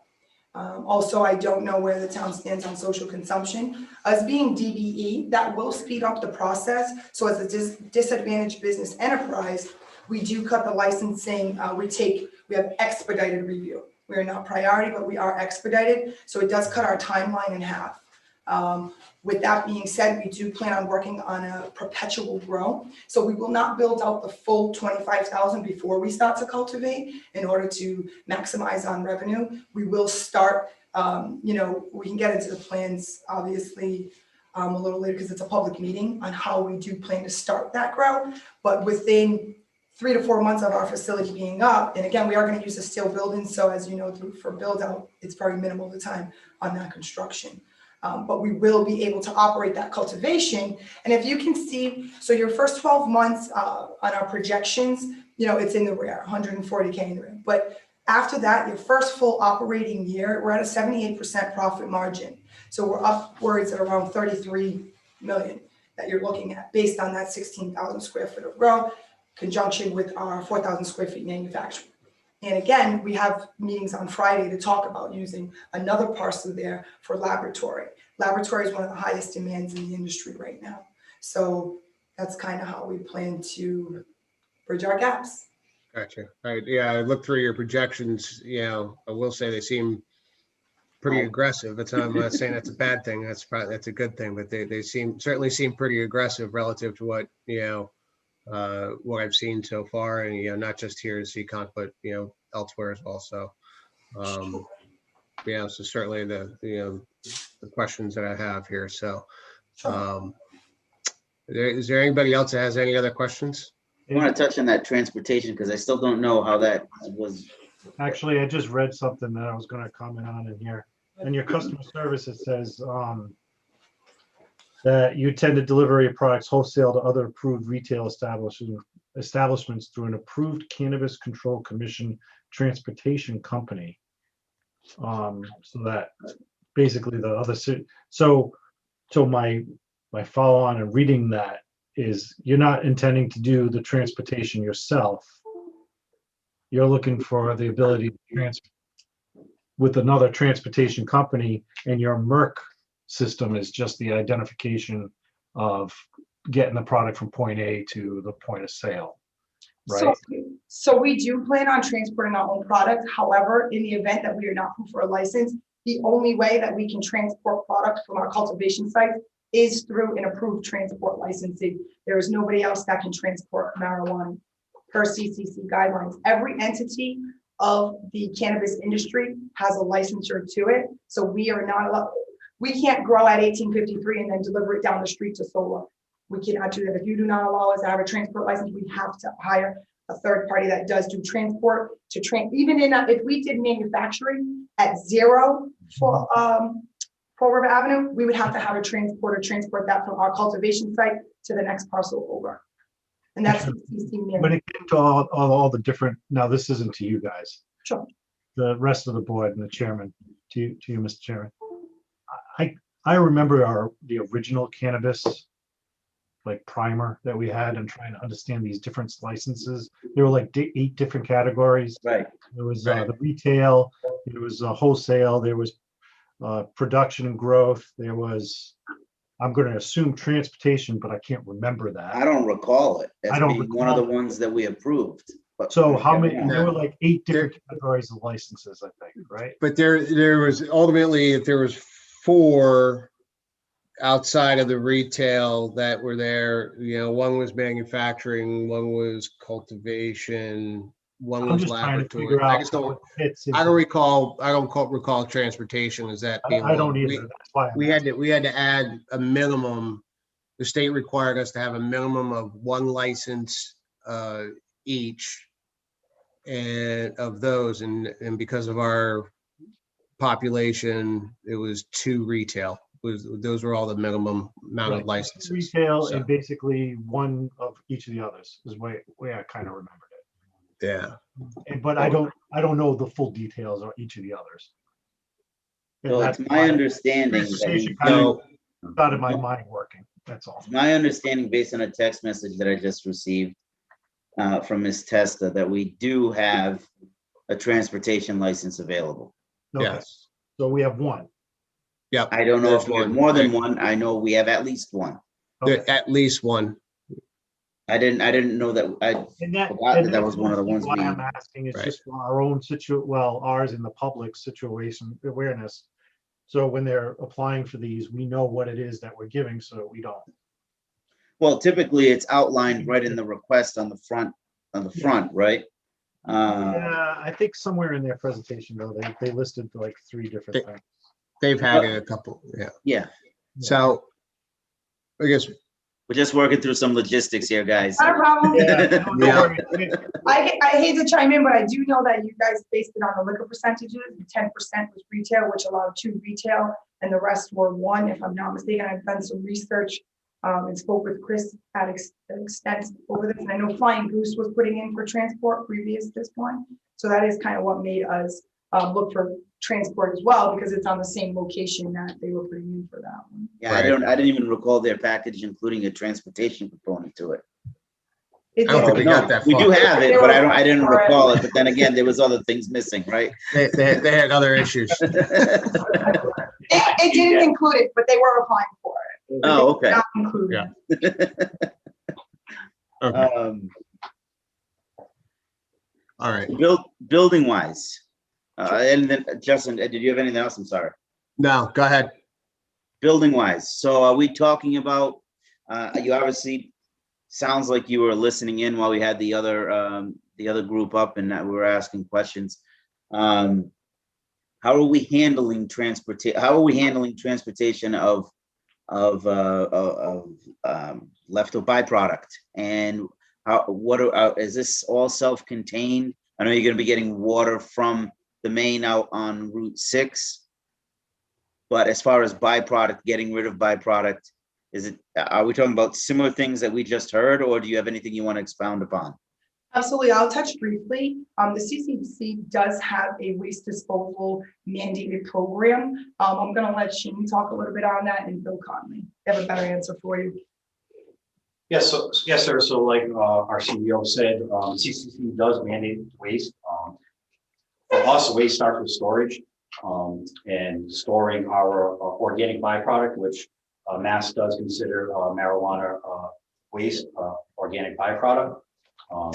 So as the CC guideline states, you have to mix this marijuana byproduct with some other organic substance, most likely sawdust on the level that we're talking, but coffee grounds is another example. And once that waste gets mixed, it's considered organic waste compound similar to leaves. You can't just throw it in the trash. So we would contract certified waste haulers in organic material. And we are, per the CCC regulations, anything over 1 ton per week of organic waste needs to be composted. We don't foresee coming close to that, but we still are going to look to compost this organic waste just to try to keep in line with green initiative guidelines and staying as green as possible as we can. Non-marijuana organic waste or marijuana product waste will also get mixed with other products to ensure that is rendered unusable, and that will also be contracted hopefully with the same waste hauler company. Could do both, that would be great. And then we have our general trash and our recycling. Anything that we can recycle, we obviously will look to do.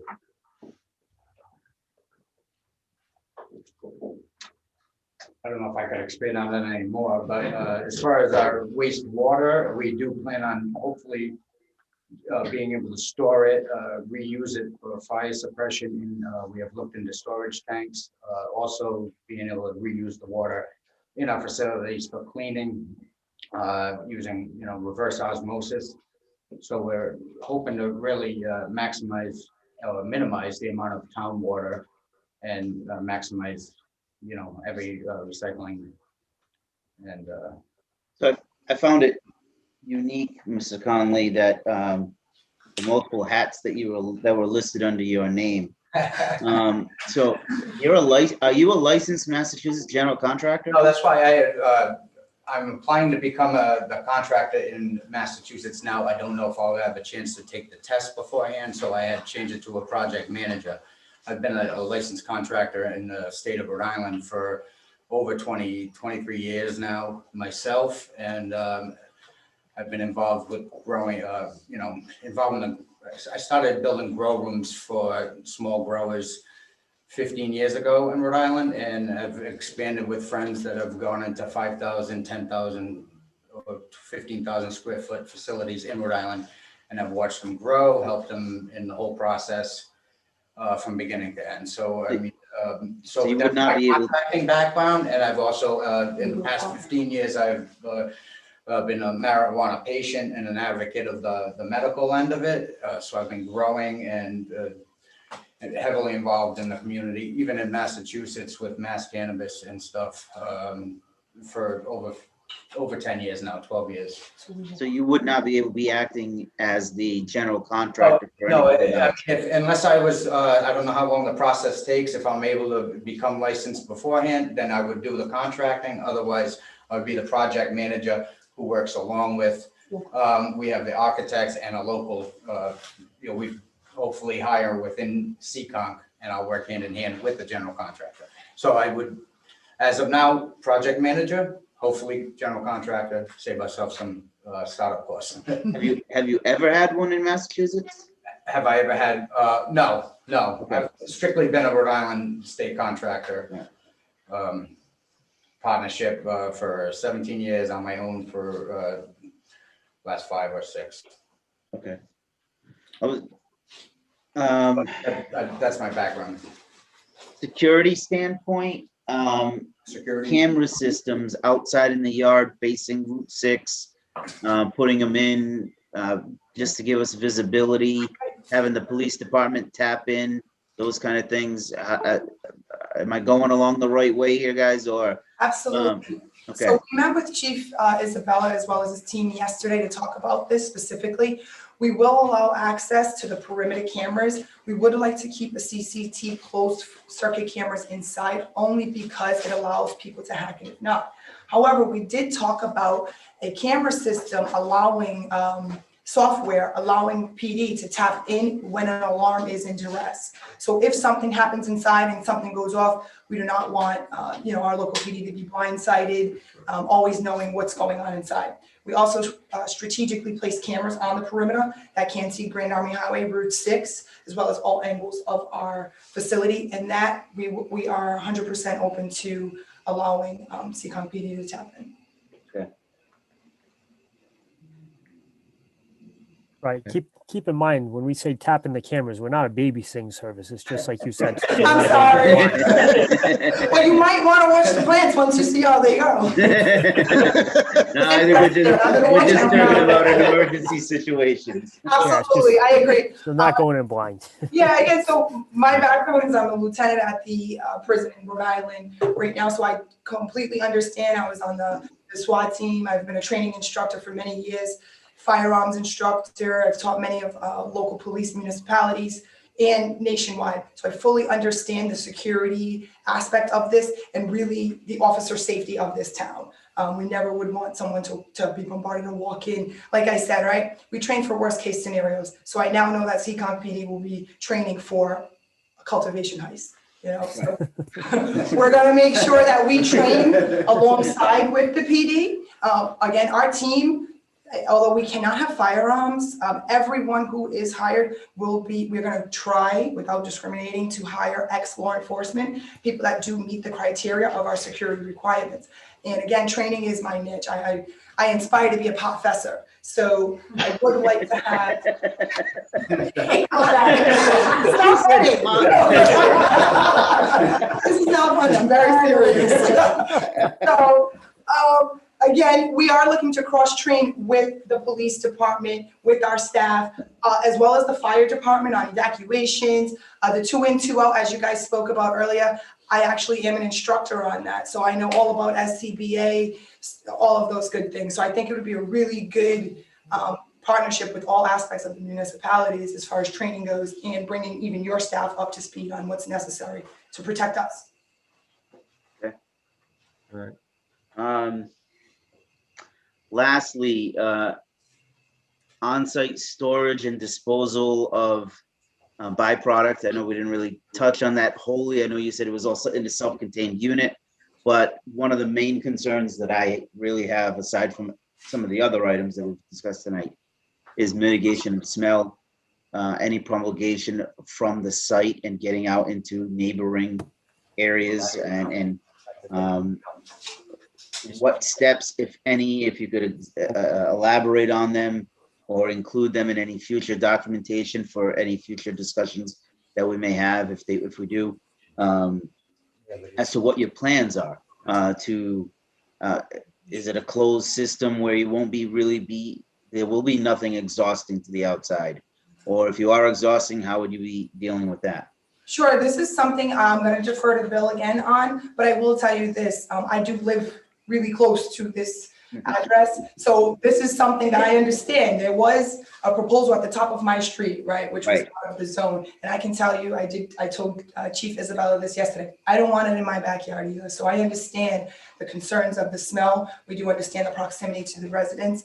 We have looked into specific HVAC systems to give us maximum odor mitigation. Bill can elaborate a little bit on that process. I will say this though, we do know that another facility, a couple of towns over, did hire, they didn't get a good HVAC company. It's really, really important, the people that we contract with and bring on to do our HVAC system. It's one of the biggest things that, if you look at our projections that we plan to spend our money on, is on that, in that area, so. Yeah, I've also been working directly with Jeremy from Next Generation. They're a publicly traded company, and they are helping us design the entire irrigation system as well as the odor mitigation.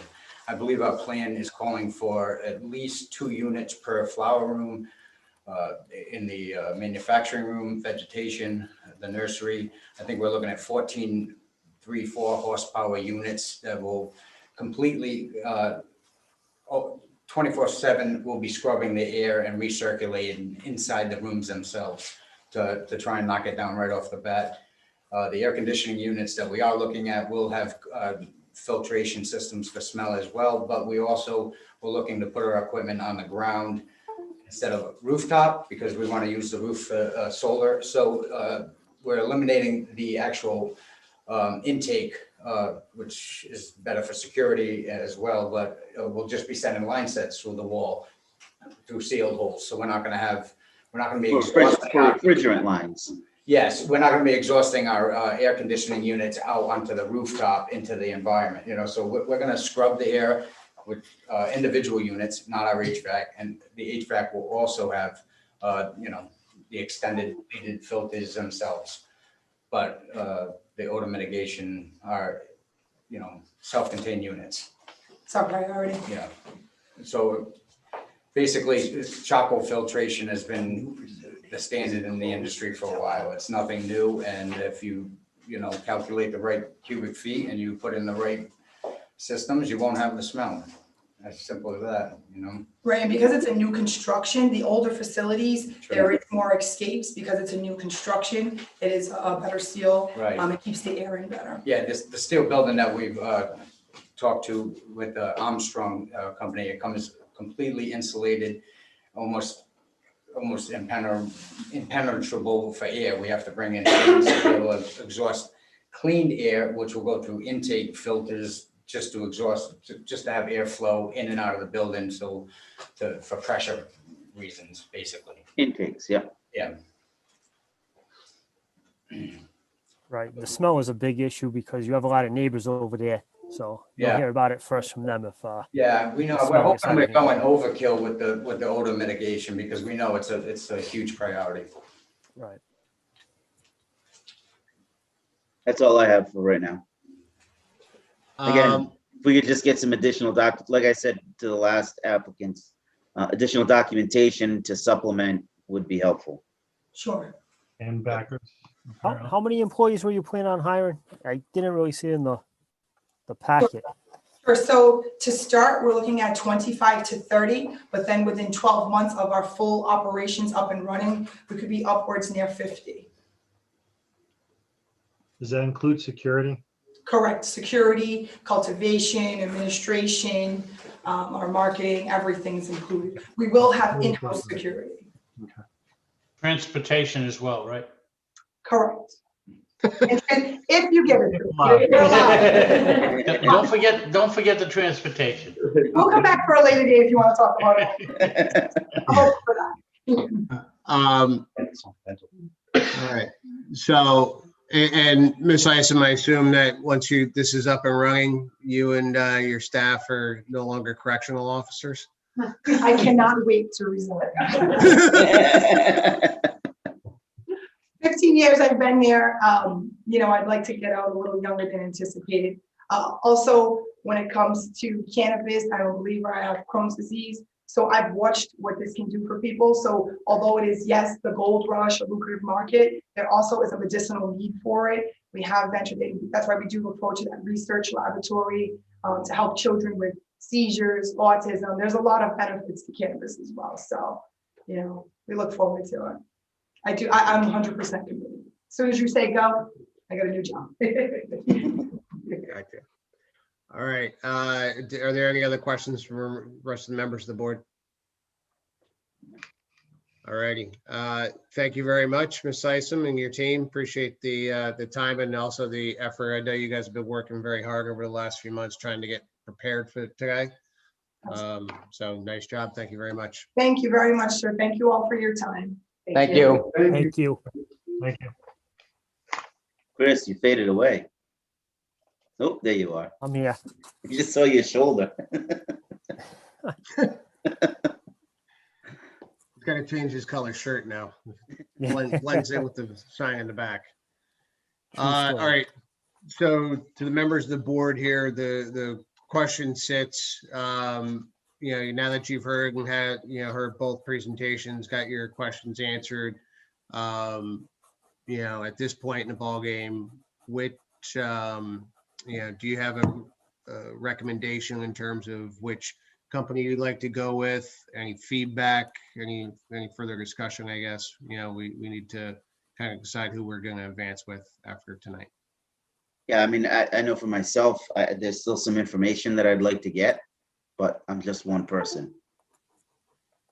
I think they both did an excellent job, though. I mean, no, they did. Well put together, I think they both complemented each other, to tell you the truth. What one didn't think of, the other one did. And in some cases, some thought a little bit more than the other company. But I was impressed. I really was.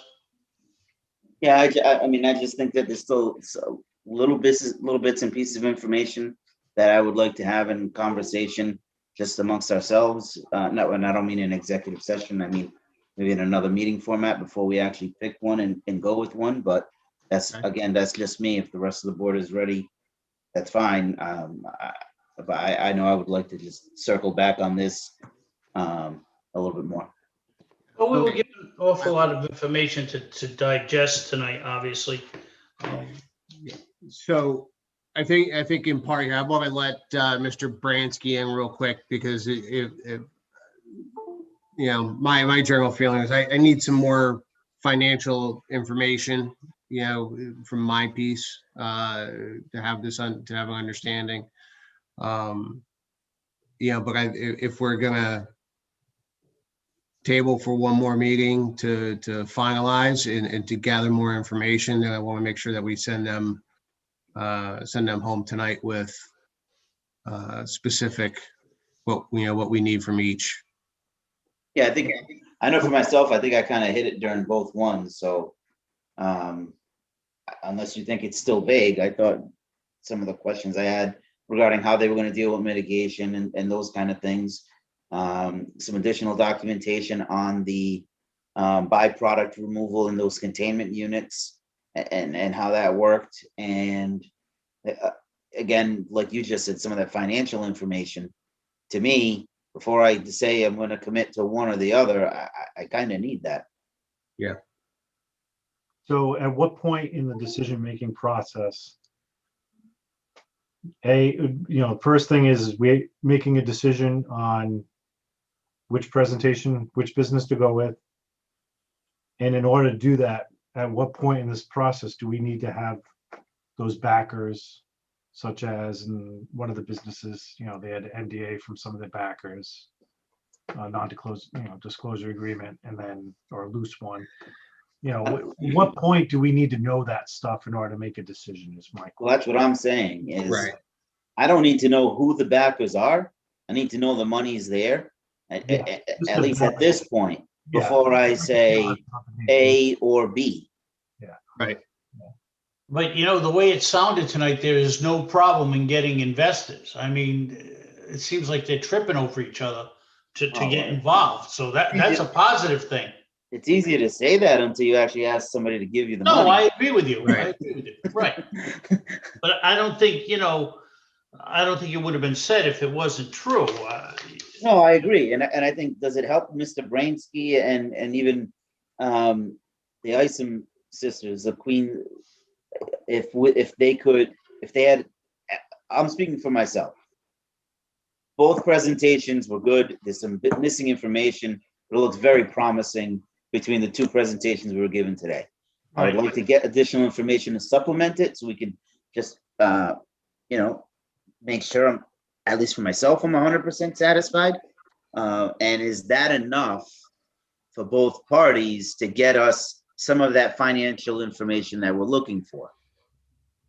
So what is it you're looking for? Financial information? You're looking for who's contributing? I've got a C in one package that we were provided.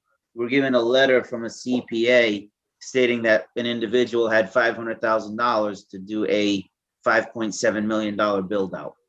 That's Not enough to tell me that you can actually do the project if we award you. Because part of the problem is that we could turn around and grant the license and go into the host community agreement, and then he could take 10 years getting the money to put the business. No, I together. understand that. And that's what I'm saying. Like, so. And didn't we have this problem with the last one? Yeah, but it wasn't. Well, yeah, but he didn't have 500,000. He had 20,000 that he was at least showing. Right. us. Yeah, exactly. Yeah, but that's to your point. It was a shell game, that guy that he was running. Yeah. So. And I know that both businesses who we gave the retail licenses to had no problem giving us documentation. It was even like bank statements in some instances, showing that they had the backing in, the money's there and where the money was coming from. Okay. And they didn't have to tell us it was investor A, B, C, and D, but they were able to show us the commitments. We were able to have that information wagged out or boxed out. So. Yeah. It was We just need to know that the money's there. Yeah, I think that's a big key. I mean, this is a huge investment when you look at both proposals here. And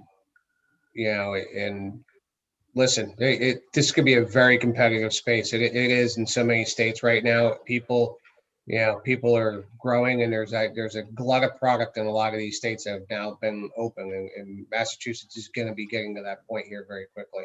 And we only have the one license. And that puts a lot of pressure on a business when you're growing and no place to go with it.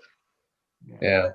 Well, that could be a real problem, especially after more of these states legalize. Obviously. Oh, it absolutely is. And there's a lot of hope in this industry right now that with the new administration, in Washington, that everything's going to kind of open up, but there's still no guarantees. There's still a lot of state regulations that get behind it. And there's a lot of publicly traded companies right now. When you look at their financials, and the biggest issues that they have right now are that their inventories are, that they have a glut of inventory right now and no place to really go with it.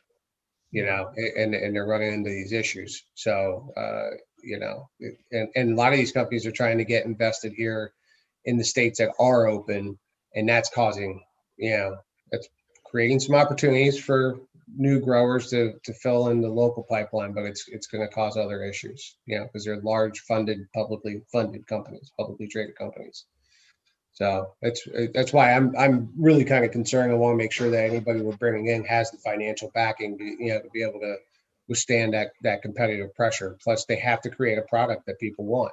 So if they're not generating something for somebody already in existence, then they have to get into a very labor-intensive, costs, very expensive process of trying to create a product for a consumer. And that takes a while from a branding and all of that. So just compare what you're buying at a grocery store. It doesn't just go on a shelf and flies off. There's a lot of work that goes behind it. So. I do see a hand raised, Mr. Chair. Um, Attorney Mr. Brandt. Bransky. But I concur with Mr. Andre. One more meeting. Let me, can't, Carol Ann, can you open him? I can't. Yep, he should be able to speak now. Okay, Mr. Bransky. Mr. Chairman. So, Which one? yeah. I was just getting ready to say he's one for Guys, you one. had me here for 5 hours. We're gonna do that. No, so, Mr. Chairman Sullivan.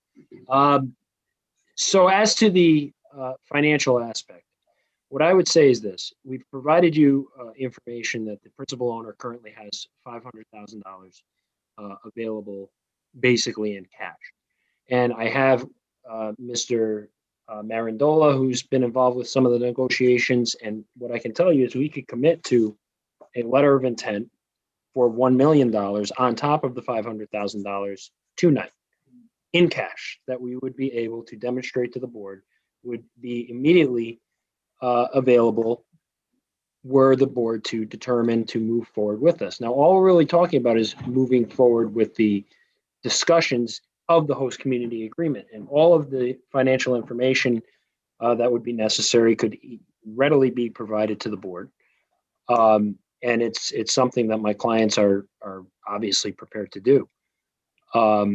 Yeah, one thing I would note that's not really a financial backing for the project, but what I would note is, as I understand it, the other site, I don't think they have a building built. We already have a building there. So yes, we have a $5 million budget, but we're going into a building where we already have a base. Obviously, we have to make significant modifications. And I'd also note that if I understood the other presentation, and they were very, very good. I really enjoyed a lot of what they said and some of the ideas that they had, but I think they're only committing to $50,000 total impact fee annual contribution to the community. We're committing to 3% of gross. And if that goes up to whatever the number is. So I think that's a significant factor in deciding whether or not to at least give a chance to move forward for negotiations. And you could always put a time limit on it. You'd always say, hey, look, we're going to negotiate the HCA. If we can't get everything we need within, 30 days, whatever the board puts on it, then we're going to let this one applicant go and we'll go back to the other one. And that way you're not losing too much time. But right now we're just talking about kind of the next threshold of, are we going to negotiate something or not? And, I understand the board's reservations, but I think you'll be more than satisfied. And I don't know, Ken, do you have anything to add in terms of? Mr. Bransky, with all due respect though, right? So I appreciate you hopping back on here and thank you. And letting us know that you can provide a letter of intent on $1 million here. I certainly don't want to get into a debate between your presentation versus their presentation and the differences here, because I think that, quite honestly, it's not fair to them. We know what we're looking at here. We do have our questions in order to get the information, and I think, we'll decipher who's offering what or who's talking what, but we're not talking about an HCA tonight. We're not here. It's not supposed to be designated for an HCA. If you included it, it's great. It's a starting point for framework. Certainly there's plenty to be discussed and had it, for the company that moves forward. Understood. Thank you, Mr. Chairman. The Queensbridge people that initially popped off, I think they may be back on here. They are. Here they go. Just want to get them and see if they. Yeah, I think it's important, like you just said, Justin, to make sure we're not going into, they had this, we had that, and we don't gonna get there. We're just trying to identify what information can we get, right? Yeah, right. We need more information. That's the bottom line from both. Can we get Carol Ann, can you let the Queensbridge people in? Their hands are up. Yeah. Hi, folks. Oh, Miss Isom. Oh, they're on mute. They're on mute. Let's rate that. Hi, Miss Isom. Hi, I'm back. There we go. All right, I'm not too tech savvy, okay? So to answer your question, sir, much like the last company stated, with cultivation, it's a little bit different than retail. It takes a lot more to build out cultivation. There's 101 retailers because it is the quickest return, softest hit. $2 million, you're up and you're running. So generally, it's different finances. The CCC does require that you have enough funds to get through licensing. However, to answer your direct question on funds, it's really true, like he said, it's not a matter of getting an agreement of a host agreement, but it's more of a, are you accepted to even have the talks? So again, you're talking about a $10 to $15 million build out. So they, like we told you, they knock on your door. You're bombarded with investors, but again, what's your collateral? Do you even are you even accepted with the town? Just yesterday, we said, like you said, it's really easy to get a promissory note of $1.5 million, $2 million. We sat down yesterday with a couple of our investors who again stated after this meeting, if you're accepted, we'll give you the proposals. If you guys give us a different mandate, we can then go back and state it has to be documented differently. However, you Yeah, well, I think what, ultimately what we're looking for here, because there's no financial information given, right? In previous presentations, whether it was retail, even the failed flying goose for what that was, they still provided some relative financial information to initiate a discussion. We didn't have that from you guys. We had some from the other applicant. Where the other applicant came on, they're going to be able to get a letter of intent, on some of their backing here. I think that's what we're looking for here from you guys as well. If you've got people that are knocking on your door, you say, hey, listen, they're not talking to me any further unless I've got a letter of intent from you for, whatever you're trying to get them for, whether it's, you need support for $1 million, 2 million, whatever that number is, right? That's entirely up to you. What you got to do, but we need to understand that that's what you got. I mean, you can telling us is one thing, showing us is another, right? So, and especially since we only have one license here, right? It's not like we're in a situation where we had 2 licenses, 3 licenses. We could say, yeah, all right, the presentation was great.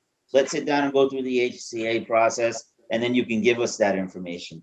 And I don't think it's fair to either applicant to turn around and say, well, let us sit down with applicant A, get their financial information, work out an HCA, see if it works. Oh, put a time limit on it. And if it doesn't work, we'll come back to the other applicant, because then that other applicant is held up and doesn't proceed with any plans, or is now scrambling to find something that they may not need to find. So absolutely. In all honesty, from a business standpoint, I will tell you that strategically we haven't signed with any investors, because the closer that you can get to licensing without those letter of intent or whatever we need to do, the value of our company higher. Better the terms. You understand, right? So with that being said, we'll go back to the drawing board and we'll come back with what, the terms that you see fit, and the proper documentation within whatever timelines that, you set for us. yeah. So I would say, and Mr. Bransky, if you're still on as well, it looks like you are here. So, as it would, go for both of you guys. We have a meeting next week. It's going to be pretty packed. I would say the next time we'd be able to entertain and have this, continue this conversation will either be on the 17th or the 31st. I think it's the 31st. Yeah. There's only 28 days in this month. It's March they're talking, March. Okay, sure. Unless you want to entertain a special meeting. Thank you for telling us there's only 28 days. It's 4 days. Okay, understood. Thank you, sir. All right. So I'll be in touch with Miss Testigus to let her know. I have to see what we have on the docket on the upcoming meetings, just so we can keep it balanced out. So we're not doing this at 11:30 at night. We all have to work at 6 a.m. 1 a.m. was our record, wasn't it? Or 1:30? Yeah. Yeah. If we keep it up, we could go past that tonight. And close. Not a record I'm proud of, that's for sure. So we're, just to be clear, they're going back, going to present us financials any other due outs? I'd like to only go back once. No, we Correct. did. And I Yeah. think that's where we outlined some of the building and some more information as to the byproduct systems that they're gonna be using. Air pollution. And yes, Yep. You know, and to be clear, you know, what Mr. Andre is referring to, because we've received this from some in the past, we haven't seen this in the others, and I think that was missing somewhat here from both presentations, which is the actual specifics of what are you guys talking about from the HVAC, right? Manufacturer, what, you know, what the product is, that kind of stuff. You know, not that we really want to get into the whole weeds of things, but, you know, to understand that you guys have done the research on it, you know, the product that you want to use, you know, that product's been, you know, tested, and, you know, that there are other cannabis retail and or manufacturing that are using it as well. Sure, I'll submit that tomorrow to Chris. So, got that, Mr. Bransky? There you go. Yes, yeah, that was my other question, Mr. Chairman, is what else are you looking for? And we will prepare that information and submit it. Thank you. Yeah, so, you know, and as a frame of reference, you know, I would say just you guys get a chance, go back and review the tape tonight from the meeting just to make sure that there wasn't anything else that was missed. You know. We will do so. Thank you. Yep. All right, folks, appreciate the time, the effort, and the hard work that you put into your presentations. You know, good job by both of you. Thank you to you all. Thank you. Have a good night. Good night. Thank you. Okay, item H, like to consider accepting the minutes for of February 3rd, 2021. Motion to approve. Second. Any discussion? Roll call, please, Mr. Petronio. Can I have a discussion on one of the items? Okay. The general business with the lot, was it the one that we had voted on? It was like 3-2? Yes. yes. Am I just not seeing it? I don't even see that. It's at the bottom. Now, you know what? I don't see it. The resulting vote? She didn't have the final vote in there. No, it does not. Okay. So, Miss Days, can you make a note, or since Miss Testa is on as well, can somebody make a note? Yeah, I'm already making a note. Thank you. I mean, I was reading it and I'm like, that was the first thing that jumped out to me, because I was like, wait a minute, they normally have. I skipped it. I saw the vote right below it, and I just was thinking the same thing. Right. Yeah. So I didn't know if I was reading it wrong. That's why I was asking, because I'm like, I'm not getting this. I'm tired too, so I could have missed it. Right. All right. So do we want to vote to accept them with that change? Yeah, you can make a motion to approve as amended with the vote added. Okay. And whose motion was that? That was Mr. Vera? Mine. Oh, yours, Chris? Yeah. You Yep. want? I'll make the motion.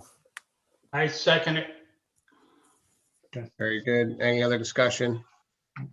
All right, Mr. Petronio. I'm Petronio, aye. Dave Viera, aye. Chris Zora, aye. David Andrew, aye. Justin Sullivan, aye. Community speaks. If we have anybody, I didn't receive anything from the Google form. There's a couple people that are in attendance. No, nobody has their hand raised. So we will move on to other business. There's no other topics that were reasonably anticipated by the chairman 48 hours before the meeting. Town administrator's report, we're going to pass on tonight. Board of Selectmen liaison reports and comments. Bristol County Advisory Board, there's nothing new to report. Aiken School Expansion Committee. Nothing new at this current time. Thank you. 540 Arcade Ave. Nothing new to report. Thank you. Veterans Council. Nothing new to report. And South End Fire. Nothing new to report. We will be meeting tomorrow night. I'm sorry, I misspoke. We will be meeting tomorrow night to discuss the hiring of an OPM. Again, we should have an OPM on board after tomorrow night, and we'll be ready to obviously hit the ground running. Okay. You guys, Mr. Vieira, just a question. I know that you guys got your RFQs Right. and all that kind of stuff. That was that. We at the ended up last getting meeting. 7 responses. We interviewed 4 of them. Gotcha. And tomorrow night's the determination out of The those? determination, we'll choose one tomorrow night. That's correct. Gotcha. All right, thank you. I'd like to entertain a motion to adjourn at 11:48 to enter into executive session to consider the purchase, exchange, lease, or value of real purchase of real property pursuant to Mass General Law, Chapter 38, subsection 21A6, as having the discussion in open session would be detrimental to the negotiating position of the town, 472 Taunton Ave. Item B, to conduct strategy sessions with respect to negotiations to the Director of Communications per Mass General Law, Chapter 30A, subsection 21A2, as having the discussion in open session would be detrimental to the litigation or bargaining position of the town. So move. Do we want to table this with the town administrator currently? But why don't we enter into executive session? Yep. So moved. That was a motion I seconded. Right. Okay, roll call, please, Mr. Petronio. Madam Attorney, aye.